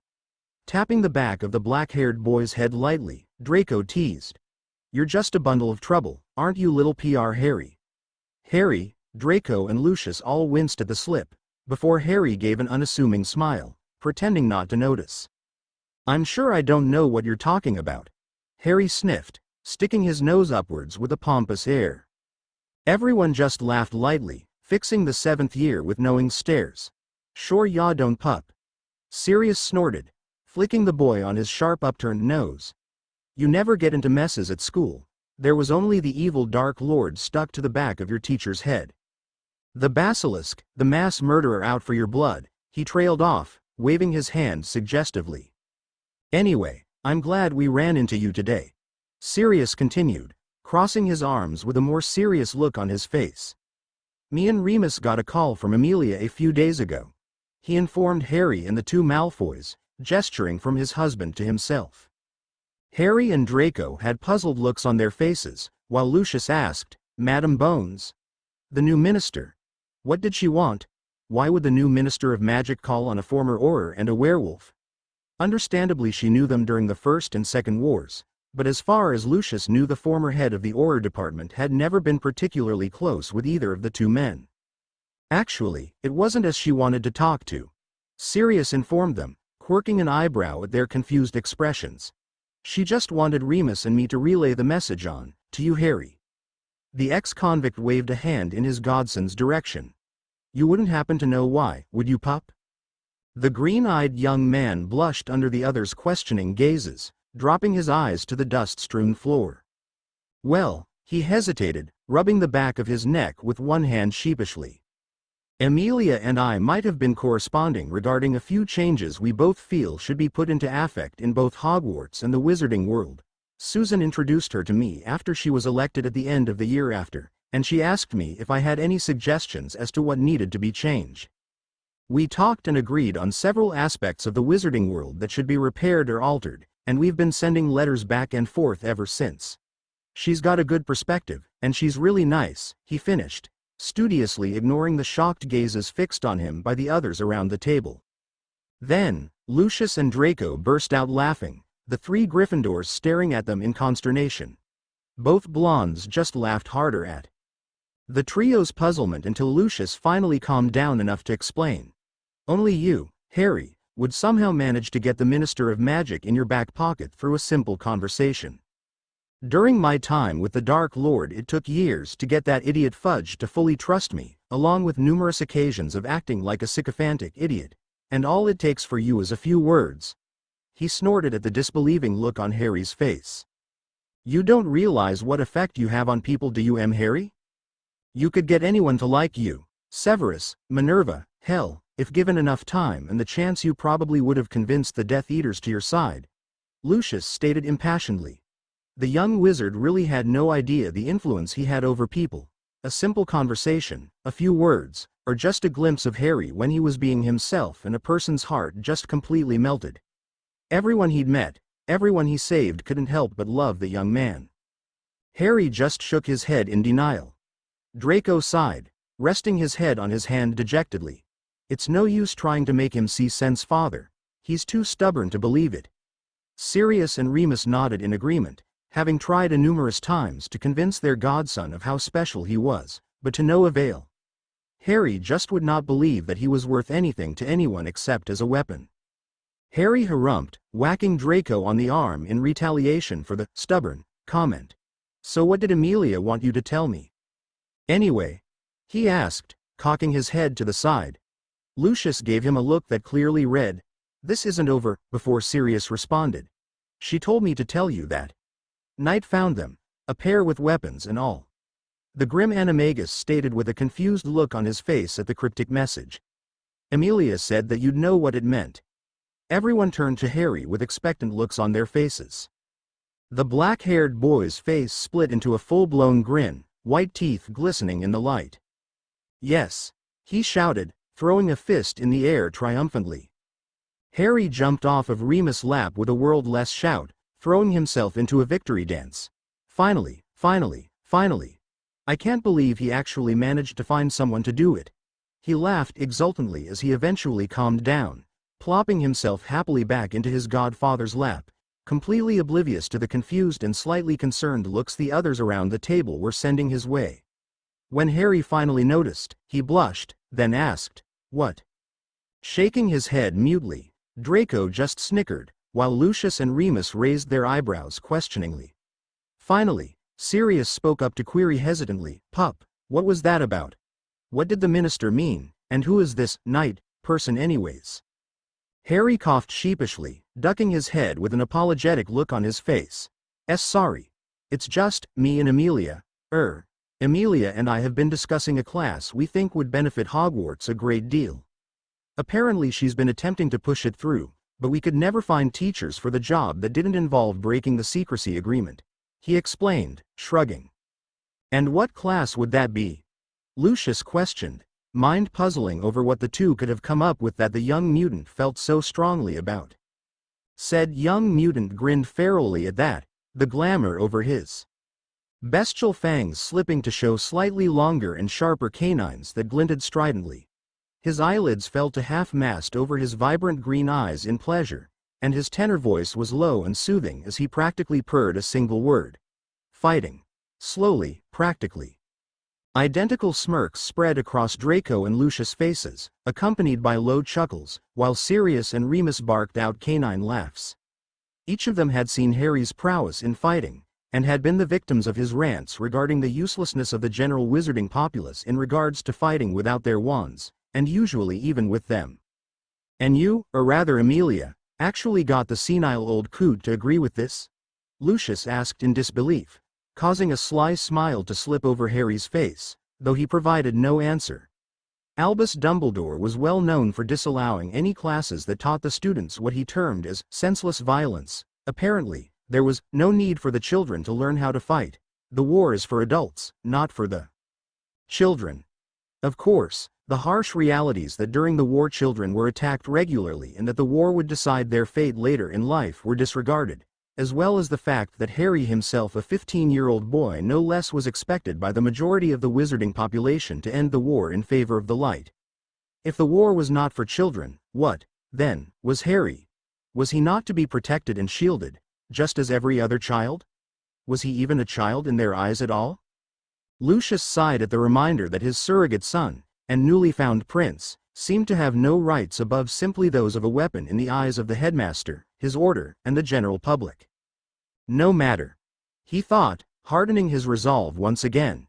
Even if my people do not demand retribution for the mistreatment of their prince, our queen most assuredly will.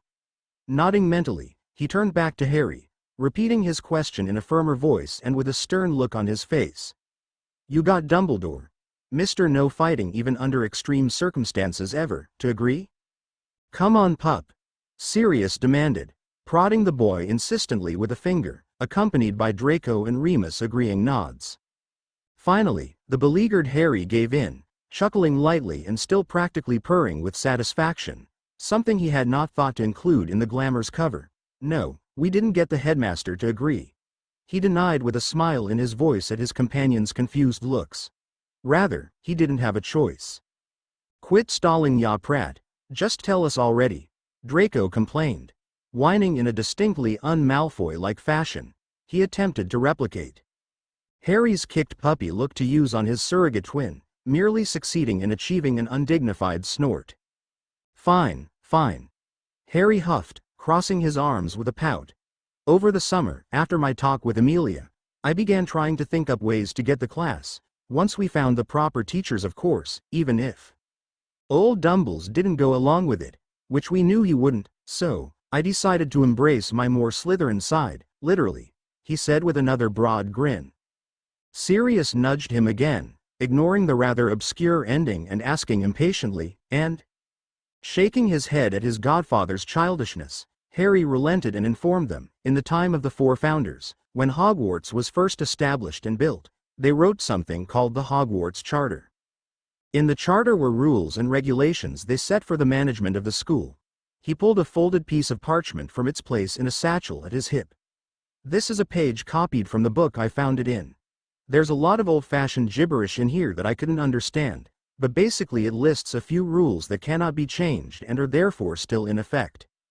To those concerned, he read off, voice filled with sly happiness, let it be known that Hogwarts School of Witchcraft and Wizardry is to accept all students, regardless of class, power, or blood purity.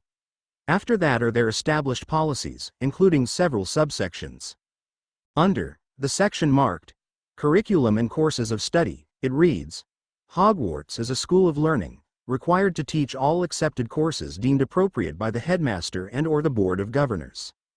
Now, as we know, Harry went on, the Board of Governors was disbanded by the headmaster against their will illegally, I might add, during the Second War, as they were no longer needed in that capacity at the time, illegally, as it takes a majority vote by said board, the headmaster, the staff, and a fourth party that has to meet certain requirements. However, there is a third way to get a class added into the school that does not require the headmaster's approval. Harry's grin widened to unbelievable proportions, once again quoting from the charter. However, if a course is felt appropriate but the headmaster and board denies the request, the class may be established by a majority vote of the governing body of the Wizenagamot, accepting all concerned parties such as the headmaster or members of the board, as well as, he paused, voice full of vindictive and accomplished glee, as well as one or more of our established heirs. Lucius and Draco slowly started forming small smirks, their Slytherin tendencies allowing them to understand the situation faster than the Gryffindor-aligned minds of Sirius and Remus, and with the minister pushing the Wizenagamot to agree without the old codgers' interference. Lucius reasoned, voice tinted with malicious amusement and a hint of pride, it will be easy to convince them to go along with the course. But what about the heir? Sirius questioned, stroking his chin thoughtfully. As far as I know, no one has claimed the right since he accepted Slytherin's legacy. But Remus shook his head, saying, actually, he was never fully established as Slytherin's heir, seeing as that vault in Gringotts is still frozen and has for almost 200 years. Apparently the last line was unable to access the vault for unknown reasons, so Riddle could claim to be of the bloodline, but must have never undergone the inheritance ritual to be recognized as the official successor. Harry nodded along, ignoring the looks from Sirius, Lucius and Draco, clearly asking how either of them knew all of that. So what then? Draco asked expectantly. Harry chuckled idly, shaking his head lightly from side to side. Well, as you know Remus, Sirius, the Potters have long been suspected of being of Godric's blood. But Harry, Sirius protested, grasping his arm in a strong hand, you can't afford to publicly oppose the headmaster, not yet. And I'm not. Harry cut in, placing a hand over Sirius' mouth to halt his protective ranting. Though I will be accepting the Potter lordship, and thus the status as Gryffindor's heir, I will not be using that position to contest Bumbles.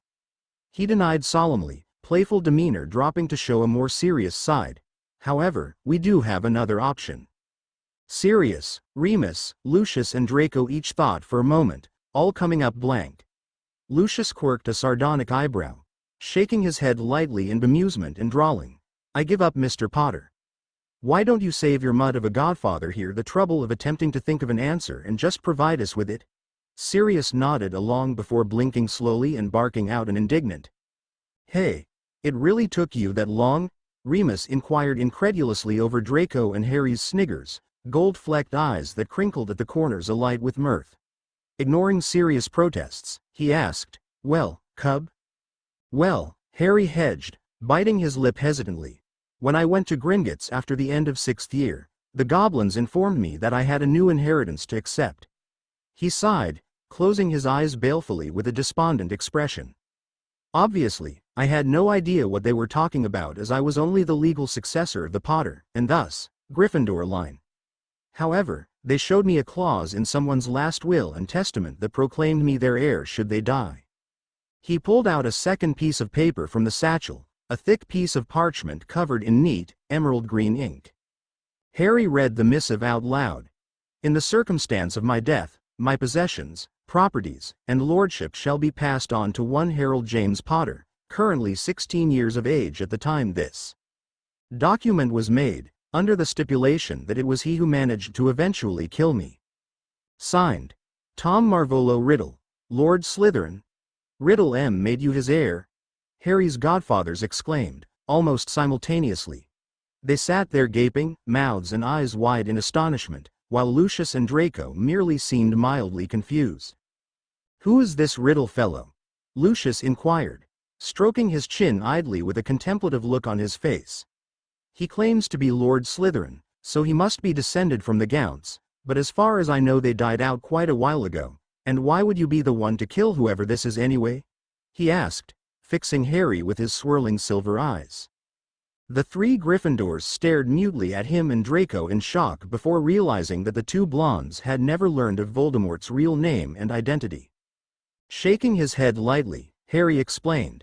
Tom Riddle was the son of Merope Gaunt, Marvolo Gaunt's daughter, and Tom Riddle Sr., an aristocratic muggle from the area. He went to Hogwarts and was accepted into Slytherin House despite being a half-blood, though he did have rather fanatical pure-blooded views. Once he graduated, he began preaching about said views, gaining a great deal of attention and eventually changed his name to, he paused, biting his lip and looking away, unable to say it. He changed his name to Lord Voldemort. Remus finished, noticing his godson's hesitation. Voldemort? Lucius squawked, eyebrows flying upwards into his hairline. Voldemort made you his heir? Draco was just as startled, opening and closing his mouth several times. Sirius tsked lightly, shaking his head with a cheeky smirk on his face despite the seriousness of the situation. Tisk tisk Harry, he chided, waving his finger with a reprimanding air in front of the teen's face. You broke Draco. Chuckling at his godfather's antics, Harry brushed him off, turning to the pair of stunned blonde aristocrats. Yes, he made me his benefactor should I manage to kill him for good this time. The will he wrote explains that, in his mind, if I actually managed to best him then I was the one, most worthy, to carry on the Slytherin line, even if it meant naming his worst enemy as his successor. Harry shrugged nonchalantly, having come to terms with his nemesis' decision after first hearing it. Which means that I am the last heir to both the Gryffindor and Slytherin lordships, both of which apply to the situation. However, Harry continued, fixing the men around the table one by one with serious green eyes, since I cannot publicly go against the headmaster now, seeing as his power base is too strong, I can't use the Gryffindor lordship to push a fighting class through the Wizenagamot. But Dumbledore is unaware that I was made Lord Slytherin, something which I plan to use to my advantage. Draco began smirking slyly, mercury eyes alight with mischief. An unknown figure with Slytherin's ring, claiming to be Lord Slytherin, which no one but the Dark Lord has claimed for over 200 years. The Wizenagamot will have to agree, or risk offending a potentially very powerful man both politically and economically, and Dumbles will be forced to add the class into the curriculum or risk overstepping his boundaries. Lucius smirked as well, Remus and Sirius smiling wryly at their companions' furtive natures. All right, little snakes, we'll leave you to your plotting, Remus stated, smiling softly at his godson. You'd best be heading off to Gringotts before the alley gets too crowded. Yes, thank you, Remus. Lucius nodded at the werewolf, pulling a timepiece from an inner pocket of his light gray robe. He gently prodded Harry's shoulder, reminding, remember Harry, we came here to get you and Draco's things for school. We'd best be going before the crowds get too large later in the day. Yes, Uncle Luke.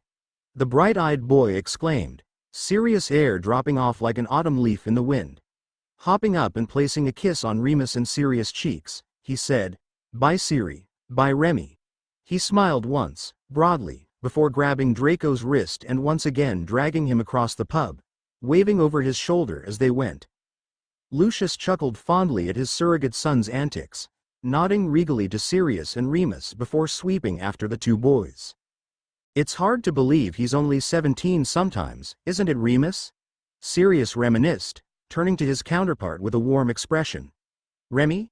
He asked, looking concernedly at the werewolf who had his head between his knees, breathing deeply. "What's wrong?"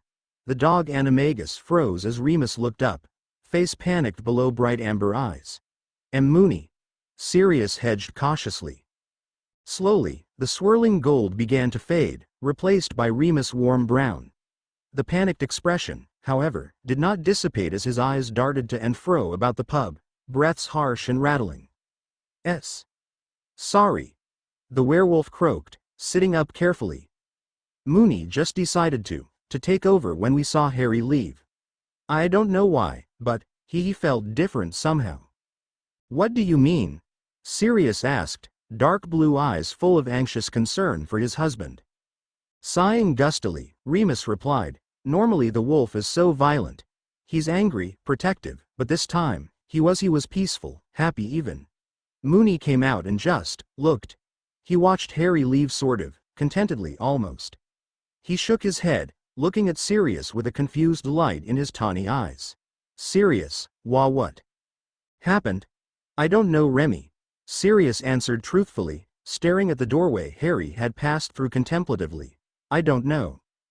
Lucius, Harry and Draco stepped gratefully inside the cool interior of Gringotts, appreciative of the relief from the hot summer's air. The gold and black patterned tile reflected the flickering lights hung from golden chandeliers high on the ceiling, the quiet transactions between wizards and goblins a welcome contrast to the loud hustle and bustle of the alley outside. The two Malfoys gazed about calmly, noting the patrons currently inside the spacious room, before striding quickly after Harry, who bounded excitedly over to one of the high desks, behind which a familiar goblin sat. "Hello, Griphook!" Harry exclaimed, grinning up at the slight figure looking confusedly down at him. "Greetings, Mr. Potter," the goblin replied, cocking his bulbous head to the side. "Have we met before?" "Of course," the black-haired teen stated, raising an eyebrow. "You were the first goblin I ever met. You brought me and Hagrid down to my vault in first year." Griphook, Lucius and Draco all looked at him with stunned expressions, the goblin's eyes particularly wide in disbelief. "What?" Harry questioned, voice full of innocent curiosity. Suddenly, the goblin grinned, shark-like teeth providing for a rather terrifying expression. "I must say, Mr. Potter," Griphook began, a rare expression of approval on his sharp face, "it is not very often that we find a wizard who bothers to learn a goblin's name, let alone remember after so many years." He nodded respectfully down at the young man before continuing, "What can I do for you today, young Master Potter?" The two Malfoys raised their eyebrows skeptically at the deferential title of address, while Harry went on obliviously. "I need to take the inheritance test," Harry informed the grinning goblin. "Of course," Griphook agreed, nodding once again. "You turned 17 years of age last night, did you not?" At Harry's confirmation, the goblin, med, hopping down off his stool and walking around to the other side of the desk. "Follow me then," Griphook stated, beckoning to the two blondes and Harry. Striding quickly through the slightly crowded bank, he led them down a narrow hallway, stopping at a large oak door inscribed with several runes. Rapping twice, he waited for a moment before pushing the heavy portal open upon the gruff, "Enter." Another goblin, dressed in tidily pressed robes, sat behind a large metal desk, looking over several forms. His creased face was stern as he looked up over golden-framed spectacles, hairless eyebrow raised questioningly. "Managing Director Ragnuk, Mr. Potter is here to undergo his inheritance ritual," Griphook reported primly, gesturing to the slight, green-eyed teen flanked by the two blondes. "Lord Malfoy and young Mr. Malfoy are here as witnesses." "Very well," Ragnuk stated, waving the other goblin out of the room. When Griphook's slight form had slipped out the door, he waited for a moment, before smiling toothily down at Harry. "Hello again, Harry," finally coming out from the headmaster's thumb. Draco and Lucius balked at the familiar tone, looking quickly over at Harry, who was grinning broadly. Winking at his confused companions, Harry replied, "That I am Ragnuk, finally an adult and out of his control." "Good, good," the managing director responded, nodding with a satisfied expression. Lucius cleared his throat noisily to gain their attention, raising a sardonic eyebrow when the goblin and teen turned to him. If you don't mind me asking, Director Ragnuk, how do you know my PR, Harry? He questioned, twitching at the slip. The goblin grinned, looking down at Harry with a fond light in his beetle black eyes. On one particular day I was working in this very office, attempting to settle an extremely arduous dispute between two customers who both insisted a particular item belonged to their families. I had just begun the rather tiring paperwork when someone suddenly stumbled into my office without knocking. Ragnuk shook his head wryly. Who could it be but Mr. Potter here? When I asked him why he was in my workplace, he explained that he'd gotten lost. Eventually I managed to persuade him to tell the truth, and he informed me that he was hiding from the headmaster's order who were following him throughout the alley. Never having particularly liked the old man, I allowed him to stay, and we began talking. Young Master Potter is unlike any other wizard I have met, Ragnuk informed Lucius, noting his and Draco's accompanying nods. He did not treat myself or any of my employees like inferiors, but rather was very deferential and respectful. After Harry explained his dilemmas with the headmaster, my counterpart Director Snarltooth and I decided that the young master would have a room here where he could rest and meet his acquaintances away from the prying eyes of the headmaster or the Dark Lord's spies, he finished. Lucius began chuckling, realizing that yet another unsuspecting individual had fallen victim to Harry's charismatic nature.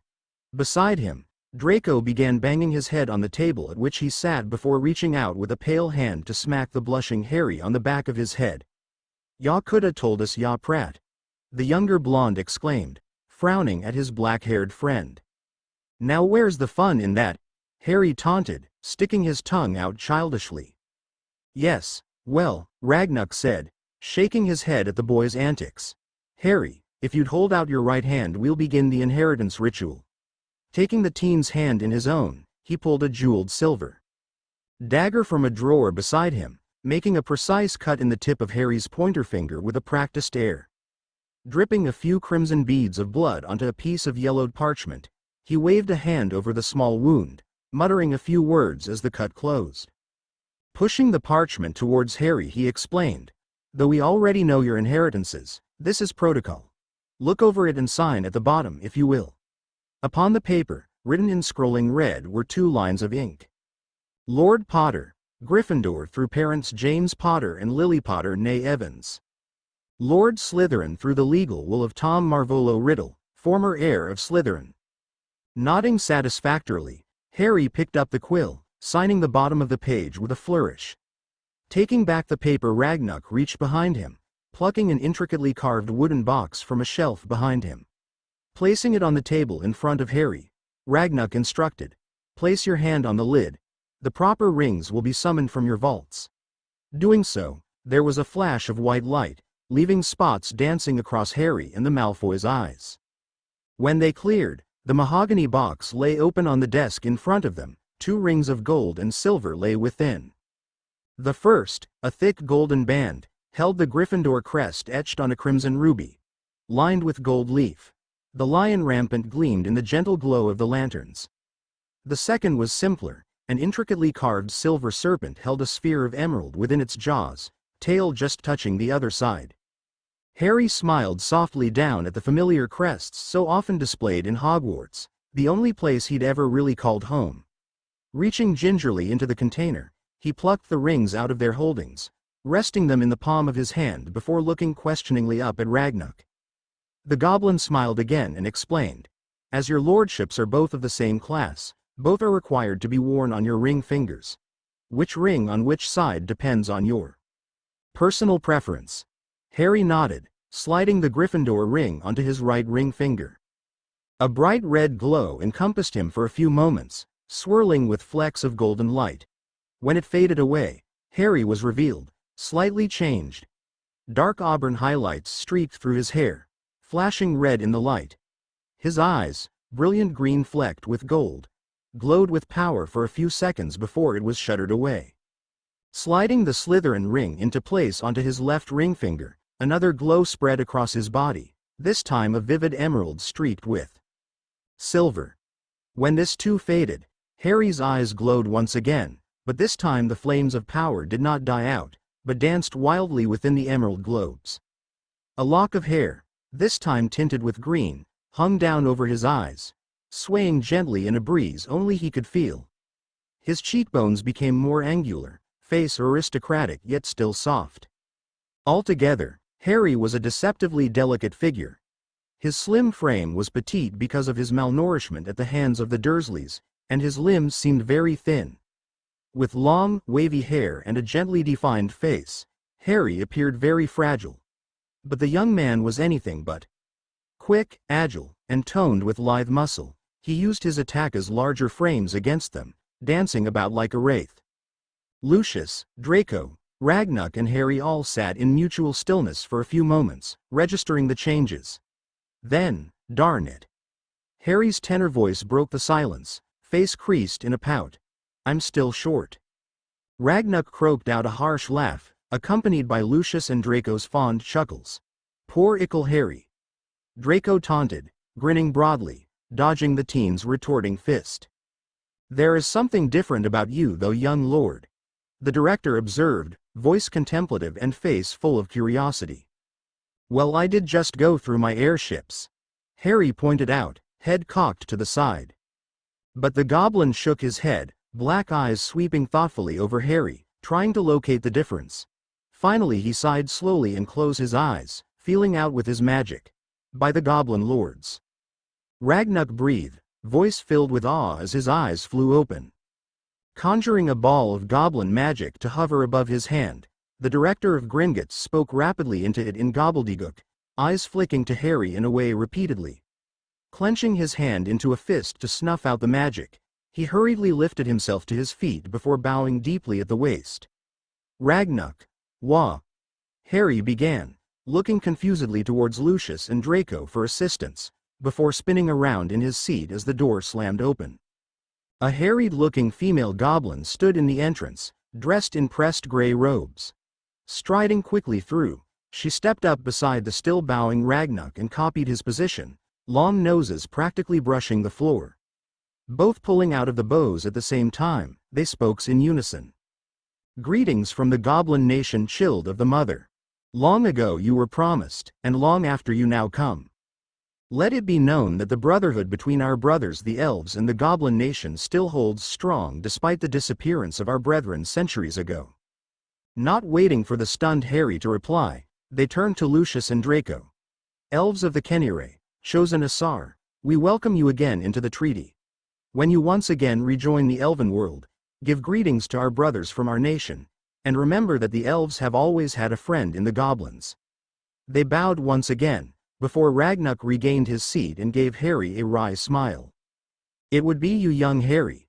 You have never had a normal life, have you, child? The female goblin turned to Ragnuk with a horrified expression on her face. Ragnuk, she exclaimed, raising a gnarled hand to rap him reprimandingly on the head. You should not speak to the young master in such a way. Attempting to stave off chuckles at the way his goblin friend was treated, Harry reassured her, it's quite all right, ma'am. Ragnuk is a friend of mine and I insisted that he was not required to treat me as his superior. As my elder and more powerful and intelligent than I didn't find it right. She looked at him with a stunned expression, before chuckling dryly. Of course, young master, Ragnuk told me that you were unlike other wizards. She stated, then bowed once again. I am managing director Snarltooth, young master, director Ragnuk's counterpart. Standing straight once again, Snarltooth informed him, but as magical creatures we are compelled to use deferential title of address in regards to you, young master. I am sure that your inner guardian has informed you of this. After all, you are our mother's child. How do you know about that, and how do you know about Can? Harry squawked, looking hesitantly over at Lucius and Draco, who had frozen at the mention of the elves and the Kenire, their prior surname. Snarltooth and Ragnuk smiled toothily. Your magical signature, while still the same pattern, feels quite different. Ragnuk explained. Each goblin child is taught the feel of our mother since birth. While she is not our queen as she is to the elves like Lord Malfoy and his son, as magical creatures she is still our mother, whom we call the Lady. The goblins have long since had a treaty with the High Elves, which still applies to this day despite the elves having disappeared almost 200 years ago. They told us that Our Lady had told them of her child who would come among them, found by her Asar and guided by his inner guardian, who I assume is this Can you mentioned. However, we have not had contact with them since that time unfortunately, but they are not extinct, of this we are sure. How do you know? Draco asked hesitantly, eager to know more about his heritage. Snarltooth replied. The various vaults which we provided as part of the treaty have not been sealed as they would have had their owners died without heirs. They are still available, only needing the legal heir's approval to open once again. Turning to the elder Malfoy, she informed him, Lord Malfoy, I am to assume it was you who found the young master here as your son has not yet come into his inheritance. At Lucius' nod, she continued. After your ancestors left, the elven world was made aware of your line's quest. Unfortunately, we have no way of contacting them. Nodding regally, Lucius replied, as I understand it, it will be my people who contact us, not the opposite. Nodding, Ragnuk fixed Lucius and then Draco with a fierce gaze. We of the Goblin Nation trust that you, as our mother and ladies chosen, will protect the young master. He has been through much, and there are those who do not have his best wishes in mind. While he does have his inner guardian, we must be able to rely on you of the Kenire to guard and guide him. Do you accept? We do. Lucius and Draco replied solemnly, something inside them stirring at the goblin's formal words. Turning to Harry who had sat in silence, observing the proceedings, Ragnuk smiled and stated, Well young Harry, you have a full time ahead of you. Blessed child of the mother as you are, do try and enjoy your life and the company of your friends. Bowing once again, he and Director Snarltooth slipped out of the office, leaving the trio to sit and attempt to take in all that they had learned. Well then, Harry exclaimed, shaking his head to clear it before turning to face his blonde companions. After that, I'd say we need some comedy relief, don't you? He asked, winking at Draco. The younger Malfoy grinned, nodding. Why yes dear brother, I'd say we do. Linking his arm with Harry's he beckoned to his father. You said that magical creatures would be respectful and so they have. Harry's all set inheritance-wise, so why don't we do a bit of shopping, father? Lucius nodded, chuckling. If we must, he said despondently. Oh come now Lucius, it's not that bad, Harry insisted, leading the group out into the hallway towards the exit. Visiting the Devil Twins? Draco said incredulously, looking down at the head of black hair bobbing along beside him. It's always that bad. Harry jerked to a stop outside Flourish and Blots, pouting up at the two blondes beside him. Lucius, Draco, please. They might not even be there, he persisted, gold-flecked emeralds sparkling up at them. Oh all right. Draco sighed, leading the way towards the joke shop. You're a manipulative little bastard aren't you, using that look on us. He sulked once they'd stepped inside the store, dodging various sparking and whizzing things darting through the brightly decorated shop. Why Draco dear, whatever do you mean? The green-eyed mutant bantered, winking mischievously at the tall blonde. I'm a Gryffindor you know, surely you aren't accusing me of being Slytherin? After all, he continued, pulling an innocent smile tinged with panic across his face, everyone knows that all of those snakes are all sly and scheming and just evil. Harry finished, pulling a fake horrified expression across his face and covering his mouth with his hand to hide his snickers. The young Malfoy snorted, shoving the other boy playfully with a boot-clad foot. Gryffindor are not ickle snake in lion's skin. You know you were meant for Slytherin. The hat said so, and you're worse than all us, snakes, combined. Two voices suddenly piped in from behind said snake in lion's skin as a large hand settled on either of his shoulders. Why Harry, you were holding out on us, our little brother, in Slytherin. The black-haired Gryffindor whirled around, throwing off the hands on his shoulders and freezing in shock for a moment before throwing himself enthusiastically forward. Fred, George. Tonight Kiryu. Yes, Dumbledore is evilish in this one. He's not really evil, just manipulative and senile. Smiley face. To Sky in the Night's Love. Whoops, I kinda forgot about the Dursleys, I'll have to figure something out, thanks for reminding me. To Knockdemon. I'm sorry if you're offended, I had assumed the main characters being Harry x Logan was enough and I didn't mean to lead you on, but thank you for informing me. I'll put a warning in the prologue. However, I do not appreciate you suggesting that just because someone is homosexual they aren't normal. They're people too, just like you and me. Though I can't block you from reading my story, I must insist that if you comment again you refrain from commenting on your views against homosexuality. It's quite rude, and entirely unwelcome. And thanks to everyone who reviewed. Chapter 9 Well, hello again lovelies, another chapter just for you. Thanks to everyone who's reviewed, and remember, if you see something wrong in the story, please point it out since I'm entirely too lazy to properly look over it more than once, and I don't have a beta to do it for me. Chapter 8 Previously, Fred, George, Harry, after checking to make sure his glamours over his feline attributes and the new streaks in his hair were in place, threw himself enthusiastically towards the red-headed twins, wrapping his arms about them in a fervent hug.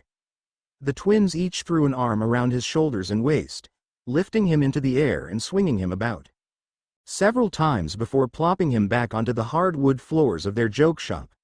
"Hello little brother, what brings you to our esteemed store, and in the company of Malfoys no less?" Fred and George questioned in turns, raising their eyebrows as they turned to look at Lucius and Draco. "Lord Malfoy, Harry told us about what you did as a spy during the war and all. We just wanted to say thank you and to apologize to Draco for how we treated him during school." The Weasley twins bowed in unison, before looking up with cheeky grins and spreading their arms wide. "Welcome to Weasley's Wizard Wheezes, our humble store." Lucius looked confused for a minute, attempting to keep up with their tag team style of speaking, then nodded regally in response while Draco just smirked. "It's not like you didn't have a reason for everything you did, Weasleys." The younger Malfoy acquiesced, the closest thing to an apology for his actions that they were going to get. Now little dragon, no need to be so formal, all of that is behind us now," they chided, resting their elbows on either of Harry's shoulders, studiously ignoring his protests, and leaning against him, hands braced on their hips. "And after all, any friend of Harry's is a friend of ours. You can just call us Fred and George, or if you like, Gred and Forge," they finished, giving the younger blonde flamboyant waves. "Well, Gred, Forge," Draco began, stepping further into the store with a confident smirk on his face. "Nice to meet you." He stuck his hand out in front of him, raising an aristocratic blonde eyebrow expectantly. Chuckling, the twins each shook his hand before turning to Harry and ruffling his hair fondly. "We like this one. You sure know how to pick 'em, don't ya, little brother? Now what can we do for you?" "We're here to get a little comedy relief, Angel," Draco informed them, dodging Harry's swipe for the hated nickname.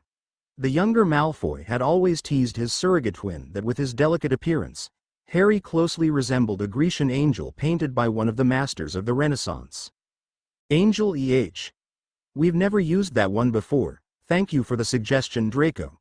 Fred and George bowed teasingly before continuing, "Well, if it's comedy you're after, you've come to right place. Now what are you looking for? Pranks? Love potions? Perhaps some trick treats? Or a way to get out of class?" They led Harry and Draco through the store, Lucius having wandered off to examine one of the colorful products that lined the walls. Harry smiled warmly as the twins guided Draco on the grand tour, the tall redheads almost preening under the younger Malfoy's admiring comments towards their merchandise. It was nice to see the blonde Slytherin finally letting his mask slip outside familiar company. Stepping up beside him, Harry wrapped an arm about Draco's waist and asked, "Enjoying ourselves, are we, Drake?" "Yes," Draco drawled with a wry expression on his face. "Nice to be able to get a good look at everything without being on the receiving end," he commented, looking with interest at the skiving snack boxes, rather intrigued at the potions work that must have gone into them. "Ah, but where's the fun in that?" one of the twins questioned, crossing his arms to lean against a shelf while his doppelganger fielded questions from an eager customer. Harry grinned and flicked him on the nose, having to stretch up on his toes to reach the gangly twin. Tisk, I thought you'd learned to appreciate not being the victim after that little stint of mine," Harry reprimanded, smirking viciously as the twin shuddered at the reminder of the week-long streak of pranks Harry had pulled in retaliation for a particularly embarrassing incident of one the twins' surprises. Harry nodded in satisfaction and quite a bit of vindictive glee. "That's what I thought, Fred." Fred pouted at that as George came up behind him and rested his chin on Fred's shoulder. Are you ever going to tell us how you can tell us apart? Not even Mum can do that, even with all the practice she's had, yelling at us and all. Wait, you can tell which one's which? Draco cut in incredulously, looking from one twin to the other with a perplexed expression. But they look the same, talk the same, everything. He threw his hands up in the air, still examining the twins carefully. Harry just smirked secretly, tapping the side of his nose with a pointer finger. Ah, boys, remember, a magician never reveals his secrets. He chirped blithely, skipping out of reach of their responding cuffs. After all, if I told you, you would just work to be more similar, and where would I be then? In the same boat as everyone else, Draco retorted, poking the smaller boy in the shoulder. It's not fair that you're the only one who knows who's who. He snagged Harry about the waist, rubbing his fist playfully into the teen's messy black hair. Honestly, this is the first real conversation I've had with these two and I can already tell they're insufferable. Hey, we resemble that remark, the twins quipped, winking mischievously at the quarreling pair. Ya know Malfoy, when you're not taunting, bickering, quarreling, insulting, sneering. Harry cut them off with a hand over Fred and George's mouths. Get on with it, will ya? He giggled, rapping them both on the head gently. Fine, fine. Spoil sport, they muttered, thumbing their noses at Harry in unison. When you're not being, well. Snickering self-deprecatingly, Draco waved a hand and said, no need to mince words, boys. I acted like an ass, and I know it. Fred and George just grinned and finished their sentence. Well, in your words, when you're not being an ass, you're really not that bad of a guy. They shrugged and added, for a Slytherin anyway. Chuckling, they threw their arms over the youngest Malfoy's shoulders, leaning in on either side of his aristocratic face. Well, Draco, welcome to the clan, they proclaimed, rubbing their fists into his blonde hair in a playful move. Goody for me, the blonde drawled sarcastically, pretending to slump dejectedly while sticking his tongue out at Harry, who was smiling fondly. Associating with Weasleys and the boy who lived, what is the world coming to? He snarked, reaching up to nudge the twins' arms off of his shoulders. Weasleys consorting with Malfoys, who would have thought? The twins quipped back, and then winked at Harry and Draco. Most importantly, the savior with a so-called junior Death Eater. Anyone want to tell us how that came to pass? After all, you two have been at each other's throats since first year. What happened to change your perspective? Calling each other Drake and Angel instead of Ferret and Potty. Fred and George stepped back and crossed their arms, raising their eyebrows questioningly in identical expressions. Come, speak up. We're waiting, you two. The pair of 7th years sighed and explained that they'd formed a tentative friendship during the beginning of 6th year, and that it had evolved into the bantering sort of brotherhood it was today. The Weasley twins sat in silence, absorbing the information while Harry looked on hesitantly, wary of their reactions. Fred and George just grinned mischievously and reassured him, saying, don't worry, little brother, like we said before, he's part of the clan now. Then their expressions turned stony, and one of them added, Ickle Ronikins ain't gonna like it though, little brother. You know how he is. Harry nodded fatalistically with a depressed expression, perking up slightly when Draco threw a comforting arm over his shoulder and drew the raven-haired boy in close. It's all right, Angel, Draco crooned, resting his head on the other boy's and rocking from side to side lightly. He knew the hot-tempered redhead was a sore spot for Harry, who long suspected that Ron had only used Harry for his fame. All they needed now was for him to confirm that suspicion. It's not your fault, never your fault, the blonde whispered. Don't blame yourself, little bro, the twins started, one of them reaching out to stroke Harry's arm soothingly. It's not your fault that Ron's a prick, that blame belongs to him and him alone. Fred and George both thought frantically for a minute, trying to come up with a way to distract the black-haired Gryffindor from his current line of thinking. Snapping their fingers in unison, they asked curiously, being 17 now and all, it's safe to say that you went through your inheritance at Gringotts before you came to visit. They leaned down, putting their faces next to Harry's despondent one. But why don't you explain, why you're wearing a glamour? Draco and Harry tensed, and Harry muttered, "Should have known they'd be able to see it. They always were the more observant of the lot." He sighed and looked up at Draco, murmuring, "What should we do?" Thinking for a minute as he avoided the twins' gazes, Draco responded, "Just only take the glamour over your Gryffindor changes off." Shaking his head slightly, Harry explained, "The twins learned that they could see glamours last year. They'll know if I still have others on." Nodding, Draco looked about for any sign of his father. Catching a glint of long white blonde hair, he beckoned Lucius over with a look. "Yes, son?" the elder Malfoy asked, raising an eyebrow at the rather panicked expression on Harry's face. "Amazing work, by the way, boys. Some of these projects are intriguing. Severus would love to analyze some of the potions work they must have required," Lucius added, his opinion of the twins going up a notch as he nodded in their direction. "Well, Draco, what's the problem?" he reiterated. Draco leaned in close next to his father's ear, pointed tips hidden with a strong glamour, and whispered, "They know Harry's got glamours on, and they'll know if he doesn't take all of them off." Lucius hissed in surprise. Being able to see glamours without the help of enchanted spectacles or a magical eye like Alistair Moody's was an uncommon trait, something the half-elf wasn't expecting to be a problem because of the rarity of the skill. The elder Malfoy's Slytherin mind quickly calculated the risks to his prince and his family, mind breezing through possible scenarios should the Weasley twins react badly to the news.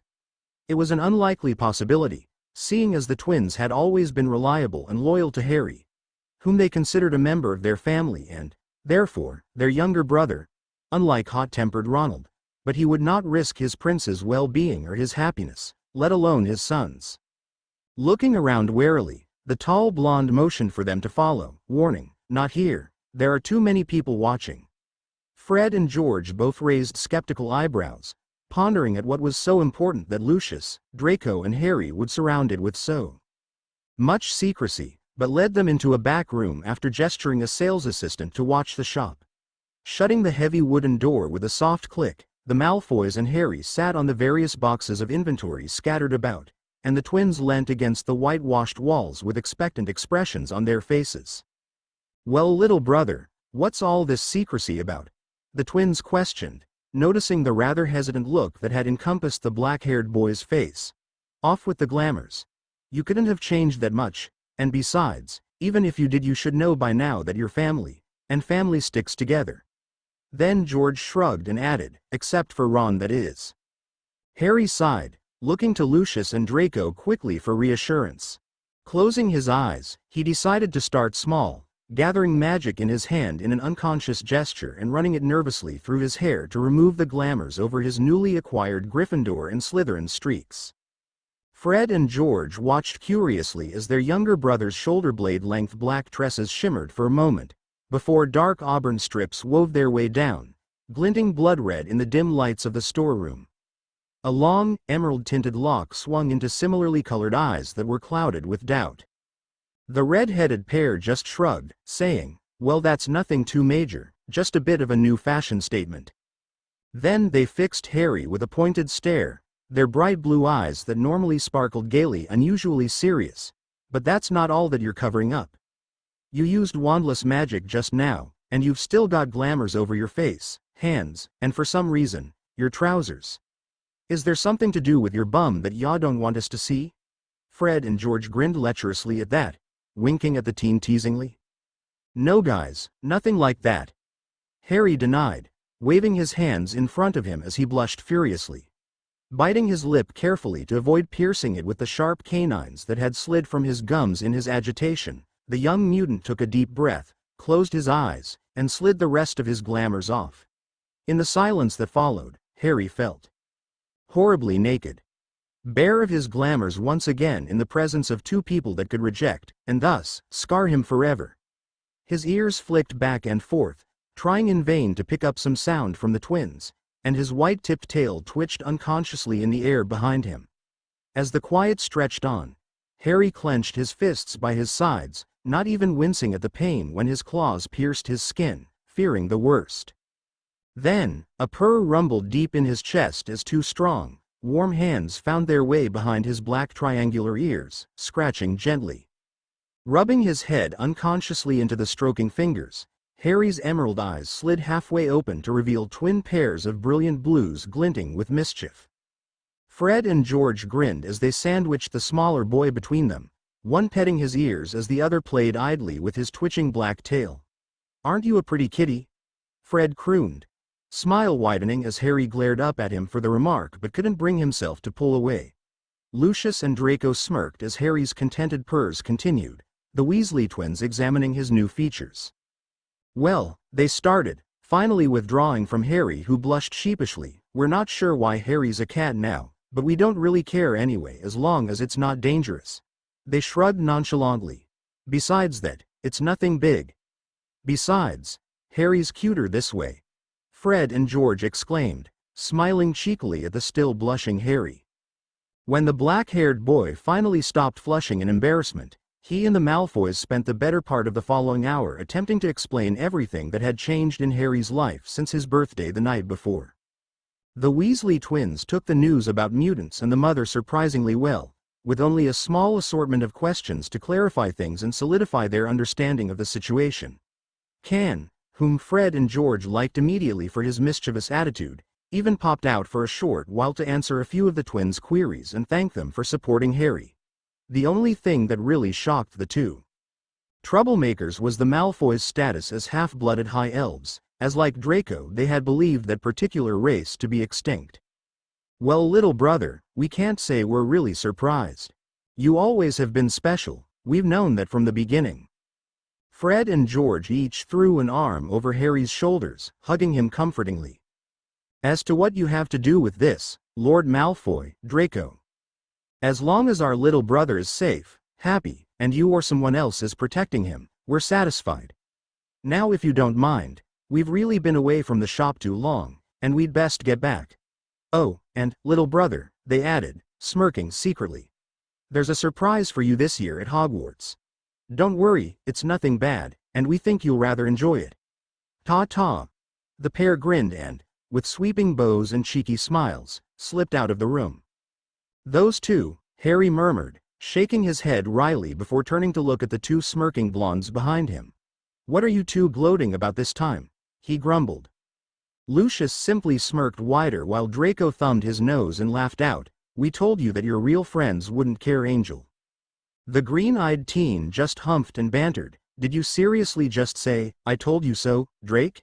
I thought you had more pride than that."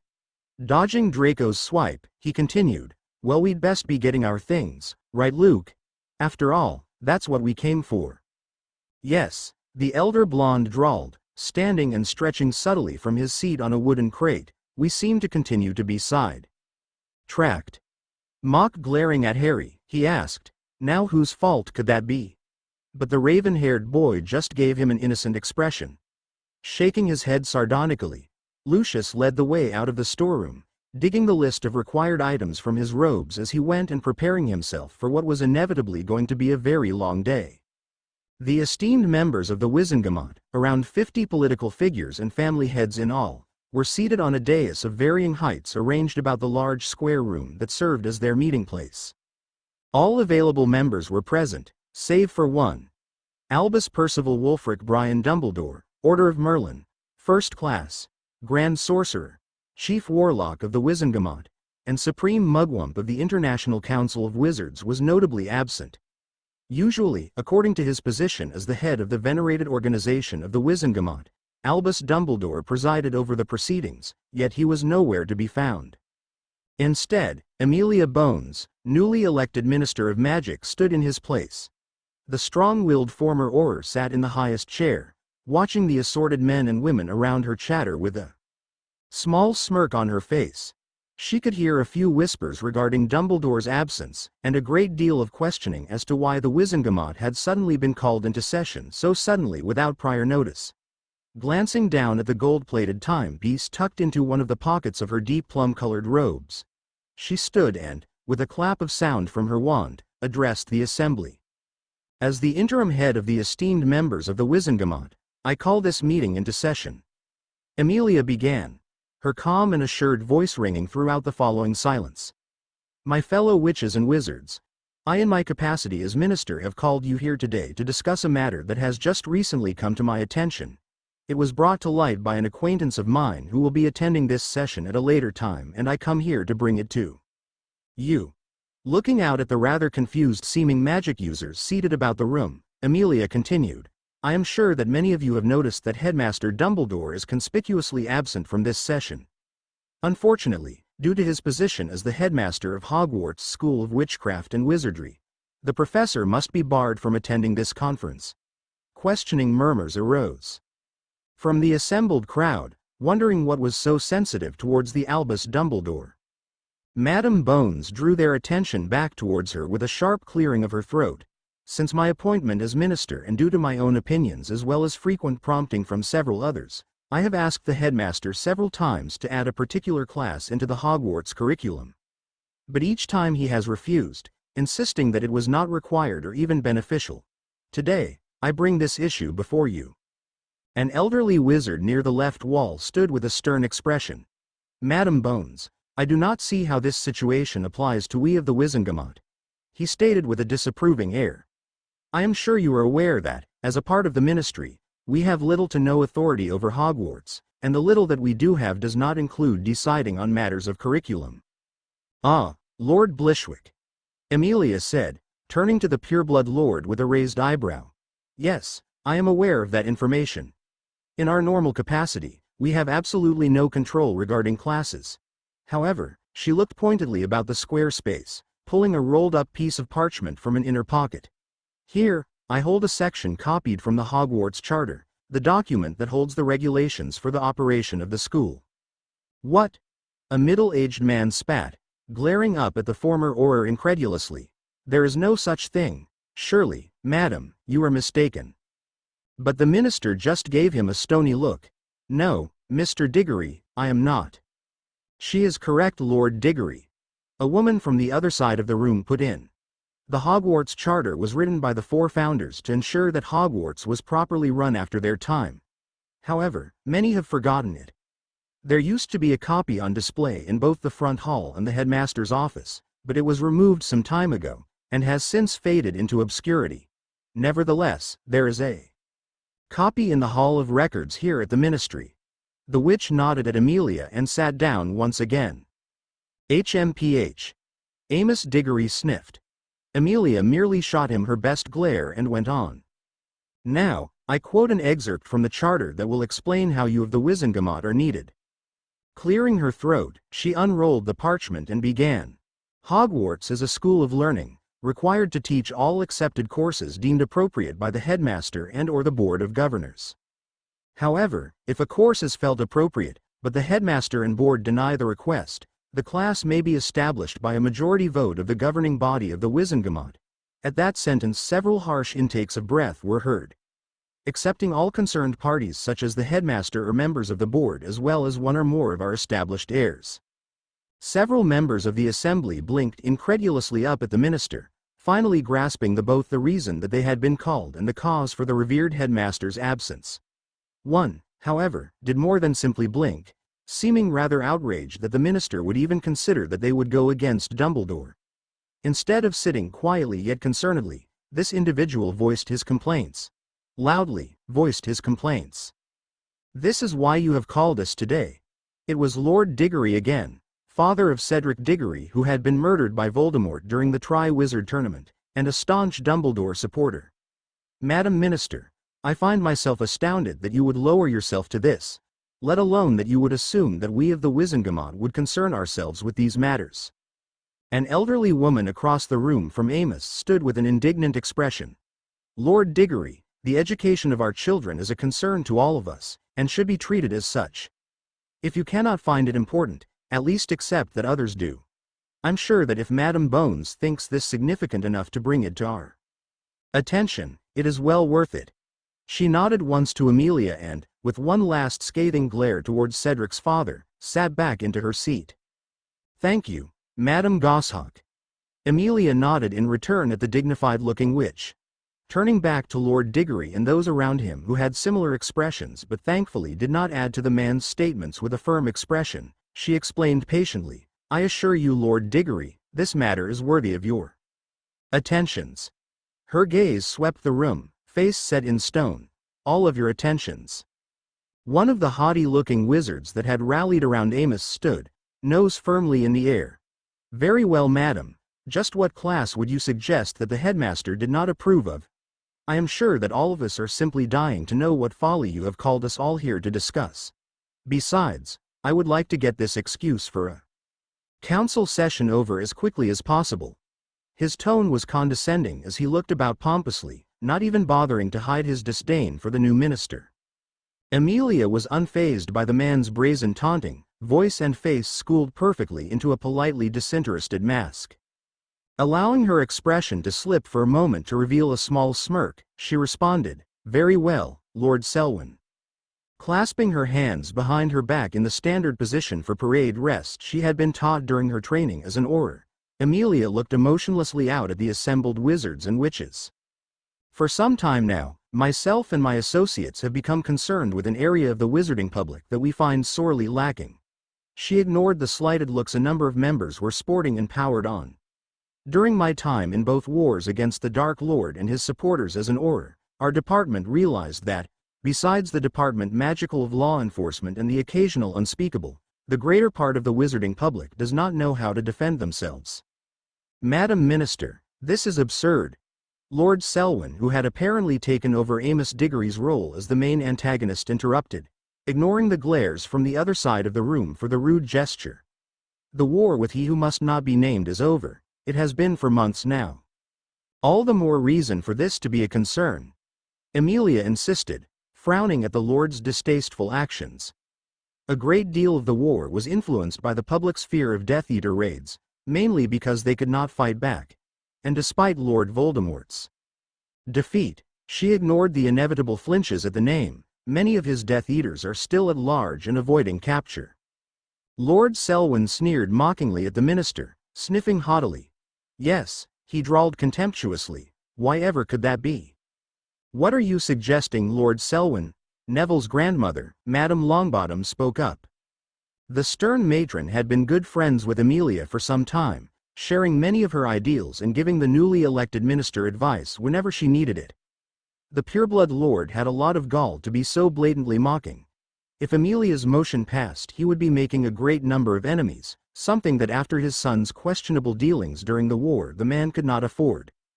Lord Selwyn was either very confident, or just very stupid. Nothing at all, Lady Longbottom, merely idle conjecture, I assure you. Selwyn replied patronizingly, speaking slowly as if to a child. He bowed shallowly in the elderly woman's direction before turning back to question the minister with a sneer. Madam Minister, if you would continue? Amelia nodded regally. As I was saying, many of the public have little to no proficiency with dueling with their wands, and only a handful can do much of anything if or when they are disarmed. The common wizard or witch becomes absolutely useless as soon as they lose their wands. I believe that many of the students at Hogwarts would benefit greatly if a physical class was introduced. One that teaches the importance of dodging and encourages them to reach and maintain a state of fitness. 2 teachers have already been selected and are willing to teach at least this year of students. The class will include absolutely no magic whatsoever, and if the students are willing will most likely include several types of weapons, both muggle and magical. A few of the Wizenagamot members blanched at that, while others began nodding approvingly. And while the students will not become dueling masters overnight, Amelia continued, it will at least give them a solid foundation of how to defend themselves should the need arise. Headmaster Dumbledore has refused my requests several times on the grounds that he does not believe such violence has ever been necessary, even during the times of the war. So I stand before you today requesting your opinion and your vote to add this to the curriculum at Hogwarts this coming year. Amelia nodded at the surrounding witches and wizards, steeling herself for the oncoming discussion. Lord Blishwick, the severe-looking elderly wizard that had asked Amelia what Hogwarts curriculum had to with the Wizenagamot, spoke first. Madam, I can see how such a class would have been extremely beneficial during the wars against he who must not be named, but I fail to grasp why you would employ it at this time. His voice was stern but polite. The older lord was well known for being frightfully blunt, but very fair and held himself and others to a strict code of ethics. He was loyal to only himself, and not afraid of repercussions should his straightforward manner cause someone to take offense. The minister slightly bowed her head respectfully in his direction, carefully planning her next words. If she managed to convince Blishwick to push the class through, Amelia knew many more that trusted the elder man's judgment would follow. Lord Blishwick, the reason I find this so important is because I want to prevent something like Voldemort's rise from ever happening again. That the Dark Lord was able to rise so easily tells us that he most likely did. So because he had so little resistance, he attacked, we could not fight back, and he constantly gained ground despite our best efforts. If the younger generations were taught to defend themselves more adequately, if and or when another ambitious witch or wizard attempts to take advantage of the power vacuum produced by Voldemort's downfall, they will find themselves unable to form a stable power base from which to attempt further attacks. Blishwick med slightly with an approving look as he examined her logic. When the elderly wizard had been silent for some time, apparently in contemplation, another member of the Wizenagamot spoke up. So you are suggesting that Hogwarts teaches a sort of dueling class? At Amelia's nod, they continued, Madam Minister, I recall that a few years ago Headmaster Dumbledore attempted a club with the same goal, but it lasted only a handful of sessions. Why would this, class or not, last for any longer duration of time? Amelia nodded and confidently replied, I believe this endeavor would be significantly more successful for one main reason. The dueling club in question years ago was headed by one Gilderoy Lockhart. Several of the Wizenagamot members suppressed snorts of derision at the mention of the fraud professor that had only just recently been released from St. Mungo's after a botched Obliviate attempt that had erased the man's memories in their entirety. As I am sure you all are well aware, Mr. Lockhart was completely inept as a teacher, and as such the club fell through. However, with the proper instructors who were actually competent, she let the sentence trail off suggestively. But there is no need, Amos Diggory was back, firmly protesting. We have no need to undermine the headmaster's authority for such a trivial matter that is not even necessary because the war is already over. Lord Diggory, Madam Bones' explanations are well founded. It was Lord Blishwick, finally coming out of his deliberations and sporting a pleased expression.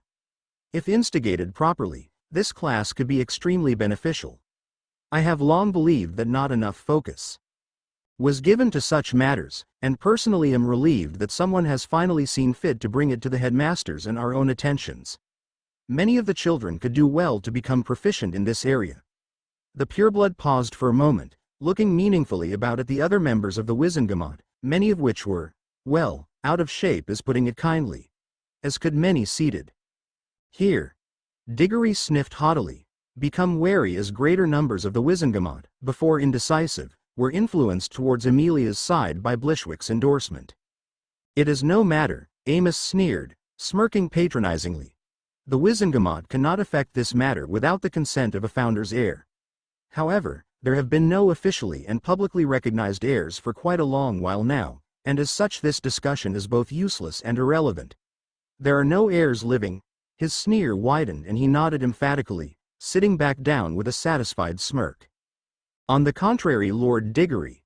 The smooth, silky voice came from the shadowed corner closest to Amelia's elevated chair. You will find that I am very much alive. Smiley face. I was gonna make the chapter longer but couldn't resist cutting it off there, it was just the perfect place. To reality switcher. Thank you so much for pointing that out.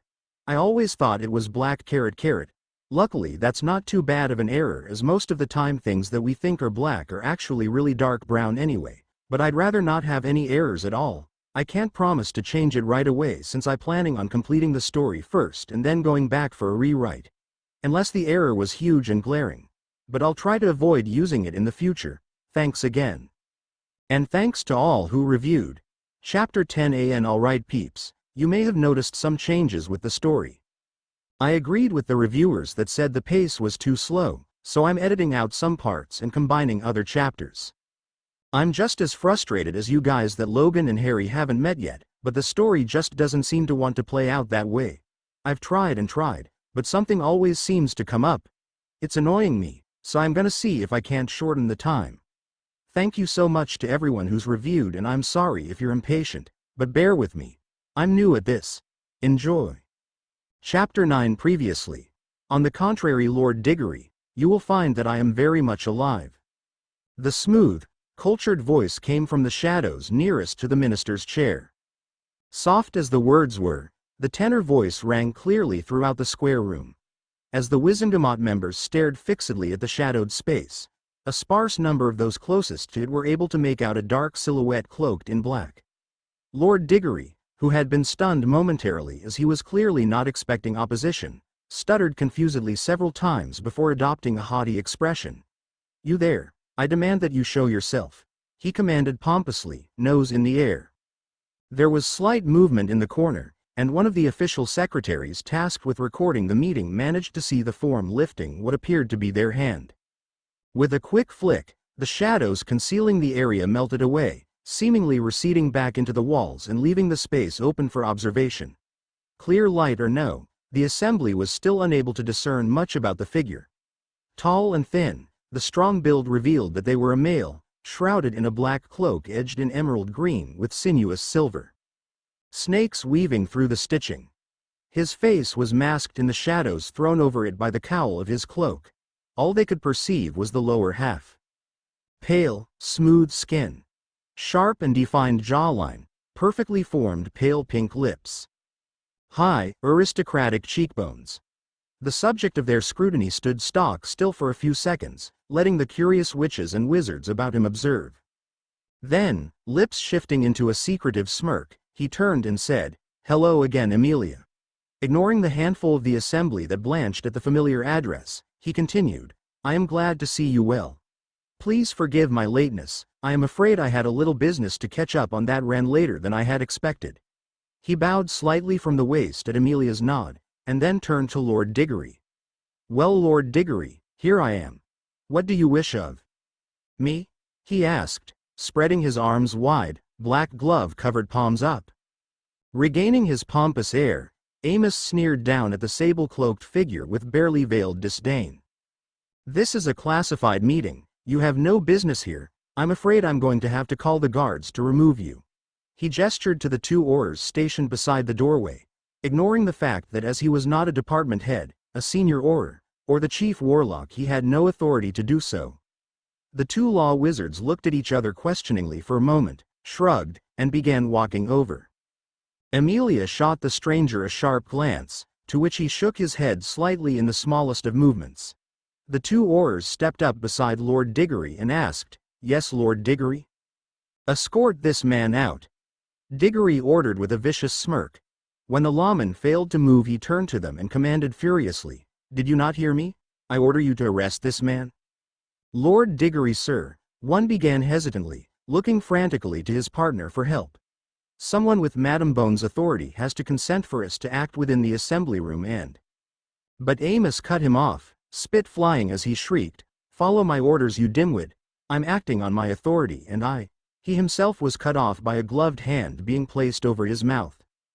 You see, unbeknownst to Lord Diggory, during his tirade the very man he was ordering arrested walked calmly over to the barrier before Amos's Wizenagamot seat, vaulted easily over, and came to a stop in front of the irate lord. Now, the stranger in question nonchalantly covered the man's screeching mouth, leaning his shadowed face in close to the other man without even sparing a glance towards the two tensed Aurors behind him. "Lord Diggory, really? Let's cease making such a spectacle, shall we?" the cloaked man asked Lord Diggory conversationally. When the pureblood lord began protesting after the hand was removed, the figure casually raised a finger and reprimanded, "Come now, Lord Diggory, I assure you there is no need to have me arrested, as I do have permission to attend this meeting. We wouldn't want to waste these poor men's time, would we?" The cowl-covered head turned and he waved cheekily towards the lawman that stood cautiously watching. "Hello, boys. I'm just finishing up this lovely chat with my lord here. I'm sure you can go back to your posts now, isn't that right? Amelia?" he directed towards the amused minister. At her nod, the pair of Aurors shrugged and ambled back over to their places guarding the door. Turning back to the still spluttering Lord Diggory, the stranger continued calmly, "Now, I'm sure that we can come to some arrangement, Lord Diggory. As I said, I am allowed to be here." "By whose authority?" Amos spat, glaring up at the hooded man. "Mine." Amelia's voice rang out calm and clear. The stern woman stood, leaning forward with her hands braced on the wooden barrier in front of her seat. Wizards of the Wizenagamot, this young man is the acquaintance I referred to earlier. I did mention that he would be attending, did I not? Several members nodded as the black-swathed man sauntered back to the middle of the square room, leaning against a banister. From her place beside Amelia, Augusta Longbottom asked genially, "Does this guest have a name? I must confess to being intrigued as to your identity, young man." Said guest grinned roguishly, bowing deeply from the waist with one hand over his heart and the other swept to the side in the gallant fashion that had been popular when Augusta was a young girl. "Lux Noir, at your service, madam." Still prostrated, he looked up and said, "I would kiss your hand, madam, as is proper, but I admit that you are too far out of reach to one such as I." To everyone's surprise, the severe older woman actually blushed at his attentions. Many of the elder witches nodded approvingly at his conduct, and one even commented, "It is not every day that one has the pleasure to meet a young one that holds the proper respect and is as polite as yourself. Not many bother to learn the old ways." "Thank you, madam," Lux responded, bowing once again. "I regret to say that I did not have the privilege of a mother to teach me manners, but I like to think I managed rather well despite that." What little they could see of his face dropped slightly at the mention of his mother, but Lux quickly perked back up, turning to Amelia. "Now, I believe we had been discussing the problem as to finding a founder's heir, correct?" Amelia provided him with a stately nod and was about to reply when Lord Selwyn cut in, picking up from where Diggory had left off. "Yes, Mr. Noir, is it? My compatriot Lord Diggory had just been explaining that there are no heirs currently alive when we were, interrupted." He stressed not so subtly, smirking disdainfully down at Lux. But my lord, as I said, I am very much living," Lux responded, locking his and leaning against a wall with an innocent expression. "Or at least, I was the last I checked." He shrugged, looking down at his hands as if to make sure they were, in fact, flesh and blood. Examining them for a minute, then, apparently satisfied, he nodded emphatically and looked questioningly back at Selwyn. The lord spluttered indignantly before scowling, attempting to be threatening. "You would do well not to mock me, boy." He spat, but an elderly wizard beside him waved a hand and interrupted his tirade, saying, "Do you mean to say that you are a founder's heir?" The older man's creaky voice was incredulous, as were many of the faces around him. Lux grinned and, with a quick twist of his wrist, he held a thin wand in his hand, twirling it about his fingers. With a casual flick, a serpent of smoke curled from the tip, twining into the air to form Salazar's serpent crest. Sweeping an elegant bow, he straightened and threw off his cloak in a sharp move, swirling it high into the air. As it fell billowing in waves down to the white marble-paved floor, he intoned, "Indeed, Lord Brown. Lux Anguis Noir, heir of Slytherin." The members of the Wizenagamot froze in shock, both at his words and his appearance. Short, spiked silver hair tipped with blue fell slightly into deep slate-gray eyes lined with thick black kohl above high cheekbones. One curved ear peeked out, pierced with a single dangling silver cross. His straight nose led to bowed lips covering slightly fanged teeth and a firm chin. Smooth, pale skin contrasted sharply against a plain black choker and polished close-fitting leather decorated with straps and silver clasps.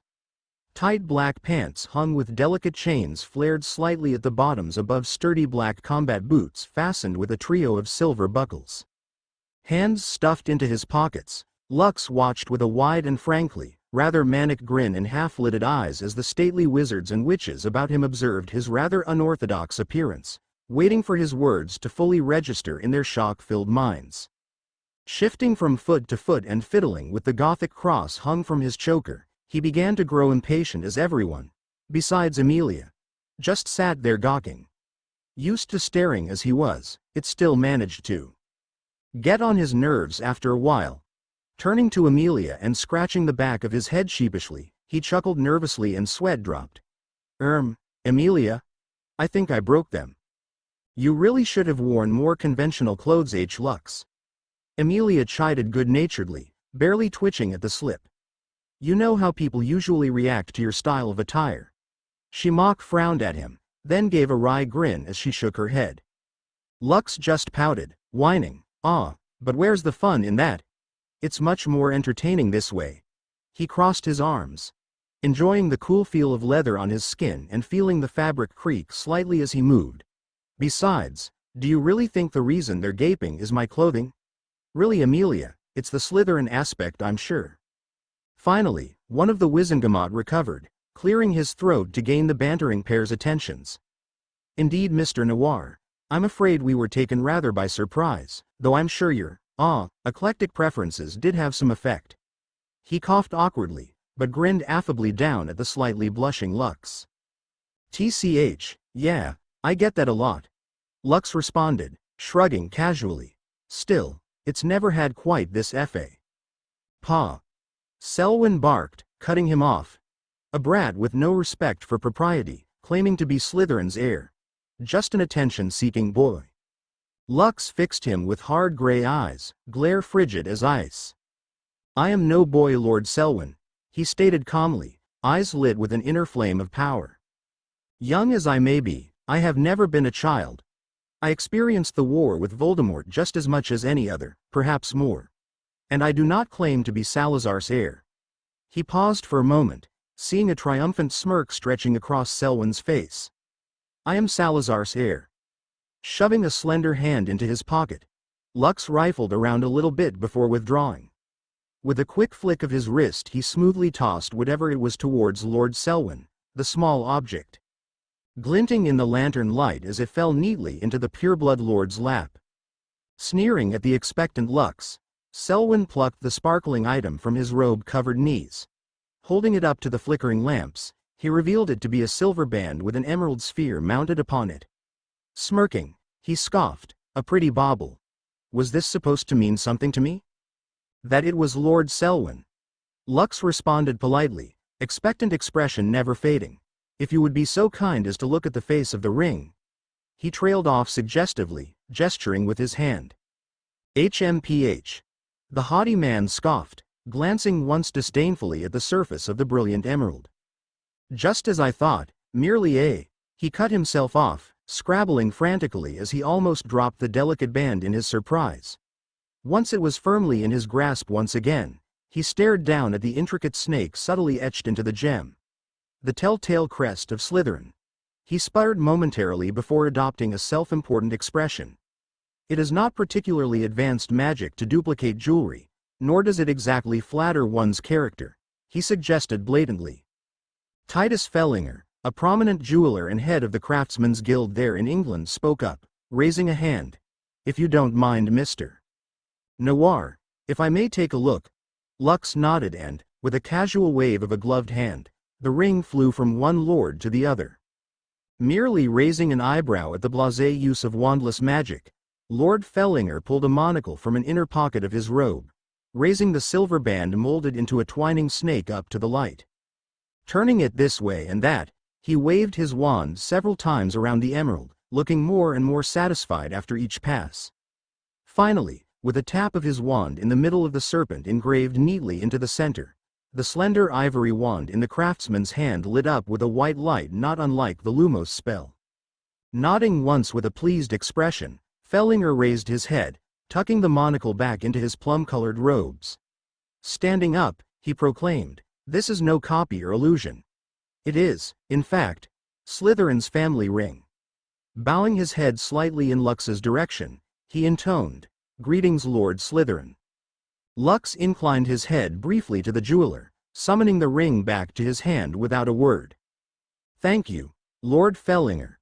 Looking confidently about the assorted wizards and witches staring at him with various degrees of shock and confusion, he deadpanned, "Is this enough proof for the members of the Wizenagamot? Or shall some of your number be impudent once more and force me to undergo a blood ritual?"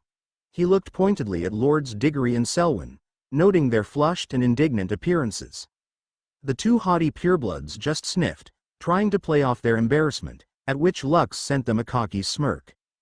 Turning back to the fondly smiling Amelia, Lux said, "Well, Amelia, with that out of the way," he pulled his wand from where he had slipped it back into his sleeve and stated, "Madam Bones, you have my official permission as Salazar's heir to contest the headmaster's decision in this matter."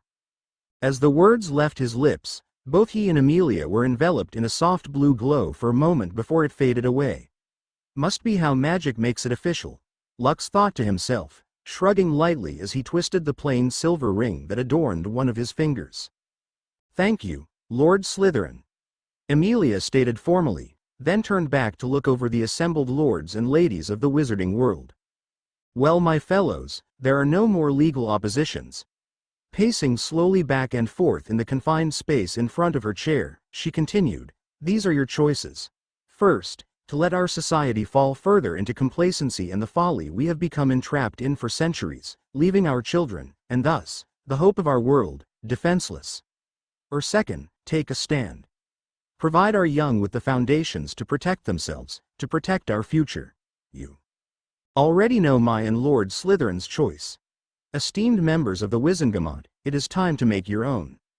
With a curt nod and a slight smile, Amelia Bones, English Minister of Magic and temporary Chief Warlock of the Wizenagamot, turned to face the assembly, warning, "Remember, my brothers and sisters, we are bound not to discuss the contents of this meeting, including Lord Slytherin's identity, with anyone without the proper clearance.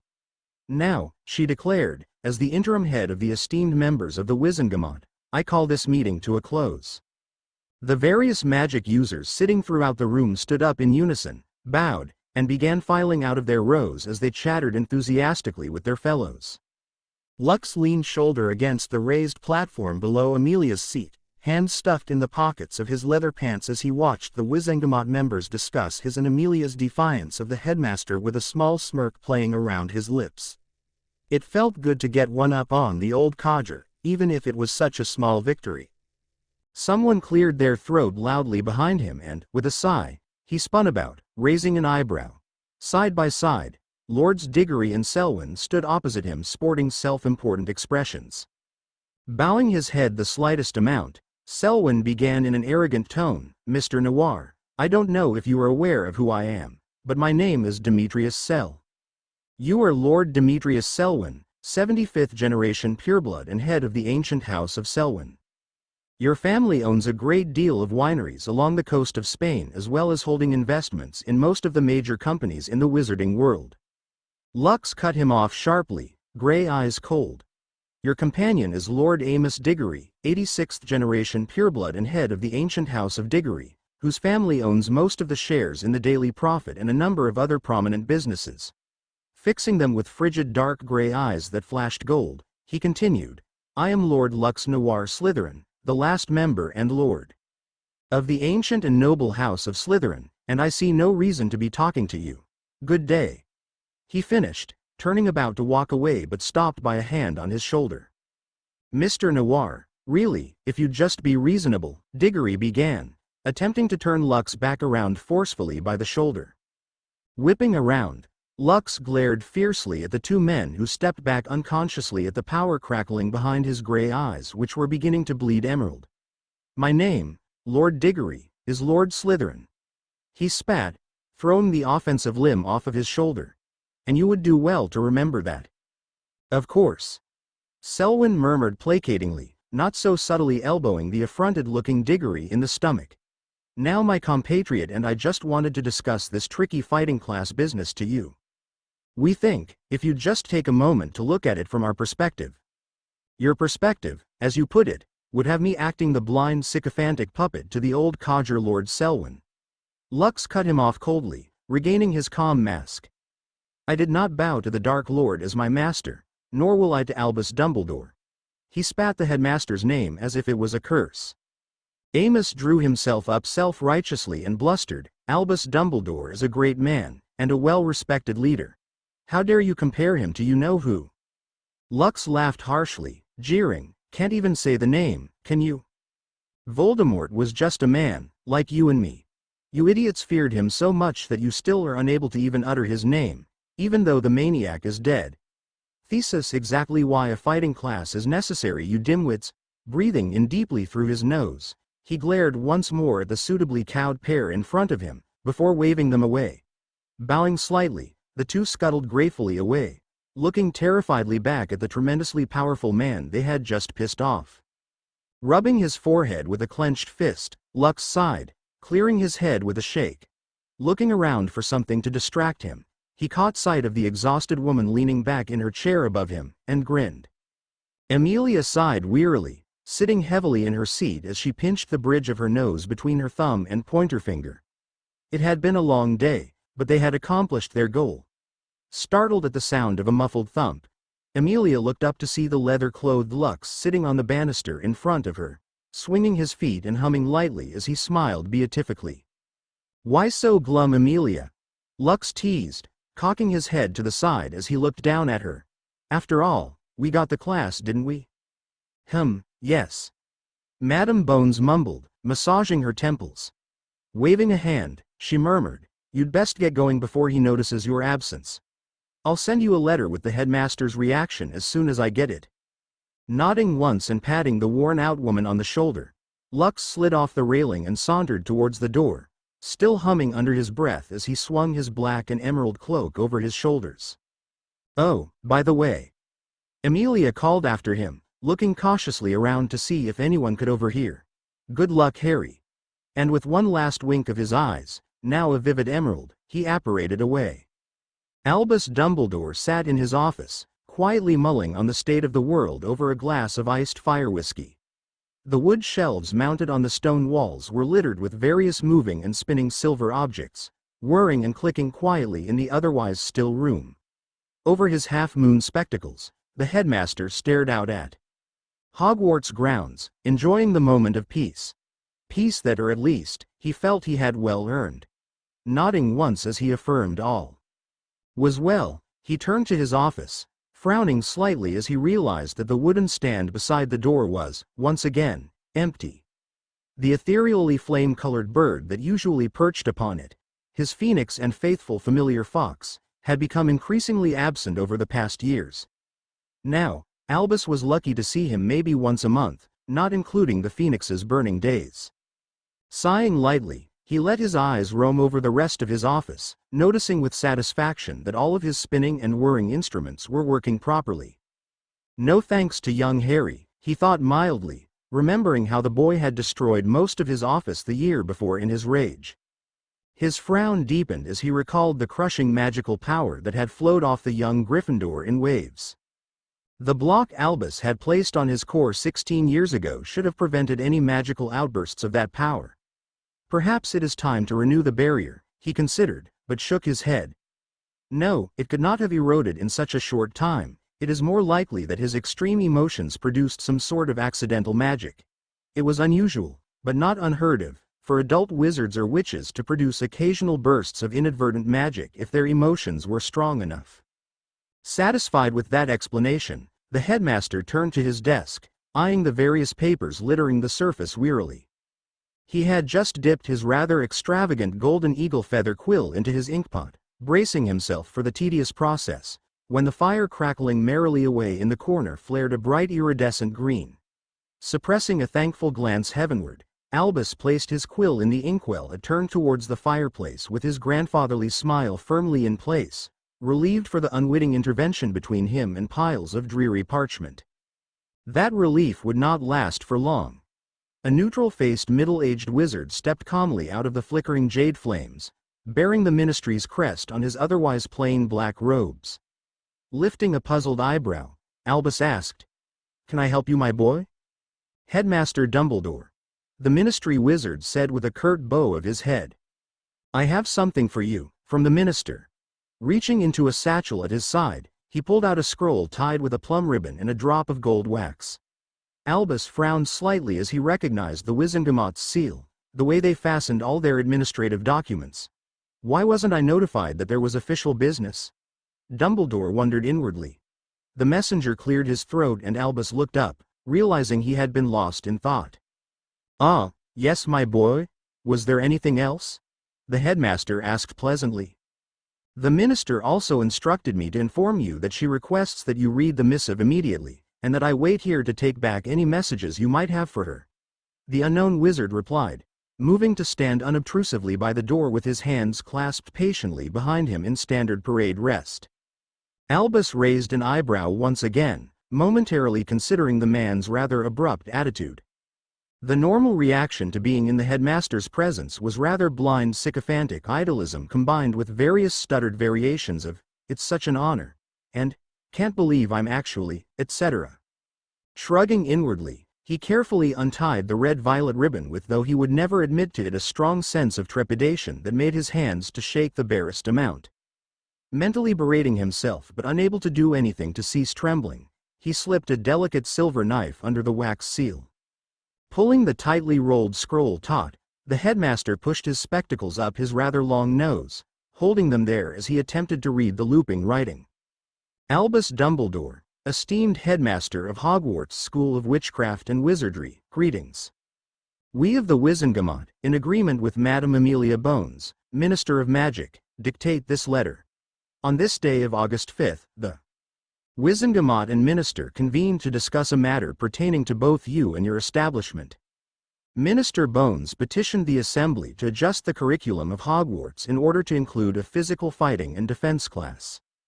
While we would not normally have any authority with which to do this, in accordance with the Hogwarts Charter written by the 4 founders of Hogwarts during the time of its origin, if given the permission of a founder's heir, we do have the ability. Thus, with the consent of said heir whose identity will not be disclosed at this time, we decree that the class will be instated before September 1st in the beginning of this coming school year. 2 teachers have already been chosen, and await your letter to inform them of your arrangements. If you fail to comply with these terms and in the absence of the Board of Governors, you will be suspended from your position as headmaster pending a full inquiry. Cordially, the venerated body of the Wizenagamot and Amelia Bones, Minister of Magic. As his eyes swept down the curling lines of ink and he took in the coldly formal words, Albus struggled to maintain his genial mask in front of the stoic ministry wizard standing discreetly in the corner of his office. Inwardly, he was clenching his teeth to avoid hexing something as he shook with rage. How dare she? He hissed mentally. Amelia had come to him several times requesting this, but he had never imagined that she would go behind his back and find a way to push the class through. To be honest, he didn't know there was a way. And this founder's heir business, as far as he knew, the last heir was Riddle, and he was dead. The only other heir was Harry. Could the boy have done this? Standing quickly, Albus strode over to one of the strange silver instruments clicking away on a chest-high shelf. Leaning in close with his long nose practically brushing one of the orbs dancing along a looping track, he examined it for a moment before nodding in satisfaction. There had been no change. For some time now. Besides, the boy trusts me above all else. Albus thought smugly as he suppressed a triumphant smirk, thoroughly pleased with his control over his weapon. The ministry wizard whom Albus had momentarily forgotten in his brief moment of panic cleared his throat loudly, prompting the headmaster to jump slightly in surprise. Raising an eyebrow, the unknown man asked, "Headmaster, would you like to send a reply? Or shall I simply return to the ministry with your consent?" Scowling inwardly at what he perceived as impertinence, Albus smiled lightly, waving the man towards one of the chairs in front of his desk. "Please, sit. Of course, my boy. I'll draft a letter to Amelia immediately. Would you care for a lemon drop?" he asked, lifting the silver tin brimming with bright yellow spheres. Shrugging as the man declined, he retrieved his quill from the inkwell, pulling a leaf of parchment towards him and scribbling quickly across its rough surface. Dotting the last period after his rather lengthy name with quite a bit more vehemence than necessary, he deftly rolled the letter into a tight scroll, tying it with a ribbon conjured with a quick flick of his wand. Passing it to the waiting messenger with a slight bow, Albus was rewarded with a curt nod before the ministry wizard turned, stepped into the crackling green flames, and disappeared. The headmaster watched him go, waiting for a few seconds before following his path towards the fireplace. Grabbing a handful of flow powder from the copper bowl on his mantle and throwing it into the crackling blaze, he stuck his head through, shouting, "Amos!"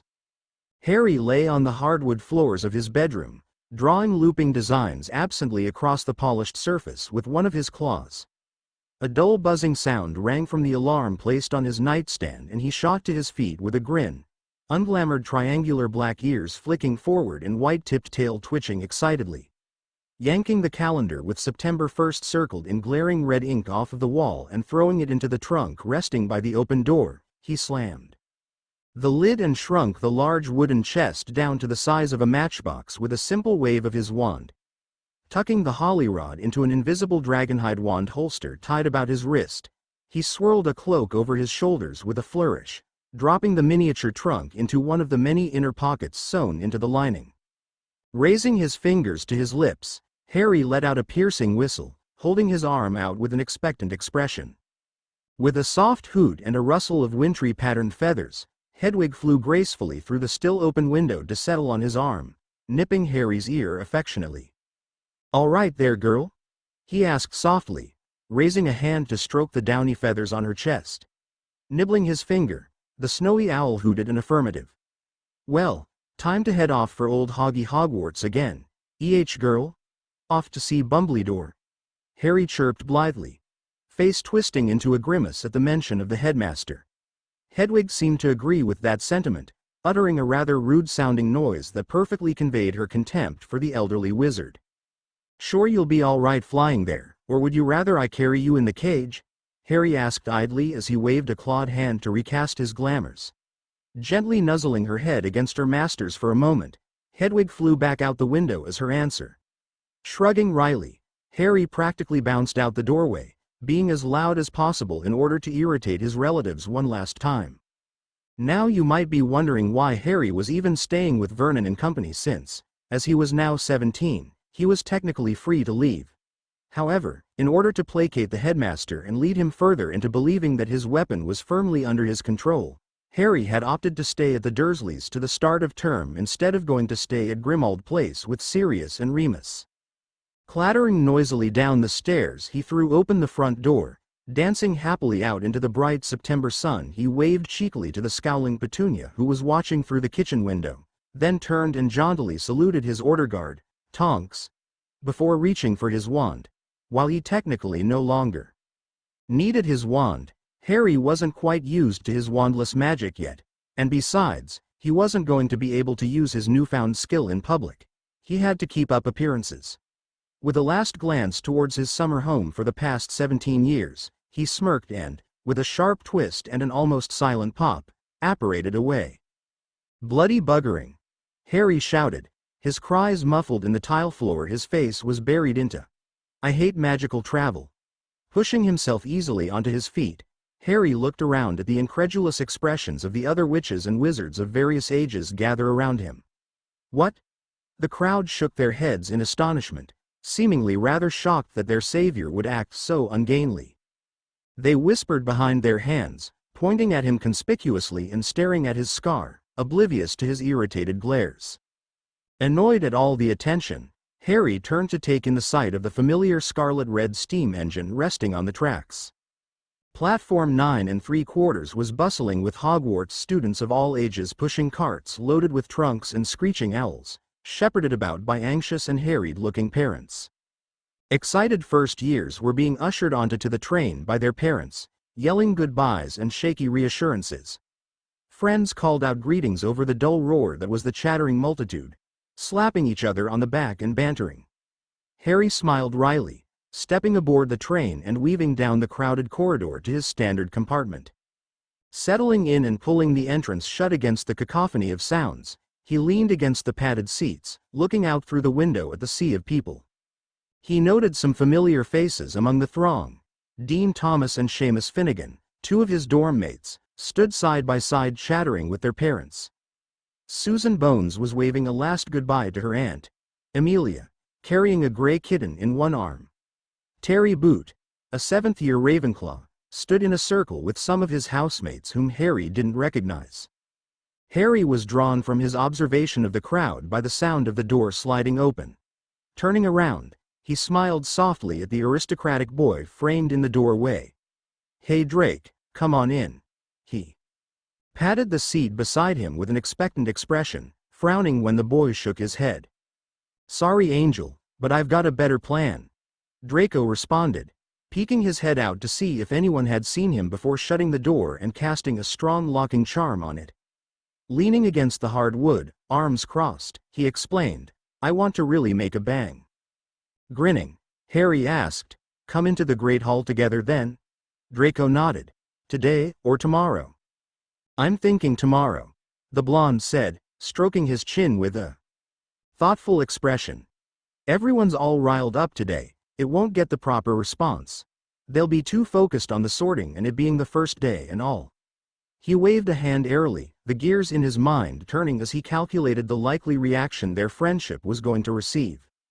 We'll have to meet later to plan it out. Harry deliberated, brow furrowed. Your common room or mine? Mine. Draco chose, then threw the younger boy a smirk. Gryffindors couldn't keep a secret if you paid them. Sticking his tongue out childishly, Harry couldn't help but agree with the blonde. His housemates were not known for their efficiency with secrecy, their hot tempers making them annoyingly liable to shout sensitive information at the top of their lungs at unfortunate moments. All right. I know Blaise already knows, but does anyone else? Scratching his head, the younger Malfoy thought for a moment before replying. Theo does, but I think that's everyone. You? Just Fred and George. Harry responded, shrugging. I wasn't quite sure who I could trust for a while, and then there wasn't ever a safe room without Dumble's spies for me to tell them. Well, you'd best prepare him, unless you want them to get the shock of their lives. Draco warned, winking cheekily. Breaking the locking charm with a twist of his wand, he said, Slytherin dungeons after dinner. See ya, Angel, and slipped out the door. Not a minute later, there was a sharp knock on the wood before the panel slid open once again. Neville and Luna walked into the compartment, clasped hands swinging between them. Nev, Luna, Harry exclaimed, jumping up to pull the pair into a hug. You finally got together. The couple blushed, looking lovingly at each other before smiling sheepishly. Don't know what you're talking about. Neville mumbled, while Luna just adopted her usual dreamy expression, looking at her boyfriend fondly. The Flumdigit's nesting in his hair chose another host, so he's not as confused now. Luna told Harry in a conspiratorial whisper, waving her hand airily somewhat at the vicinity of Neville's head, accompanied by Harry's genial nod with a raised eyebrow, the only sign of his confusion. After a few years having known the imaginative sixth year, Harry was pretty much immune to her seemingly, rather eccentric tendencies. But he wasn't fooled by her quirky exterior. Harry firmly believed that she just saw things that others couldn't. Plopping back down into his seat by the window, he waved them onto the bench across from him, beaming brilliantly. Looking at the bright grin, Neville started, leaning in to peer closer. Harry? He began nervously. Smile faltering, Harry asked, Yeah, Nev? If you don't mind me asking, have you been bitten by a vampire recently? The Longbottom heir queried hesitantly. No, Harry's response ended with a question, voice becoming higher as he looked at his friend as if the larger boy wasn't quite right in the head. Why? He asked, drawing the word out. Shakily, Neville responded, right. It's just your, teeth are looking a little sharp there. He looked to Luna for help, but the sprightly blonde just blinked at him with an airy smile. Clapping a hand to his mouth, Harry fingered the sharp points. His unglamoured fangs. In his rush to finally get out of the Dursleys' house, he'd cast a glamour over all of his new features, except one. The gleaming bestial fangs, two upper and two lower, had been left exposed. Luckily, they were the least likely to be seen. Unluckily, Neville and Luna had seen them. Hissing a vibrant curse that had Neville blushing and Luna coughing to hide a giggle, Harry waved a hand over his mouth, teeth shimmering before fading into normal teeth, if a slight bit longer and pointer than normal. Harry, what? Neville began, but Harry cut him off. Not now, he hissed, glancing warily towards the flimsy door. Underneath the glamour, his black cat ears were flicking to and fro, easily picking up the sounds of footsteps and chatter from outside the entrance to their compartment. There's too big a chance that someone will hear or walk in. Luna just nodded seriously, commenting, Oh yes, the Raxperts have a bad habit of listening to people's conversations. It's how they find good minds to confuse.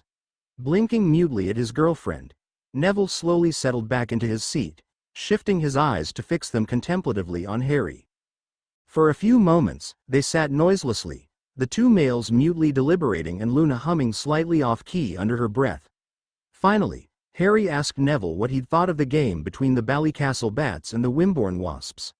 Ron had mentioned it in one of the predictably short letters he'd sent Harry over the summer, somewhere in between his new broom and how awesome it was to be famous. The two boys talked amicably about Quidditch for a while, with Luna adding in a quirky comment here and there, before the door slid open once again. "Hey Ron," Harry greeted, falsely chipper. "Harry, Neville, Lovegood." Ron replied with barely veiled boredom. The gangly redhead stepped arrogantly through the doorway and plopped into his seat with no more than his cursory greeting, a smug look on his face. Ever since the final battle, as the Wizarding world called it, the Weasleys had been doing better financially than they had the past 100 years. Their income, what with Arthur being promoted to the head of his division and Ron's status as the best friend of the Savior, had experienced a considerable jump. Harry knew that Dumbledore had been giving the Weasleys money out of the Potter vaults since before he'd even started Hogwarts. He suspected that the headmaster had told the family that it was from Albus vaults, for service in the war, and that most of the Weasleys had no idea that the money had come from Harry himself. Ron and Ginny, however, were another story. Ragnuck had informed him that the two youngest Weasley children had been provided with personal vaults the year before Harry first stepped foot into the Wizarding world. Both Ron and Ginny were provided a monthly allowance of around 1,000 galleons, meaning each had been paid around 84,000 galleons out of Harry's accounts. Harry had experienced quite a row with Ragnuck over how that was even possible. The goblin replied that the headmaster claimed to be Harry's magical guardian, and thus had control over his assets until Harry's coming of age. Not having known what a magical guardian was, let alone that he had one, the director of Gringotts had explained rather lengthily on the matter. Flashback. "A magical guardian?" Harry asked, confused. "What's that?" Seeing that Ragnuck looked rather affronted at the question, Harry hastily began apologizing, fearing that he'd insulted the goblin. But the managing director waved him off, saying, "I'm not offended with you, child. Rather, that the headmaster did not tell you. As your magical guardian, it is his duty to inform you of his status, if he is in fact your guardian." Throwing his hands in the air, Harry exclaimed, "The man never tells me anything," fisting his hands in his hair and tugging. "Wait a minute," he started, the rest of the goblin's sentence sinking in. "What do you mean if?" Ragnuck sighed, a guilty expression on his face. "When Headmaster Dumbledore first came to the bank to inspect your accounts, we asked him what grounds he had to do so. He replied that he was your magical guardian. However, he did not show the paperwork that backed his claim. And even though it is against protocol, the goblin teller that was dealing with the headmaster did not ask to see said paperwork, merely accepting the man's word. Apparently he did not see a need to." Pinching the bridge of his long nose between two spindly fingers, the goblin said wearily, "The goblin was reprimanded, but we did not correct the error and ask for proof, but I am beginning to believe that the headmaster was not truthful in his claims." "Is there any way we can find out?" Harry asked, running a hand through his hair tiredly. "A record or something?" The goblin hummed, turning to a filing cabinet on the wall behind his desk. Opening a drawer and rifling through the various folders, he ah-hied triumphantly, pulling a thick file out with a flourish. Laying it on his desk and flipping through, Ragnuck leaned in, long nose almost brushing the parchment. "Ah, here we are," he exclaimed, retrieving an official-looking sheaf of papers and placing it in front of him. Placing spectacles upon his nose, Ragnuck ran a finger under the lines of ink as he read, lips moving silently. Reaching the end, he sighed emphatically, leaning back in his chair and rubbing his domed forehead jadedly. Ragnuck?" Harry hedged, watching the weary goblin with concern. Startled, Ragnuck looked up, seeming to have forgotten that he was not alone.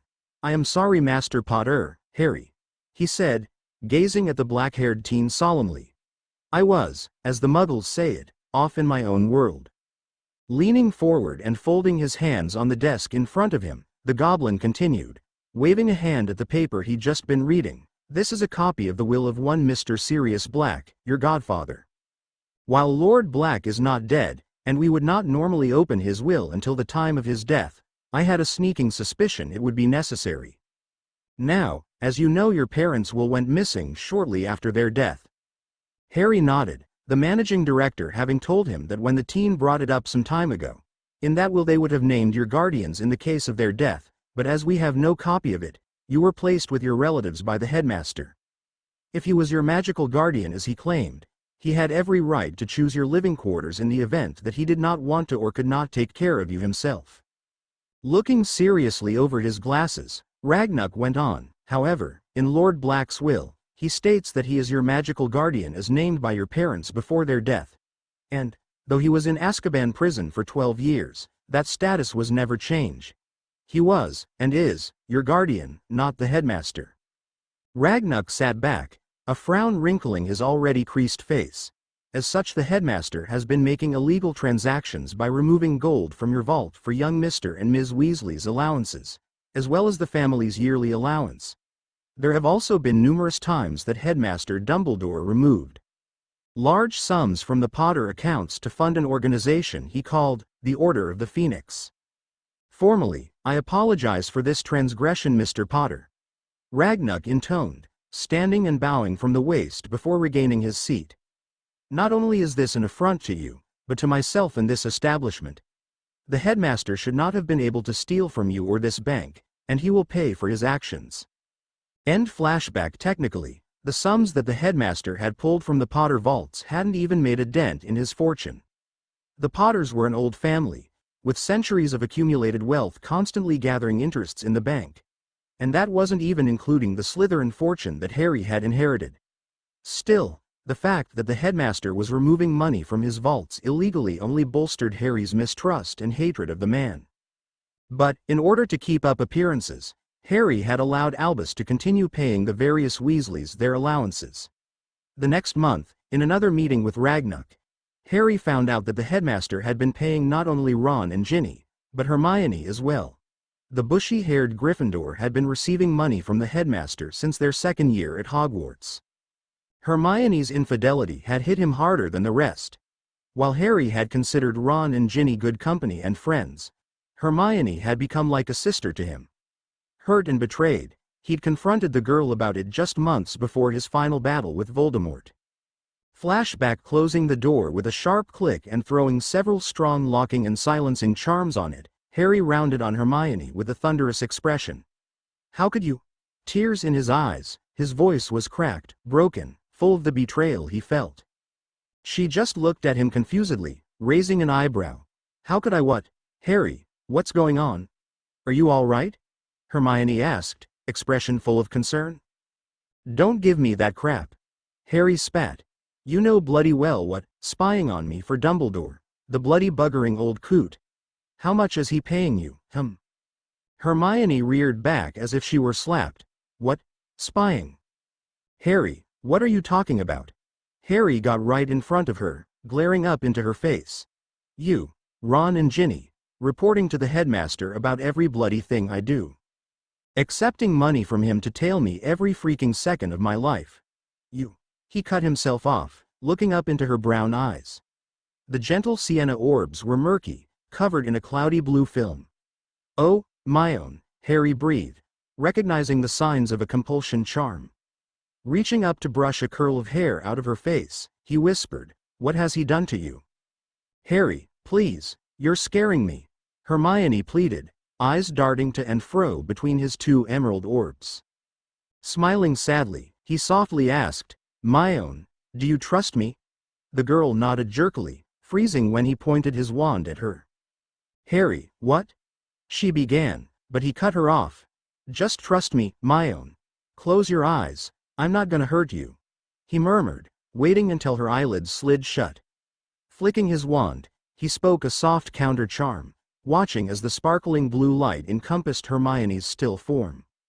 Slowly, the glow faded, and Hermione was revealed, face haunted.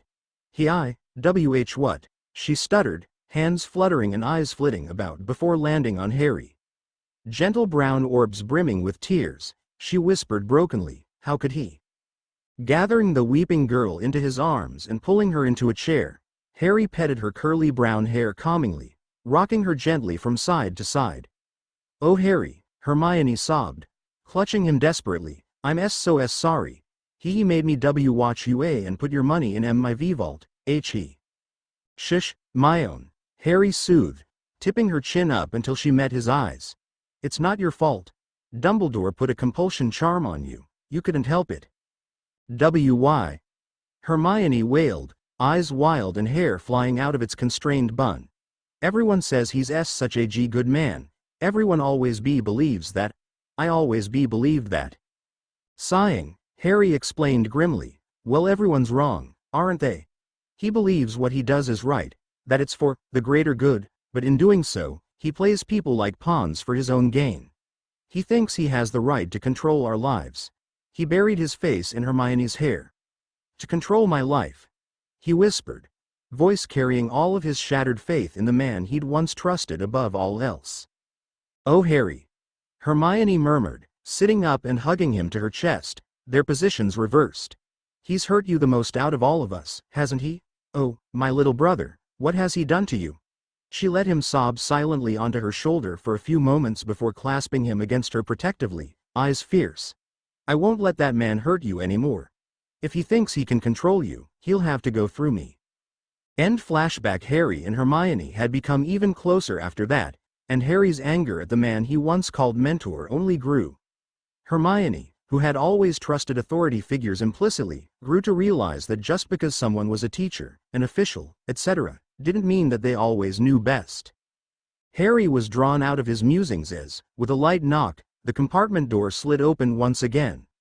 Looking up, the black-haired teen smiled gently, thinking ironically, "Speak of the devil." Hermione, wildly curly hair tamed and pulled back in a sleek bun, long legs covered in cut-off shorts and wearing a bright orange tee, stood in the doorway. "Hey sis." Harry greeted with a wave and a cheeky wink, popping up to kiss her quickly on the cheek. He glanced over at Ron and coughed to cover a snort. The redhead was staring blatantly at Hermione, eyes glazed and a bit of drool drabbling out the corner of his mouth. "Hey little brother," Hermione replied, gaze roving over the cabin. "Neville, Luna." She nodded to each of them with a smile, before glaring over at Ronald, barely veiled disgust in her eyes. "Ronald." She sniffed, folding gracefully into a seat next to Harry and ignoring Ron's inevitable jealous tensing. "Ron, I've just come from the prefect's carriage. You're wanted there," she informed the redhead, noting the relieved glint in Harry's eyes. Shaking his head with a grunt, Ron lurched to his feet, stalking out of the compartment and banging it closed behind him, muttering to himself about "bloody boy who lived, stealing my girlfriend." Flicking her wand towards the door with a chuckle at Ron's antics, Hermione locked and muffled the compartment, leaning back and crossing her legs with a satisfied air. "There," she exclaimed, nodding emphatically. Pulling his nose from the herbology book he'd buried himself in after Ron's arrival, Neville looked at the door for a minute before turning to Harry. "Well, you want to explain now?" the Longbottom heir requested seriously, crossing his arms. Looking between the two boys, Harry anxious and Neville stern, Hermione asked confusedly, "Explain what, Harry?" Heh, Harry hedged, rubbing the back of his neck sheepishly. "Well, you know how my 17th birthday just happened and all." Hermione, Neville and Luna nodded slowly, before understanding dawned on Neville's face. "Of course, your magical inheritance." "Did something big happen to you, Harry?" Hermione asked worriedly, hands fluttering over Harry's body, as if to check for injuries. Blushing, Harry sighed, leaning forward with his elbows braced on his knees. "Well, it's like this. We just had to put my dog, Moe, down because she was getting too old. We've had her for 10 years now, since she was 5, and it's hit my family pretty hard. I may not be able to get a chapter up next week, or maybe I'll throw myself into writing to take my mind off things, I don't know. Anyway, if anyone wants an idea as to what Harry Lux's outfit looks like, the link is http skeptical smiley face media. Photobucket. Com. Image, anime %20 leather, Vendi_girl, anime, guys, leatherbound, JPG. To Night Kiryu. I don't have anything against Diggory, I just needed 1 or 2 characters to be antagonistic and idiotic, and Diggory was the first name that came to mind. Chapter 11 Anak. I'm sorry about the wait, but just when I was almost finished with the chapter, my computer crashed. When I went back to Word, there was only around 2 pages saved, and I had to write it all over again. For some reason this chapter was being stubborn and didn't want to come out the way I wanted it to, so it took a while. Anyways, hope you enjoy. Chapter 10. Previously. Blushing, Harry sighed, leaning forward with his elbows braced on his knees. Well, it's like this. Harry spent most of the rather lengthy train ride from England to Scotland describing everything that had changed the night of his birthday. Hermione, Neville and Luna listened with rapt attention. The perfect audience complete with shocked gasps and incredulous exclamations at the opportune moments. He told his story in a dull monotone, eyes shut and face closed. The fear of rejection, instilled from the years spent with the Dursleys' emotional abuse and neglect, reared its head. But aside from the expected disbelief and incredulity, his friends did not reject him. They asked questions, asked him to clarify things or give evidence. For example, when Hermione asked to see his new features. Voice choked in his throat, all Harry could do was nod mutely, gathering magic in his hands to wipe the glamours off one by one. Black furred ears pressed back on his head, tail wrapped tightly around his waist like a security blanket, Harry sat in suspenseful silence. Suddenly, arms wrapped tightly around him, bushy hair filling his mouth.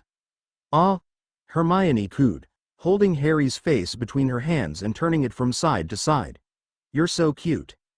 Neville and Luna nodded along, Neville smirking and Luna with her normal dreamy smile. "Hermione," Harry whined, pulling his face back and crossing his arms sulkily. "I'm not cute," he protested, lower lip protruding in a childish pout. The elder girl just shrugged, running a hand through her hair. "Sure you aren't, Harry, don't get your panties in a twist." She sat back, giggling. "Still, Harry, this is amazing. Do you have any idea how long it has been since anyone in the wizarding world has even seen a high elf? Just think of all the knowledge they could teach us, all the spee." "Yes, my own, I'm sure that, whenever Harry and them actually find the others, they'll have plenty of new things for you to learn." Neville cut in sardonically, shaking his head with a raised eyebrow. "She's right about that though, Harry. I mean, Merlin, they're elves. Pureblood children grow up on stories of the high elves." "Oh yes, the elves are very famous," Luna put in brightly, "almost as famous as the blithering humdingers." Hermione nodded bemusedly at her, raising an eyebrow, before resting her head on her hand. "Do you think Malf? No, it's Draco now, isn't it?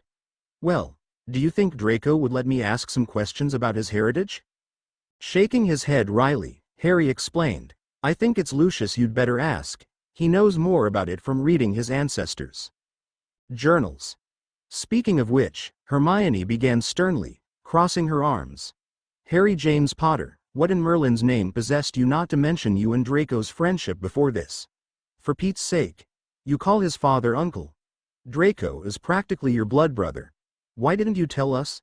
She reached out to swat him over the head, voice harsh and face like thunder. Harry ducked his head, rubbing the afflicted area guiltily with a hand. "I'm sorry, my own, but we only just broke the compulsion charm, and there was never a time to tell you without Ron or Ginny in the room." "Oh." Hermione blushed sheepishly, brushing a hand through her long brown curls. Right. Nice cloak, Harry." Awkwardly, she turned to the wall, looking out the window contemplatively. "Speaking of which, we'd best be putting our robes on. We're getting close to Hogwarts," she warned, pulling a shrunken package from a pocket of her shorts. Neville followed suit, while Luna, who couldn't do magic outside of school yet, reached up to retrieve her trunk from the upper racks. Harry, who'd already changed into his school robes before apparating to the station, just watched them with a smile, grateful for their easy acceptance of him. "I'm glad I have such good friends," he thought to himself, smiling wider as he heard Can's mental agreement. Slowly, the train screeched to a halt, smoke billowing out into the lantern-lit night. Waving a hand to recast his glamours and tear the wards from the door, Harry led his friends down the corridor and out one of the many exits onto the platform where Hagrid and the carriages waited. "Hey Hagrid!" Harry shouted, waving his arms above his head. "How ya doin' there, Ari? Glad ta see ya back," Hagrid boomed in return, clapping him on the back with a saucer-sized hand with enough force to down a horse. "Hermione, Neville, Lovegood." He greeted with a nod, before waving them to the carriages.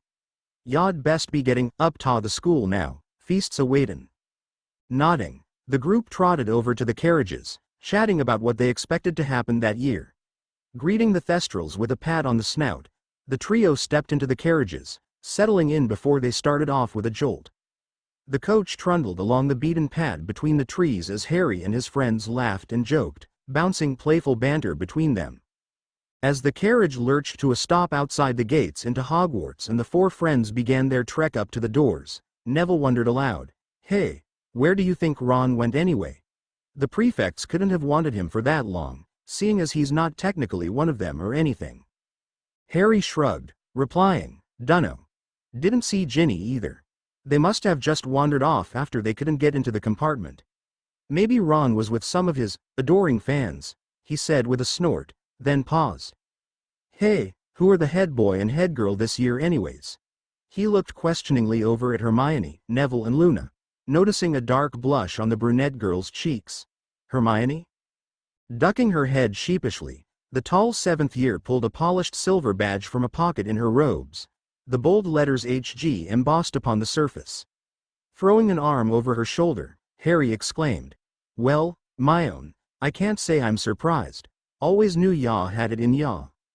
"Shoulda known," Neville stated sardonically, shaking his head with a wry grin. "Our Hermione, always top of everything Indeed. Luna agreed, nodding her head and looking like she'd known all along, which, in retrospect, probably wasn't too far from the truth. What was there that the flighty blonde didn't know? Sniffing haughtily with her best pompous air, Hermione replied, "I'm sure I don't have any idea what you're talking about."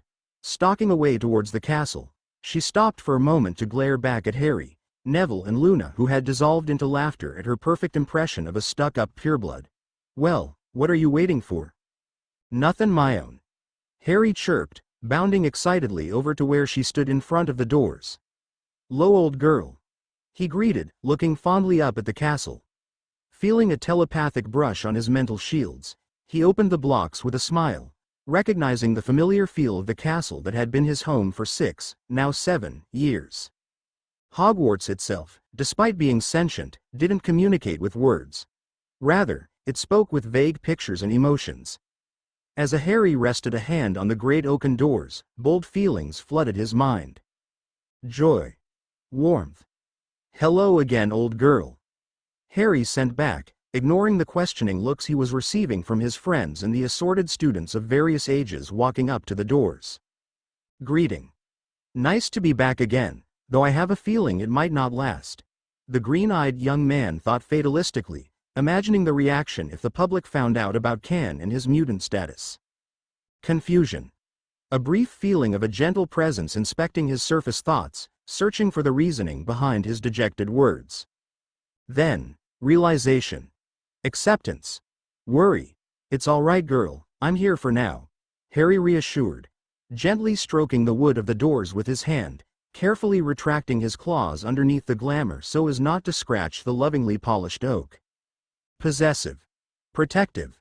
"I'm not sure my mate will agree with that possessive part, he thought, then froze. "My mate?" he pondered, a slow smile spreading across his face. That's the first time I've said, thought that, I like it." Agreement. Impatience. Chuckling wryly, Harry pushed the door open with a loud creak of the hinges. "As you wish, my lady," he quipped with a mental bow. Walking across the entrance foyer before practically bouncing into the great hall. The giant room was the same as ever, polished marble floors, high ceiling reflecting the image of the night sky above, and the house tables neatly arranged before the staff table that sat on a raised dais in the front. Lit candles floated about, and chattering filled the air. His year-mates from various houses called out greetings as Harry, Neville and Hermione trotted over to the Gryffindor table, waving goodbye to Luna as they went. Plopping down on one of the rough wooden benches, Harry looked over the hall, noting the changes to the staff and students. He noticed Ron sitting with Dean and Seamus halfway down the table from them, and shrugged, not mourning the change of placement. Ginny as well was absent from their grouping, surrounded by her chattering year-mates further on. Waving exuberantly to Remus, who was returning to the defense position that year, and Severus, who appeared to be rather concerned about something. Harry ran his gaze over the table. Dumbledore, long white beard, half-moon glasses and all, sat in the high-backed chair at the center of the table, grinning benevolently down at the assorted students. Raising his eyebrow, he realized that Hooch was missing, and 2 empty chairs had been set in her place. Shrugging mentally and continuing his examination, his eyes stopped at 3 extra seats placed at the left end. Smirking inwardly, he thought, must be for the new fighting teachers. I wonder why they aren't here yet. Hermione regained his attention with a tap on his shoulder. What was that? She asked in a confused voice. Harry blinked up at her innocently, replying, what was what? Prat. The elder girl insulted fondly, whacking him lightly on the shoulder. That stuff with the doors. Yeah, Neville put in, leaning over from where he sat across from them. It almost looked like you were, ya know, talking to the castle. Grinning smugly, Harry replied nonchalantly, I was. Hermione and Neville's faces blanked for a moment, gradually turning incredulous. You were? Harry just hummed agreeably, eyes still roving over the rest of the Great Hall. When his friends started to inquire further, he waved them off, mouthing, later. They nodded skeptically, looking back to their empty polished gold plates, then up at the headmaster when he clapped his hands loudly for attention. Professor McGonagall, he called loudly, if you could bring in the first years? With a bang the great wooden doors flew open and the first years trotted through in a straggling line, headed by the stern-faced Transfiguration professor. All of the 11-year-olds had, frankly, terrified looks on their faces, eyes flitting around nervously. Harry looked bemusedly over at them, muttering, was I really that small? To himself and ignoring his friend's snickers at the incredulous remark. As the last first year stumbled into the hall, Filch followed them in, carrying the telltale 3-legged stool and ragged hat. Placing the stool before the staff table and the hat upon the stool, the caretaker bowed and receded into the shadows.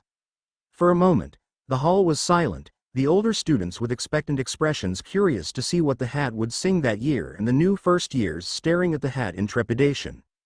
Finally, a rip near the brim of the worn headgear opened, and it began to sing. Remember this in all your years, the world is skewed in regimes. Left is right and black is white and nothing is as it seems. In times of old, in forests far in misty glens and fields. A song was made, a song was played, a prophecy was sealed. Ye wizards and witches, ye nobles and thieves, ye lords of darkness and day. A creature of light, a creature of night, a creature of hunter and prey. The subjects of magic in realms unseen from earthen rivers and stone.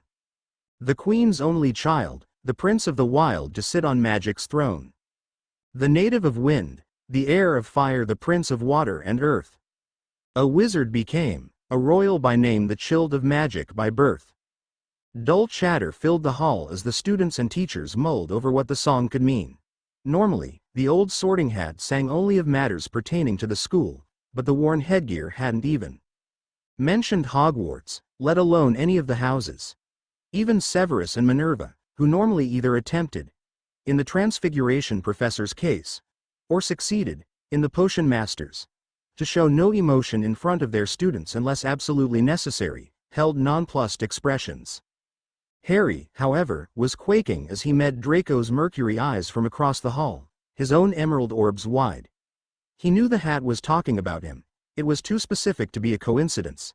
How did the hat find out? Does it know it's me? Did it tell Dumbledore? He thought hysterically, searching for the answer in Draco's gaze. But the blonde was just as confused as he was, eyebrows furrowed and concern written all over his face. They never noticed slanting brown eyes widening incredulously in a dark-skinned face that was blanked of all expression, before the sienna orbs filled with the light of hope and a searching stare. And as Professor McGonagall read out the names from her list, and the owners of said names staggered up to the stool and placed the hat on their heads, waiting to be sorted, Harry tuned them all out. Clapping absent-mindedly whenever one of the younger witches or wizards were sorted into Gryffindor, Harry thought frantically, eyes roving over the headmaster for any sign that the elderly man knew of Harry's changes. But Dumbledore was acting as confused as everyone else. Otherwise, he was as normal as ever, or as normal as an eccentric, manipulative, fashion disaster of a wizard could be. He simply smiled down at the young first years being sorted with that ever-present twinkle in his bright blue eyes. That bloody twinkle, Harry grumbled as he tuned back into the sorting, momentarily relieved. The hat didn't seem to have informed the headmaster of his knowledge. As Zimmerman, Natalie, was sorted into Ravenclaw, the headmaster stood up, nodding regally to Professor McGonagall. Sighing and looking up at Dumbledore, Harry hid a sneer at the grandfatherly look on his wrinkled face. Blithering old coot, Harry thought bitterly, resisting the urge to flip the elderly man off. Across from him, Neville made a rude hand gesture underneath the table, while Hermione struggled to keep her disgruntled look under the pleasant facade on her face. Spreading his hands wide with a kind smile, the headmaster began, "Welcome, all, to another year at Hogwarts. As you are all likely anxious to fill your stomachs, I will say only a few words before we begin our new year with the start of term feast. First of all, I must inform our new students and for a few older students, reinforce the knowledge that the Forbidden Forest is just that. Forbidden. Unless accompanied by one of the professors, you are not to wander into the forest under any circumstances. There are many dangerous creatures living there, and the centaur herd who call the woods their home can get very temperamental at times. Second, our caretaker Mr. Filch has expanded his list of items prohibited in these halls to include all products from the infamous store, Weasley's Wizarding Wheezes. Any students found with these items will be given detention, the length of time depending on the amount of banned items in their possession. The complete list can be found on the door of Mr. Filch's office. Now that that's out of the way, you may have noticed some changes and additions to the staff table. First off, I would like you all to welcome back Professor Remus Lupin, who is returning to teach defense against the dark arts to you once again. As the tawny-eyed man stood, those of the students that had had him as a teacher burst into applause. Welcoming back the first competent Dada teacher Hogwarts had seen for the past 6 years. Some of the more prejudiced students grumbled at the presence of a werewolf, but were quickly silenced by their appreciative classmates. Quieting the students with a wave of his hand, Dumbledore continued. Second of all, our own Madame Rolanda Hooch, the flying instructor, was offered a position with a professional Quidditch team in Sweden as an assistant. She has accepted, and thus I would like to introduce you to your new flying coaches, Mr. S. Frederick and George Weasley. With a bang, the doors flew open, casting sparks about them with their wands. The so-called Devil Twins flew in on brooms, spiraling about each other amid the raucous cheers of the crowd. Touching down before the staff table, the pair swept over dramatically elegant bows with roguish grins before taking their places between Professor Sinistra and Flitwick. Did you know? Harry started, turning to Hermione with a wide grin. No, they didn't tell me, Hermione replied, just as excited. The two of them and Neville waved enthusiastically at the Weasley twins, who waved back with mischievous smirks. Standing in the corner, Filch looked horrified, while Professor McGonagall had buried her face in her hands, shaking her head wearily. Giggling happily, Harry thought, so that's what they meant by surprise. Clapping his hands for silence, the headmaster adopted an affronted look, tone irritated. And lastly, there is a new addition to the Hogwarts curriculum this year. At the suggestions from Madame Bones and the Wizenagamot, I have decided to introduce a fighting class mandatory for 3rd years and up. The great hall exploded into murmurs at the headmaster's words, friends chattering to each other excitedly or skeptically. From where Harry sat, he could hear Ron boasting loudly, fighting class. Pshaw, easy. After all, fought in the war, didn't I? Earned my Order of Merlin, 1st class, didn't I? What can they teach me? Shaking his head at his former friend's idiocy, Harry struggled to resist the urge to smirk satisfactorily at the disgruntled headmaster. The green-eyed teen was displeased that the old codger had made it look like the class was his own idea rather than that the coot was forced into it, but the satisfaction of getting one over on the elderly man overwhelmed any annoyance Harry felt. Doing a victory dance mentally, he grinned at Hermione, who was looking at him with a suspicious glint in her warm brown eyes. Sending her an impish smile and wink, Hermione just shook her head wryly, burls bouncing about her face. Speaking over the crowd, Dumbledore continued, "As you can see, your instructors have not yet arrived. They will be arriving through the flow sometime tomorrow, and you will be introduced to them during your first fighting classes. Now," he said, rubbing his hands together, "let the feast begin." Shouts of amazement rang through the hall as the previously empty burnished golden plates and goblets filled to the brims with every type of food and drink. With a tap of his wand, Harry turned the swirling orange pumpkin juice in his glass into rich cream, blushing sheepishly at Hermione's sardonically raised eyebrow. "What?" he asked defensively, sticking his tongue out childishly when she and Neville burst into quiet laughter. "HMPH."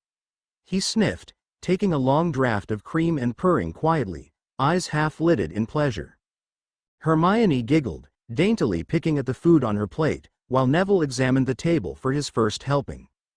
The large boy had thinned out during his 6th year, the baby fat receding and leaving only hard muscle in its place. Now, instead of the almost comically round child he had been for the first 15 years of his life, Neville was a large bear of a man, brawny and barrel-chested with a strong jaw and kind brown eyes. He'd also lost most of his shyness, and his self-confidence had improved in leaps and bounds ever since his training before the fall of Voldemort. Alistair Moody himself had offered to teach the Longbottom heir dueling and tactics, coaching the teen over the summer and during his 6th year. Personally, Harry thought that he felt guilty about not being able to save Neville's parents when the Lestranges tortured Alice and Frank Neville's parents and 2 of Moody's former pupils to insanity and was repaying them by training their son. Moody had also offered to train Harry alongside Neville, but the green-eyed teen had declined. Instead, Severus and Lucius had tag-teamed to teach the young wizard, using all of their experience as former Death Eaters and current spies to ready Harry for the day he faced Voldemort for the last time. After all, since Dumbledore refused to give the teen any real preparation for killing the Dark Wizard, preferring instead to simply tell him that the power he had was love, and he would know what to do when the time came, someone had to give the black-haired at least a fighting chance to stand up to the immensely powerful Dark Lord who was seemingly rather preoccupied with killing him. Harry had took to the training rather well, progressing faster than either of his teachers had ever seen even in someone so young, nimble, and experienced in life or death situations. Harry assumed his ease of movement had been produced largely because of his cousin's fondness for, as Harry not so affectionately called it, Harry hunting. Years of running from darling Dimply Duddykins and his gang of goons had really helped his speed, endurance and agility along. As for the life or death situations part, well, you all know that Harry had an extraordinary penchant getting himself into incidents designed to kill and or seriously maim himself and others. Most of his friends have made a point of teasing him about it on bi-weekly basis. Yet despite having mastered hand-to-hand combat, weapons training, and dueling with and without his wand, Harry was still looking forward to the fighting class. It'd be nice to meet others skilled in the trade, and to pick up any advice they might have as older and possibly, though not likely, more experienced fighters. Idly, he thought on how Severus had managed to finally locate someone capable and willing to go against the headmaster without breaking the statute of secrecy. Remembering Amelia's message, night found them, a pair with weapons at all. He wondered why there was a third chair placed at the table instead of just 3. An assistant maybe. He speculated, then shrugged. It didn't really matter after all. Whether there were 2 or 3 teachers, Hogwarts had finally gotten the fighting class it so desperately needed. The golden plates filled once again, the remnants of the main course disappearing with a flash and being replaced with desserts and sweets of every kind. Clapping his hands happily and practically bouncing in his seat, Harry snatched a biscuit coated liberally with powdered sugar. Holding it in both hands and nibbling, he purred happily, contentedly licking the sugar from his sticky fingers when the delectable pastry was eventually safely tucked away. Hermione and Neville shook their heads fondly as they each selected 1 or 2 dessert items, watching the lithe boy gnaw determinedly on a particularly hard cookie dotted with chocolate chips. As most of the students sat back, patting their stomachs or in some of the Muggleborn's cases, the purebloods would never be so uncouth. Burping contentedly, the headmaster stood once again. Spreading his hands, he said, "Well, my friends, now that the feast is over it is time to retire to our common rooms. For the first years, your house prefects will show you to your dorms. Now pip pip, off you go. There was a loud creak as the benches beside the longhouse tables were pushed back, and the sound of footsteps and chatter filled the air. The prefect pairs for each house gestured enthusiastically to the gaggles of first years, leading them out of the hall towards their respective commons. Waiting until most of the students had stumbled out of the hall, Harry trotted over to the doors, waved to Hermione and Neville, and slid into the shadows towards the Slytherin dungeons. The door to the Slytherin common room was just like the Gryffindor entrance, a portrait. This was of an elderly wizard in silver robes slumbering in a high-backed chair with two snakes lounging about his shoulders. Smiling, Harry slid seamlessly into Parseltongue with the ease of long practice. Section hello again Salandra, Mickness. Section he greeted. The wizard in the painting just continued snoring obliviously, but the two snakes hissed back in unison. Section greetings young master. Are you here to visit the dragon child? Section. Chuckling, Harry nodded and replied, Section that I am my friends. Now that the war is over, I will be coming down much more often. We don't have to hide anymore. Section. Section but young master, you are already hiding. Section they argued, eyes as emerald as his own narrowed and focused unwaveringly on his face. Section you have the wizard magic on you. You look the same, yet you have changed. You smell of forests, of the wild. You smell of hunters, and of the sun, the moon and the stars. What are you hiding young master? Section. Bloody hell, by the rate everyone's finding out, the whole castle will know by noon tomorrow. Sighing, Harry replied, Section I am sorry my friends, but I cannot show you. There is too much of a chance that someone will see, even if they cannot understand our language. Section. Bowing their heads, the serpents relented. Section of course young master. Do come to talk to us sometimes, it gets very dreary with only each other for conversation. Section and with that the portrait door swung open, revealing the torch-lit common room. The floors were cool gray stone, covered with thick green carpets before the crackling fireplace. Large gray couches and hard-backed armchairs with wooden tables were lit by silver wall sconces, and bookcases and tapestries covered the empty space in between. Slytherins of various ages lounged about on the chairs and couches, some even stretched out on the rugs or pillows thrown on the floors. All of them had dropped their masks, their faces and voices free and easy as they chattered with their friends. But as the portrait hole creaked open, they sat up straighter, cold facades falling into place. Behind the blank veneer, Harry could see the looks of surprise the Slytherins sported, their eyes all focused on the figure of the boy who lived framed in the portrait hole. The green-eyed teen slipped through the door, eyes mischievously bright underneath wavy black bangs. The shadows cast about the dungeon room curled about his lithe, sprightly form, wrapping almost lovingly around his thin shoulders. Quickly, Harry scanned the crowd for the pale-faced aristocrat he had come to visit, frowning slightly when he realized the younger Malfoy was missing. Instead, the common room was filled with suspicious Slytherins of every age, their expressions filled with caution. You see, most of the school, including the light-sided Slytherins, believed that Harry was still Dumbledore's golden boy. And the pure-blooded children did not trust the headmaster. Even when rebelling against the dark side and their parents, the Slytherin children had looked to Draco, their unofficially recognized leader, and his father for guidance, not Dumbledore and the Chosen One. And by association, they didn't trust the boy who lived either. Potter. One of them finally ventured. It was a fifth year by the name of Alexander Littner, the son of two lesser-known purebloods who had not been involved in the war, preferring instead to, like the Greengrasses, remain neutral. Harry nodded to the cold-faced Slytherin, suppressing a giggle at the formality of the situation. Littner. How is your sister? She's a first year, isn't she? A Ravenclaw, I believe. Indeed she is. Littner replied, eyes shifting to look at the other Slytherins around him. We always knew she would be. What are you here for, Potter? Harry just smirked, leaning back against the wall with his hands in his pockets. Oh, I'm here for a visit. Nothing wrong with that is. There? Looking around contemplatively, he nodded, commenting. You know, I didn't get a chance to really look around last time I was in the neighborhood. It's a nice place you've got here. There were several prominent changes to the population of the Slytherin Commons. While, as noted many times before, many Slytherins did not follow the Dark Lord, some did. Those that had followed their parents' footsteps into Voldemort's ranks were absent. Most having either been killed in the last battle or incarcerated in the newly refurbished Azkaban prison. A small number of them had escaped, and were now believed to be hiding somewhere in the countryside with either other Death Eaters or unmarked supporters. For example, Harry's foster brothers, former goons Vincent Crabbe and Gregory Goyle, were no longer present, both of them being locked up in the minimum security wing of the prison.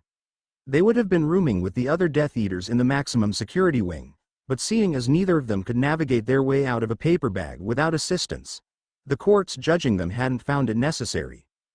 The students arrayed throughout the Serpent Den all gawked as nonchalant as if he were simply out for a morning stroll. The so-called Gryffindor Golden Boy surveyed their common room, a secretive smile firmly in place. They all stared at him, mutely, before the silence was broken by a rumbling chuckle emanating from a shadowed corner. "Really, Harry, you couldn't do this without the theatrics? Come now, you're scaring the poor dears." Draco Malfoy, blonde hair styled to perfection and looking every inch the proper aristocrat, stepped from the shadows, arms crossed and smirking at the young boy wonder. "When you said you were coming to visit, I thought you meant me, not every other bloody Slytherin in existence." Laughing, Harry retorted, "Ah, is Whittle Dwaco jealous? Poor ickle Pwince, playmate's wit, someone else now, Sniffing haughtily, the blonde replied, "Of course not, Potter. I'm just surprised that you would choose to talk to them when you could be talking to me." The two boys held the act for a moment longer, enjoying the nonplussed expressions on the surrounding faces, before dissolving into mirth. The pair had to lean their shoulders against each other and the wall in order to keep upright, laughter rolling through them and bouncing off the stone walls of the common room. Sighing, Harry stood up, pulling his arm from around the young half-elf's waist. Cold facade thrown to the winds, he clapped his hands and giggled childishly. Wiping a tear from his eye, he turned to Draco and said, "Well, that takes care of this house. Only 3 more to go." "You have to admit though, their reaction was better than we thought it would be," Draco replied, crossing his arms and leaning back against the wall. Waving a hand towards the shell-shocked Slytherins around them, he continued, "I mean, just look at them. That's the most emotion most of them have shown in the presence of a non-Slytherin for most of their lives." Chuckling, Harry nodded with a bright grin. "I guess I'm just special that way." Ruffling the younger teen's black locks fondly with a pale hand, Draco laughed and agreed, "Yes, little brother, you are." He ignored the shocked gasps from the surrounding students at the title, pulling Harry's smaller frame into his side with a grin. "Come on, we can talk more in the dorm. Wouldn't want to give my fellow snakes any more heart attacks now, would we?" "Ah," Harry pouted, pretending to look sadly around the shadowed common room, "but I was having such fun." Prodding the young mutant in the general direction of the 7th-year dorms, Draco threatened, "I'll tie you up again if I have to. Sev said you weren't allowed to terrorize everyone until after the first week of classes, not before." Giggling, the younger boy teased, "Why, Draco, I never knew you were so kinky." "Shush you," the blonde scolded with a light blush. "You and I both know I didn't mean it like that. But you're a pure-hearted Slytherin, and thus rather odd and not to be trusted."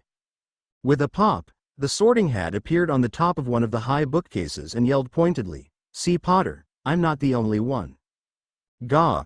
Harry shouted, covering his head with his hands and glaring at Draco and the hat. "I'm not letting either of you resort me, so stop it." He crossed his arms and pouted, glowering at the Slytherins who had been watching the confrontation, their mouths gaping. "What?" he said, tossing his hands in the air exasperatedly before muttering, "Stupid hat, giving away all my secrets." Harry sent his beast death glare at the worn piece of headgear that was staring smugly down at him. If a hat can be smug.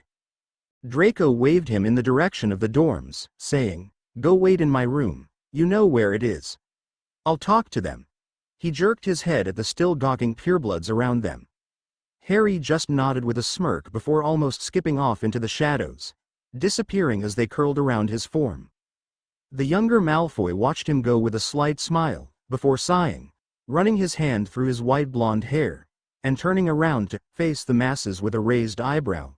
"Well?" D- Draco, one of the sixth-year boys stuttered. W was that? Potter? Yes, Norgan, that was Harry.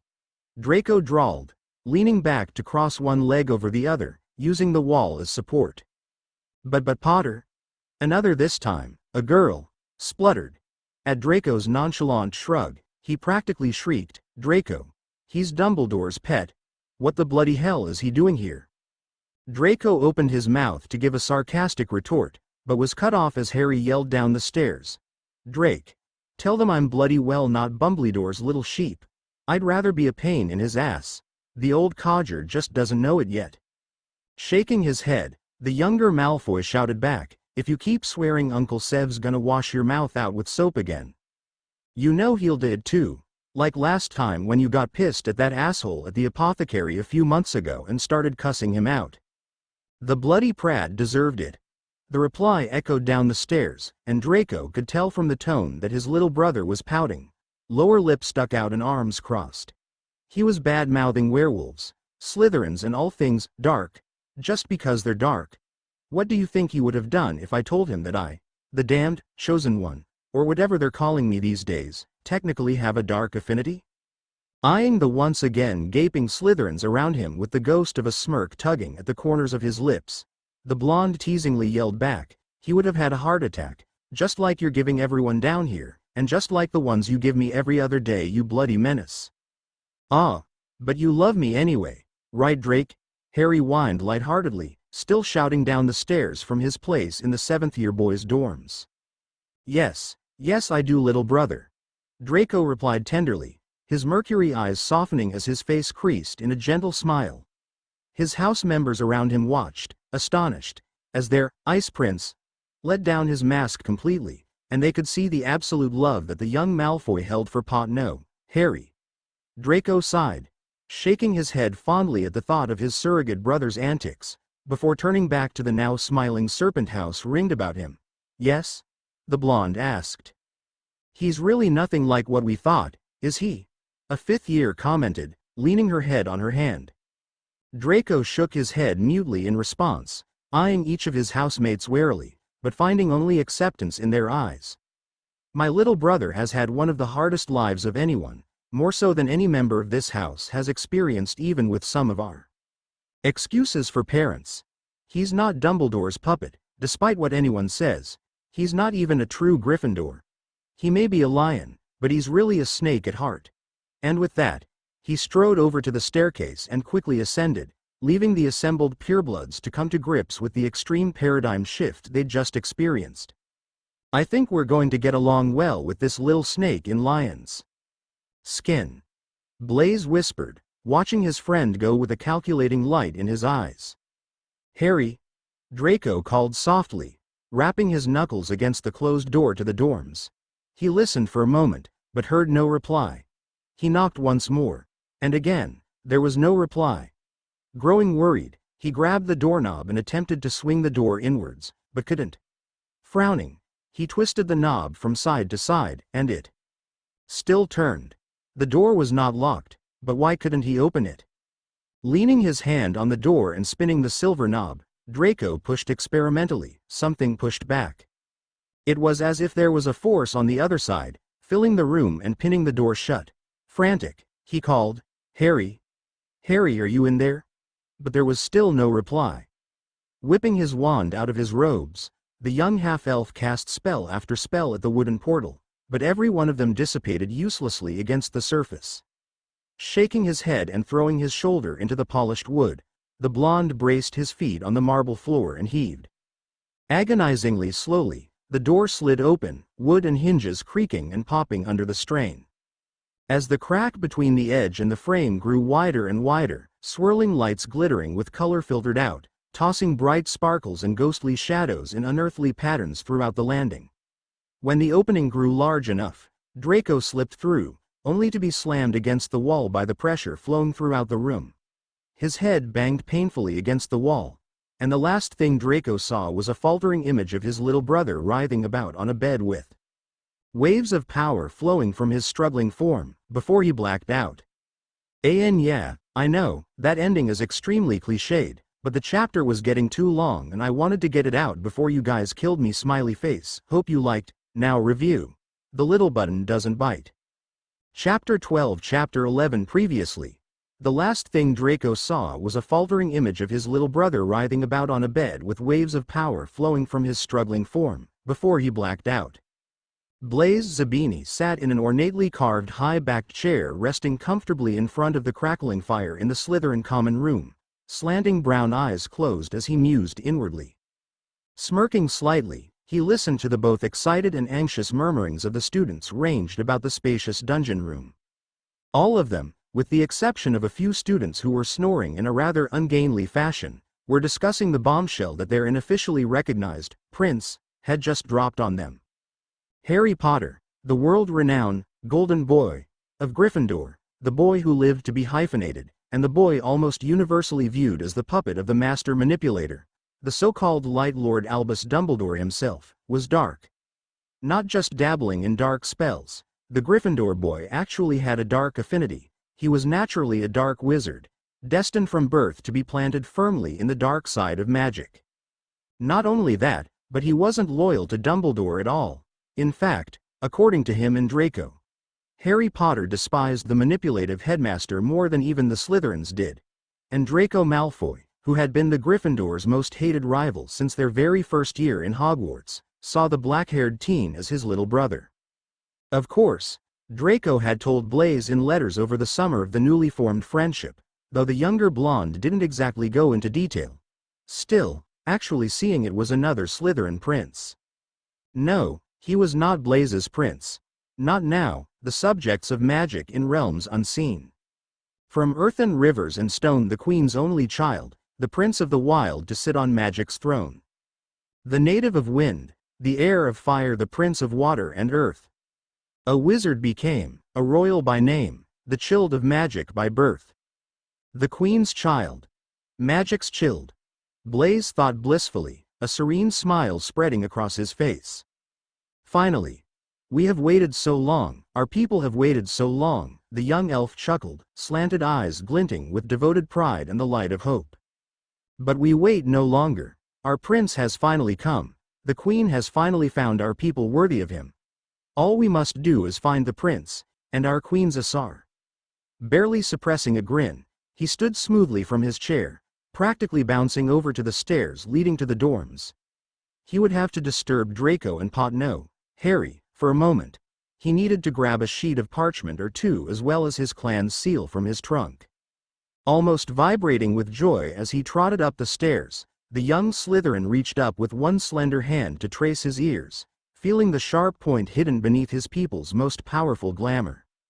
Every 7 years, the elves sent one of his clan to Hogwarts, in fact, to each magical school in case the prince they had been promised by their queen would appear. Elves aged at a normal rate until they reached their prime, somewhere in the range of 20 to 25 years, at which their bodies were frozen for the rest of their lives. For generations, elves covered in glamours cast by the best of the elves that had chosen Ythro, the way of the sage, watched and waited. But every generation, the prince was never found. Eventually, it became Blaise's turn. So, just 11 years old, the young elf ventured into the human world to join his mother, the older woman having left earlier in order to form their cover story. The background they had devised was that Blaise's mother had moved from Italy, having been homeschooled there and having lost her husband some years before settling in England. As it was, his father had actually remained in the elven world, his duties as one of the generals that had chosen Yabail, the way of the guardian, preventing him from coming along.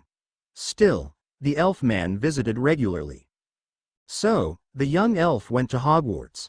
But, like the elves before him, Blaise had been forced to keep the knowledge of their existence and his purpose from his friends and teachers, including Draco.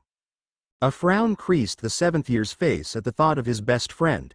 Once Blaise had located the prince, he would be returning to the elven cities.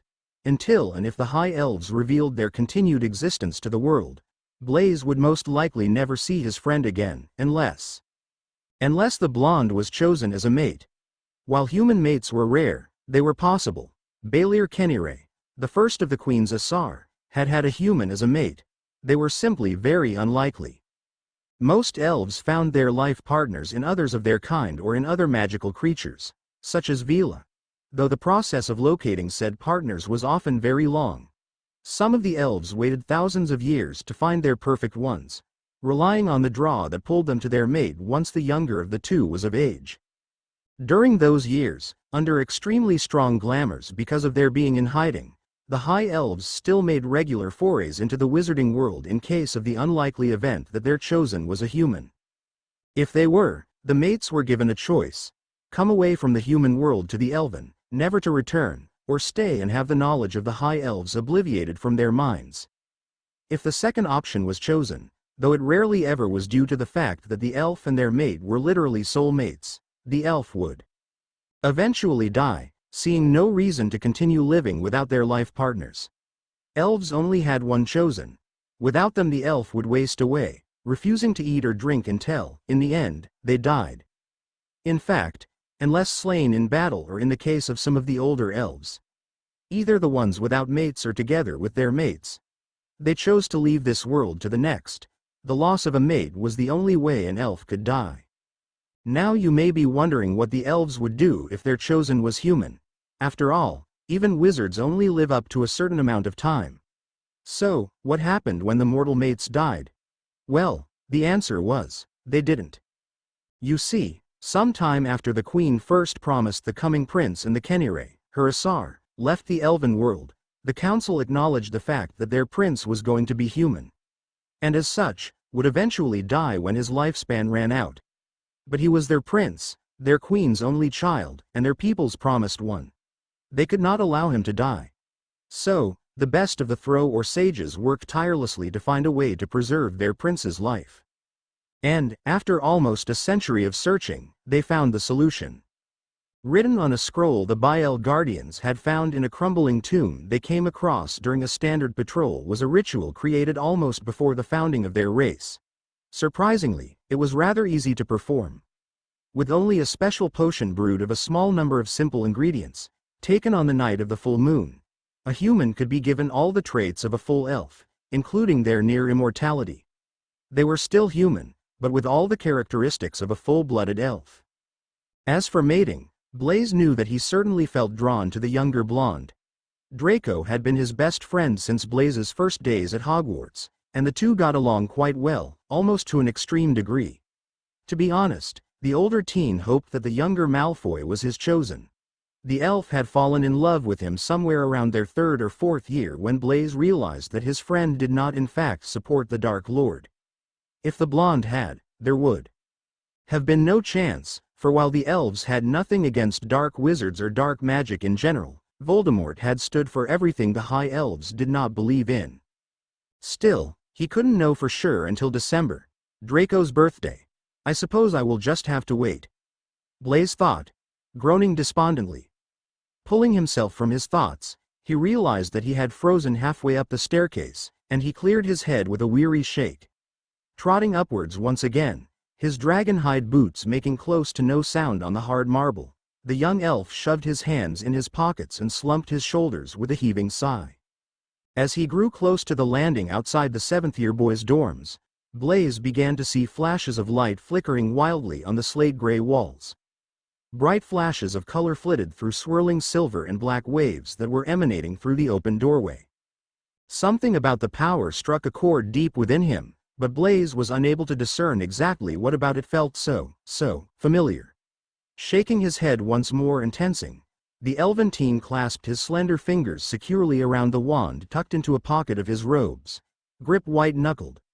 Closing his eyes for a moment to center himself, Blaise took a deep breath, opened his eyes, and darted into the room. Draco! He gasped. The blonde, slumped halfway down the wall with his head lolled to the side and a slight bit of blood trickling out of his open mouth, was the first thing Blaise saw when he entered the room. Flitting over, Blaise frantically placed 2 fingers at his friend's throat, feeling desperately for a pulse. For one excruciating minute, he felt nothing, but then, thump thump, thump thump, the blonde's heart still beat strong. Almost crying with relief, Blaise bowed his head against Draco's chest for a moment, the young elf allowing himself to revel in the steady beats thudding against his ear as he thanked his queen with all his heart that Draco was still alive. Then, a stronger wave of power from behind him caught him unawares, pulsing with ethereal colors and lights. Drawing his wand from his pocket with unearthly speed, Blaise spun to see Harry Potter. Writhing on the silk sheets of one of the Slytherin beds, face contorted in pain as staggering surges of power like nothing Blaise had felt before, rolled off of his thin form. The young elf watched in shock as, with a bright flash, pointed black ears and a white-tipped tail appeared on the younger boy, and, impossibly, the pulsing magic grew even stronger. Then, as the green-eyed teen let out a strangled cry, Blaise could see deadly-looking fangs flashing in the torchlight, colors glinting off the vicious points.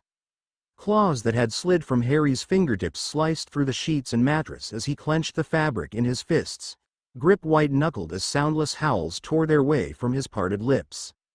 What's happening to him? Blaise thought frantically, eyes wide and unblinking with shock. Clenching his teeth, he fought against the suffocating pressure, attempting in vain to force his way over to the younger boy that Draco had decided to protect and love. For if Draco thought the black-haired teen was worth it, then that was good enough for Blaise. But it was to no avail. The crushing aura emanating from Harry's thrashing form was immense, pressing back against the young elf with a suffocating strength. Despite that, he fought on for Draco. His arms and feet flailed, wand twisting and flicking haphazardly through the air as he cast spell after spell, leaving trails of sparks in its wake. "I'm afraid that will not work, young elf." A whispery voice came from behind Blaise, near the doorway. Hearing it, he froze in shock, thinking frantically, how do they know what I am? Suppressing a gulp of panic, the elf spun slowly on his heel, letting his eyes rove warily over the intruder. It was a woman, cloaked in verdant green with dark green leaves and bronze runes patterned about the hem. The hood of her cloak was up, casting her face into shadows, but wisps of white blonde. Hair not unlike Draco's peeked out, fluttering in the ebb and flow of Harry's power. Blaise reached out with his senses hesitantly, the feel of this woman's own power once again striking a chord within him, just as Harry's did. What was it? He wondered, the answer just barely out of his grasp. Slowly, Blaise mulled over her words, choosing to momentarily ignore her knowledge of his race, more concerned about the small teen writhing about the bed. "What, exactly, do you mean?" he asked. The slight part of the woman's face that Blaise could see creased in a frown as she replied in her soft, broken voice, "Harry is breaking the bonds placed on his magic. At the moment, the young man is experiencing his full power." Her cowled head turned and she looked at said young man solemnly, shaking her head slowly from side to side. The green-cloaked woman sighed slowly, before turning her head sharply back to the confused Blaise. "I need to help him, if you will. Step away from young Draco. I will wake the young dragon. He knows what to do." Blaise tensed, not wanting to leave Draco's care to this stranger. If the young blonde was hurt, he'd never forgive himself. But, for some reason, the young elf trusted the unknown woman in green. So, reluctantly, he took a few slow, shaky steps, leaning against the wall with his wand gripped firmly within his tanned hand. Dark eyes fixed on the blonde woman, Blaise motioned with a hand towards the prone form of Draco, jaw set. A soft smile crossed the unshadowed part of the woman's face and, bowing her head regally, she glided over to Draco, her footfalls soundless on the silvery wooden floors. Sliding fluidly to her knees, she placed both of her small, slender hands on either side of the unconscious blonde's face, humming slightly under her breath. And, within moments, a sharp gasp was pulled from Draco's lips as he sat upright, mercury eyes flying wide. "Wha?" he faltered, staring up into the shadowed face of the stranger leaning over him. Hesitantly, he asked, "Who? Do you not remember me, young dragon?" The woman queried, head cocked to the side. "I spoke to you, your father, and Harry, when you visited him." She waved at the thrashing Harry. "I did not think you would forget me so soon."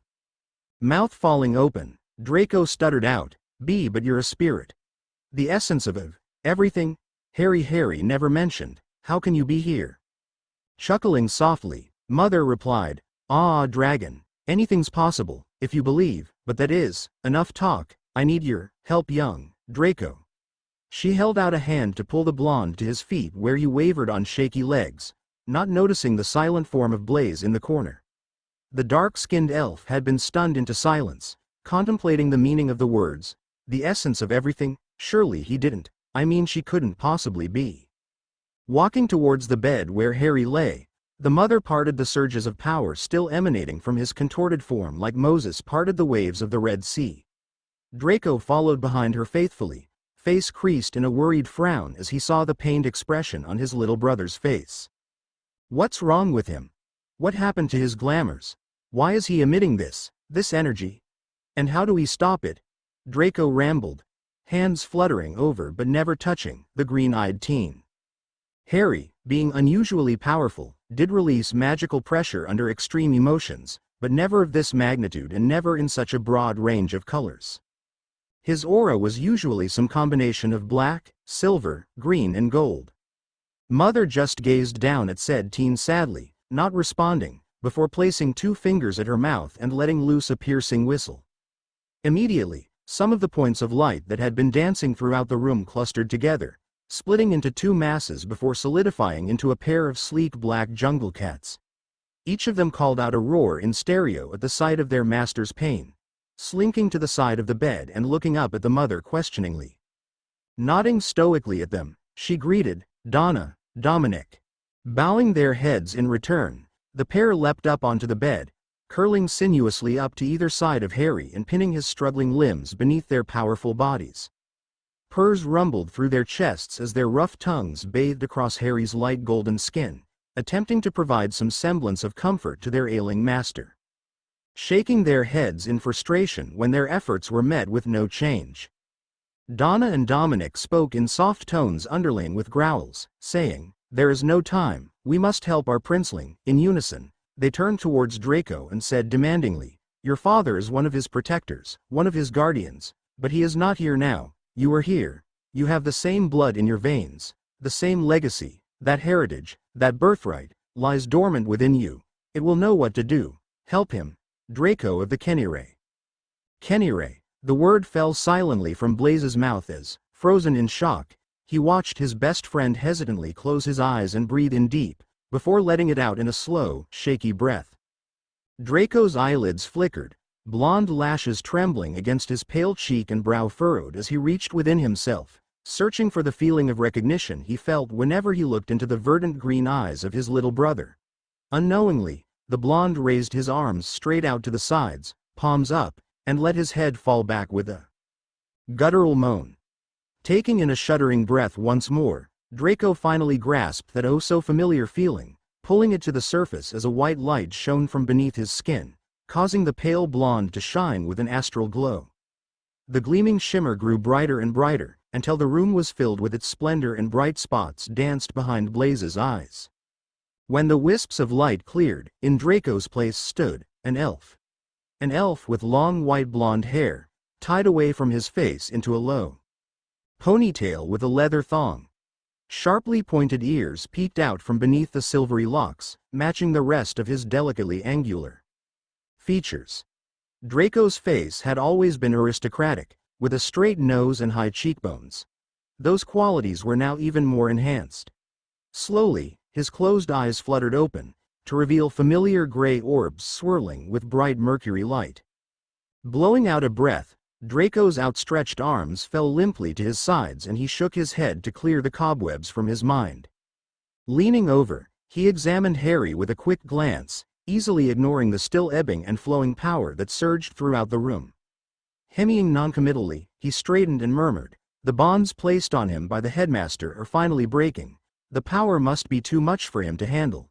He wasn't sure how he knew that, just that he did. Something deep within him had awoken, and for some reason he knew exactly what steps he would have to follow in order to find a solution to Harry's problem. Unfortunately, some of those were rather complicated. Frustrated, he shot the mother a sharp glance, ignoring the fact that technically, she was his queen. Harry mattered more to him. "I thought you were supposed to be all-powerful. Why can you not help him?" Draco demanded rhetorically. It was the duty of the Asar to protect their prince. He rested a slender hand on Harry's forehead, waited a moment, before jerking it away with a hiss. He's burning up. He will not last long if this continues without a counterbalance. Shaking his head, brow furrowed, Draco muttered, "If only we knew who, and where, his mate is." Sighing, he glanced down at the still purring panthers beside his little brother. What did she call them? He mused, tapping his fingers on his chin. Oh yes. Donna and Dominic, was it? Draco asked, humming in response to their affirming growls. Well, Donna, Dominic, can you reach Can? Both jungle cats closed their eyes, waiting for a moment, before opening them and nodding. The connection is faint, but it is there. He is attempting to contain the power, from within our princeling. But Draco shook his head, saying, it isn't enough. Is there any way he can take over Harry, or come out here? The panthers closed their eyes once more, growling out, there is no way for him to exist, outside of our princeling's form, but he can gain control. He did not attempt it before, in case the princeling's magic reacts negatively, but he believes we have no choice now, he will try. Seconds after, a snarling howl tore itself from Harry's mouth, startling the two beside the bed and Blaise, who remained unnoticed and frozen in shock, cloaked in the shadows in the corner of the room. After the initial shriek when his glamours had been stripped forcefully from his body, Harry's cries had been reduced mainly to small whimpers and moans of pain. His eyes had fallen shut, clenched tightly closed to prevent tears from falling from the emerald orbs. But, as they watched, those eyes fluttered open, no longer emerald. Instead, they shone a bright gold, pupils slitted like a cat. Slowly, the swirling power still flowing about was called back in, and Can struggled to sit upright.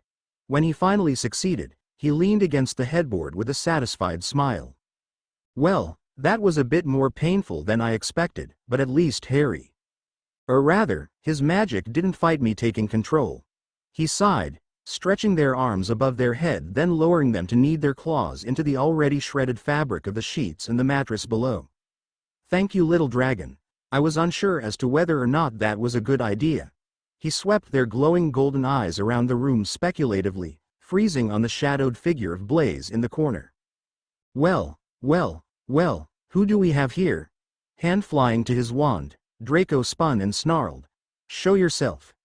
He summoned a gleaming silver dagger to his other hand, holding it with the blade pointed away from his face, crouching into the modified dueling stance he and Harry had adapted to suit their needs. Gulping, Blaise stepped from the corner with a sigh, hands up by his shoulders and head down in a submissive posture. Recognizing him, Draco staggered back in shock, stuttering, Blaise. Hello, Draco, the dark-skinned teen murmured, gazing past him to the gently smiling mother. Staring rapturously into her face, the young elf fell to one knee, bowing his head with one fist to the floor, the other arm resting on his thigh. My queen. He breathed, crystal tears welling up into the corners of his eyes. The opalescent drops fell through the air, splashing soundlessly against the silver wood of the floor. I cannot express, as Harry, he trailed off, a pleading expression on his face, eyes locked on the floor. Yes, Blaise, mother answered, sliding a finger under the young elf's chin and raising it so his eyes met hers, or rather, where he assumed they were underneath the shadows of her cowl. This is, my child, though his protector is currently in control. Hello, pet.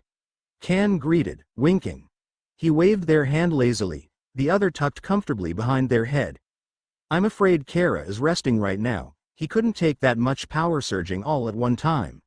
He shrugged, wincing at their sore muscles, retracting their claws and kneading the afflicted area gingerly. TCH, can't be helped, I suppose. This is rather interesting though. I didn't expect it to be quite so easy to find the elves. You call this easy? Harry's indignant voice echoed in their mind, and, flinching, Can could just envision his Kara standing in their forest, hands on his hips and face set in a fierce scowl. Oh, and by the way, Harry commented, much milder this time. I think you broke Draco. Indeed, the blonde elf was standing there with a shell-shocked look, mouth having fallen open in a rather ungainly expression. pureblood pride completely thrown to the winds. Prodding the blonde elf with a slender finger, having made sure their claws were sheathed, Can asked hesitantly, Dragon? I know this is a bit of a shock and all, but I'm sure y'all want to talk to elf boy over there." He jerked their thumb at Blaze, "and I don't really think that standing there like a statue will help anything." "Yes," Dominic agreed, sliding off the bed before pressing his belly to the floor, hind end raised in a decidedly feline stretch.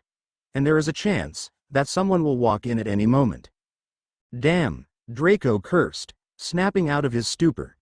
His mind was still running in starts and stops, attempting to come to grips with the fact that his best friend, and the boy he was secretly in love with, was, in actuality, a high elf, and that they had actually managed to find one of the elves on the first bloody day of school.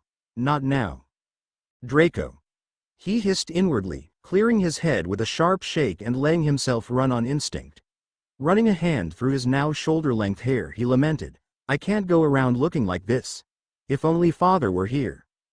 "That is, all right, young dragon," Mother soothed, laying a ghostly hand on his arm. "The effects will fade soon.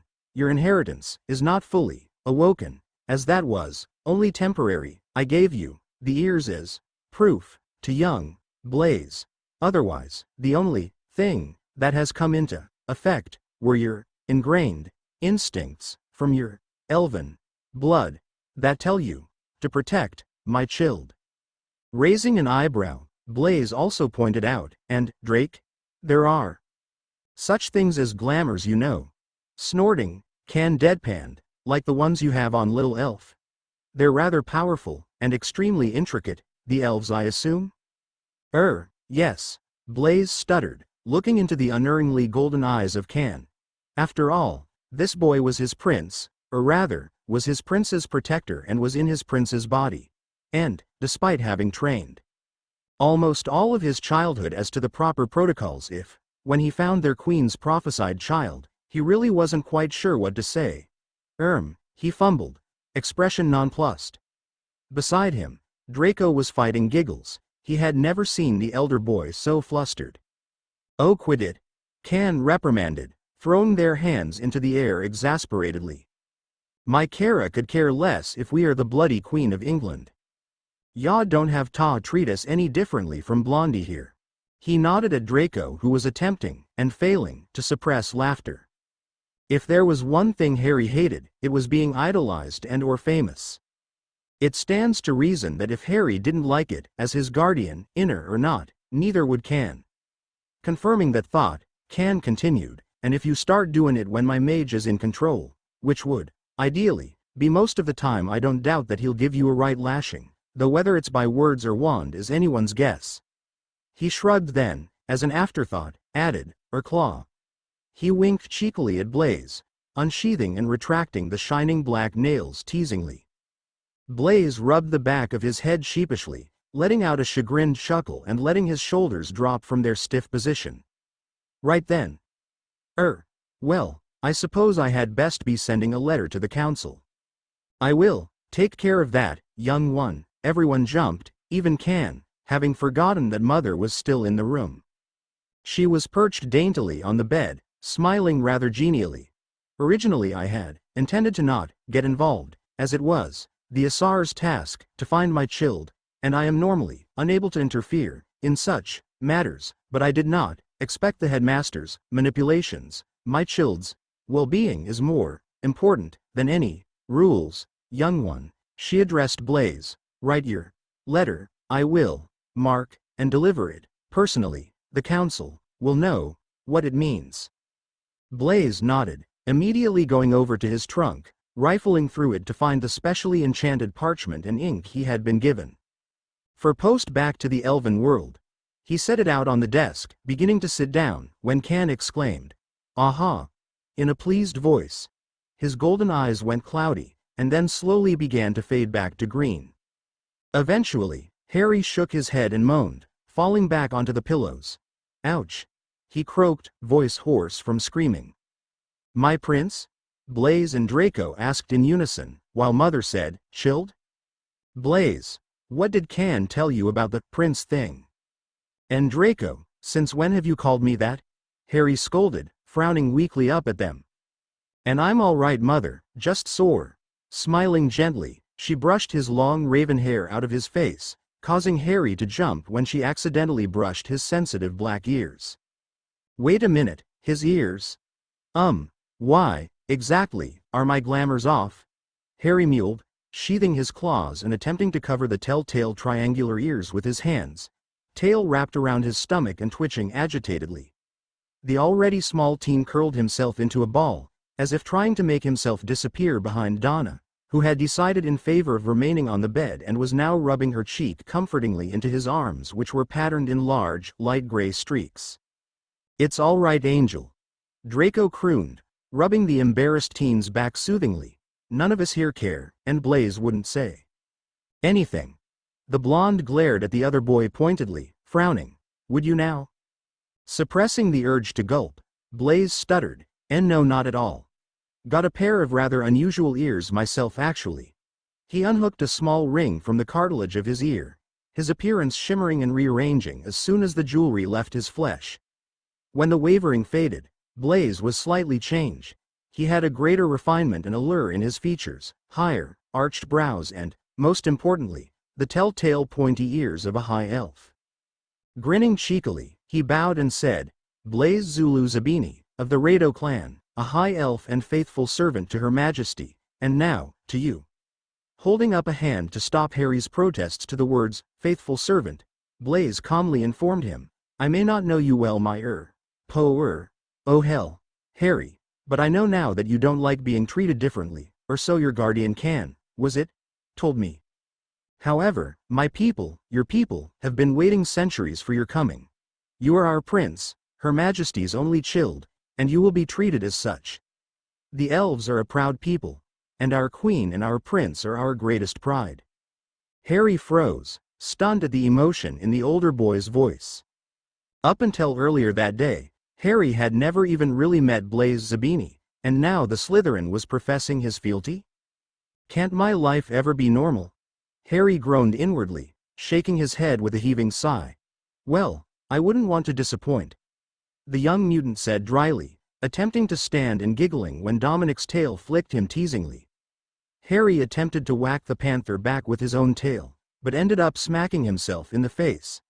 Haven't really gotten used to this yet, he muttered, glaring when Blaise and Draco burst into laughter. When he'd subsided, Blaise asked curiously, if you don't mind me asking Harry, why exactly do you have these, feline attributes? Not here. Dominic reprimanded, amusing himself by twitching his tail in front of Harry's face and watching the young feral resist the urge to bat at it playfully. The headmaster will have noticed that his bonds on the princeling are gone. He will be looking for him, and someone might have seen him, heading this way after dinner. Or, one of his friends may have mentioned it, where someone might have heard. True. Draco drawled, smirking. They are Gryffindors after all. Snickering, Blaise nodded, and then offered, later. Harry needs to get back, and I need to write that letter. Myself as well, the younger Malfoy added, flopping onto the bed Harry had vacated. We need to be able to plan things, and Father will want to. No, Mother cut him off, voice abandoning its wispy quality and causing the two elves, or rather, the elf and half-elf, to jump. My queen? Draco faltered hesitantly, addressing her by that title for the first time in his life and finding that like calling Harry his prince it felt rather natural. Voice softening slightly with an apologetic expression, Mother explained, the headmaster will be wary when he learns of your friendship. He will, most likely begin to screen your mail, unless myself, or one of Harry's falcons, delivers it. Do not send mail with any important information. The three boys agreed, the elves with a reverent, yes, your majesty, and Harry with a quick, yes, mother. When Blaise eyed him questioningly for the words, Harry's falcons, the young mutant just snapped his fingers twice, summoning and releasing his two spirit falcons who, like his other animals with the exception of Donna and Dominic, were yet to be named. Now, the mother continued, dropping a kiss to Harry's forehead and stroking his cheek, I must be leaving once more, young one, she said to Blaise, when you have finished Your letter, leave it, closed and sealed, on your trunk. I will retrieve it before the morning, and with that, my chilled young elves, I bid you goodbye. And, without a sound, she faded into bright sparks, flickered, and was gone. Why did you come to see Draco in the first place anyway, Harry? Blaise asked later as they were trotting down the staircase. Blaise and Harry's glamours firmly in place. The two Slytherins had insisted on showing Harry out, their protective instincts. As Mother had temporarily awoken Draco's elven heritage, though it eventually receded, the urges to protect Harry at all costs and to call him Prince were still present in full swing. Harry giggled, smirking knowingly at Draco, who was suppressing laughter.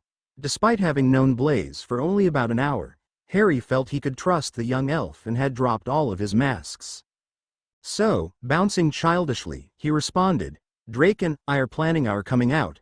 He winked, adding, almost as an afterthought, as friends that is. Though I suppose the other way works too, us bein' gay and all. Harry resisted the urge to clap when he saw hope light Blaise's eyes as the older boy sent Draco a surreptitious glance which, unfortunately, the blonde was completely oblivious to. Ya no. Draco halted, leaning against the wall with a wry grin. We never really did get around to that. So we didn't, Harry realized, surprised.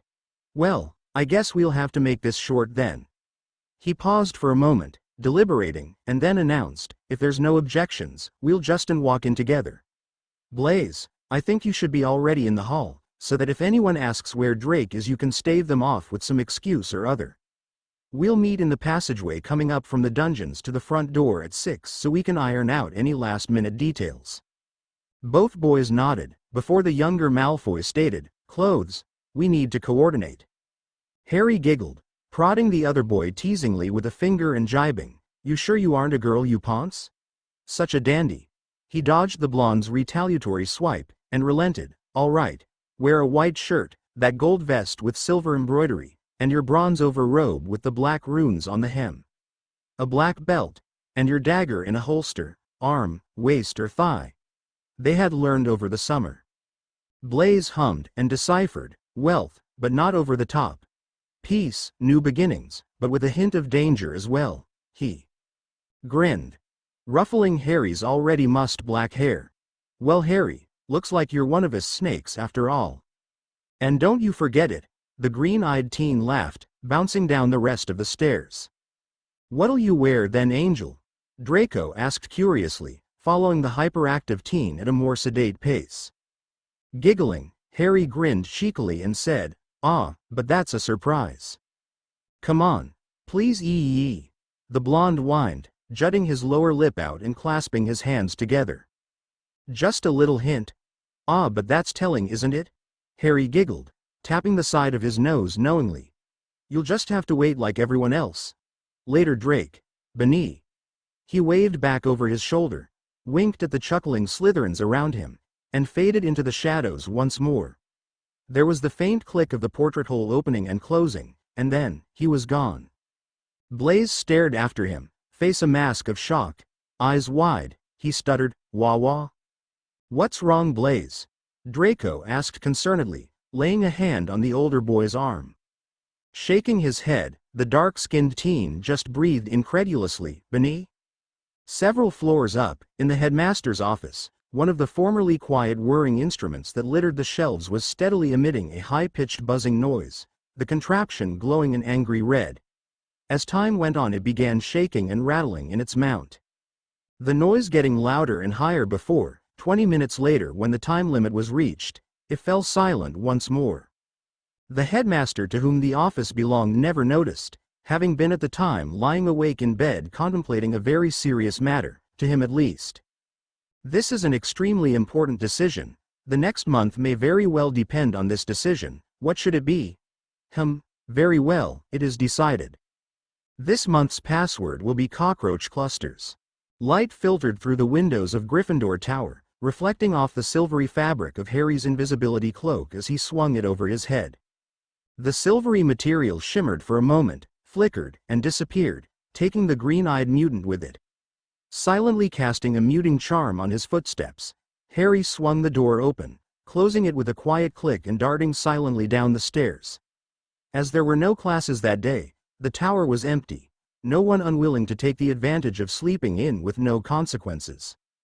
Weaving through the various chairs, tables, couches and beanbags that littered the floor, the black-haired teen pushed open the portrait door, careful not to wake the fat lady, and flitted off down the corridor. Scarce minutes later, the swish of the ethereal cloak being removed sounded throughout the empty hallway leading up from the dungeons toward the great hall. Brilliant green eyes could be seen glimmering from one of the shadowed alcoves as Harry settled back into it, waiting for Blaise and Draco to appear. And, as planned, the two elves arrived promptly at 6, slipping unobtrusively back to where Harry waited. With a flick of Blaise's wand, a silencing ward and a proximity ward, to warn them whenever someone was approaching, were cast. Reassured, the two Slytherins leaned against the wall, looking disappointedly down at their smaller friend. Harry, Draco whined, pouting childishly. That's not fair. For Harry was swathed in a thick black cloak, the clothes underneath completely obscured by its voluminous folds. The two elves had been looking forward to seeing what Harry came up with clothing-wise, Blaise especially. Because, though Harry already treated him as a friend and ally, the elf was eager to discover more about his prince. And, though the throw had taught that their prince would naturally trust the elves as they were his mother's people, Harry's easy acceptance of him was a constant source of amazement to him. Draco had given the older elf a more in-depth explanation of Harry's past as well as the black-haired boy's mutant status, something which Blaise found intriguing, and Blaise was honestly astonished that the younger boy was able to trust at all. But here he was, smiling and laughing as he prodded Draco in the shoulder, the brunette easily evading the half-elf's attempts to remove Harry's cloak. No, y'all can't see yet," Harry teased, dancing away from Draco's swipes to stand by Blaise. "Hey Benny," the younger teen chirped, throwing his arms about Blaise for a quick hug. Resisting the instinctual urge to bow, instead the elf ruffled Harry's hair and replied, "Mornin' Harry." Then, glaring down at him with a teasing scowl, he threatened, "And Harry, if you ever call me Benny," he spat the name like a curse, "again, prince or not, you may find yourself met with an unfortunate accident." Harry just giggled blithely, responding with an oblivious, "Sure Benny." He grinned at the elf's mutinous mutterings, glancing down at his watch and announcing, "We've got about an hour until the hall fills up, and honestly, I don't feel like waiting here." The mutant looked over at Draco for suggestions, ignoring Blaise, who was giving the green-eyed teen his best death glare. The blonde just shrugged, offering, "Well, I suppose we could go see Sev." "Ooh, Sevy," Harry sang, bouncing up and down and giggling, laughing harder when Blaise choked at Harry's name for the dreaded potions professor. "I was thinking of going to see Ciri and Remy, but this is much better. I haven't seen Uncle Sev in forever." "You saw him a few weeks ago, before your inheritance," Draco reminded fondly, dispelling the wards and starting down the stairs towards the lower dungeons where Severus was quartered. Thumbing his nose, Harry replied, "Exactly, that's forever." He followed after Draco, skipping and dragging the unprotesting Blaise behind him by the arm. "Besides, Sev is always alone in the mornings. You know, we need to find someone for him too, he deserves that," Harry declared matter-of-factly, as if it was an everyday occurrence for him to be plotting about his professor's love life. "And his fireplace is connected to the flow system," Draco pointed out. "Perhaps I can get in touch with Father while we're there." Mother had told them to be careful with letters, but it was impossible to overhear a flow conversation unless you were on the receiving end, and Malfoy Manor was as heavily warded as a building could be. Blaise laughed, drawling, "Yes, and I for one would like to see your dad's expression when you tell him our, news. After all, no one expected it to be this easy, just running into each other on the first bleedin' day of school." They had agreed not to discuss any of the details or specifics of their situation in public if at all possible, using code or vague statements when privacy wasn't an option. Harry hummed, thinking, and asked, "Are we going to tell Severus? You know Uncle Luke doesn't like keeping secrets from him, after everything that's happened." "We'll have to at some point, I suppose," Draco decided seriously, "and this way we can talk to Father about it before we decide anything." "True that," The other two boys agreed, clattering down the last set of stairs and walking the short distance to the portrait door guarding Severus' quarters, and freezing at the sight of the man reclining within the frame. Normally, the painting was of a slumbering wizard with a raven perched upon his shoulder. The man almost never woke, so the raven was enchanted to ask and receive passwords, the canvas holding just enough ambient magic to accomplish the task. But this time, it was different.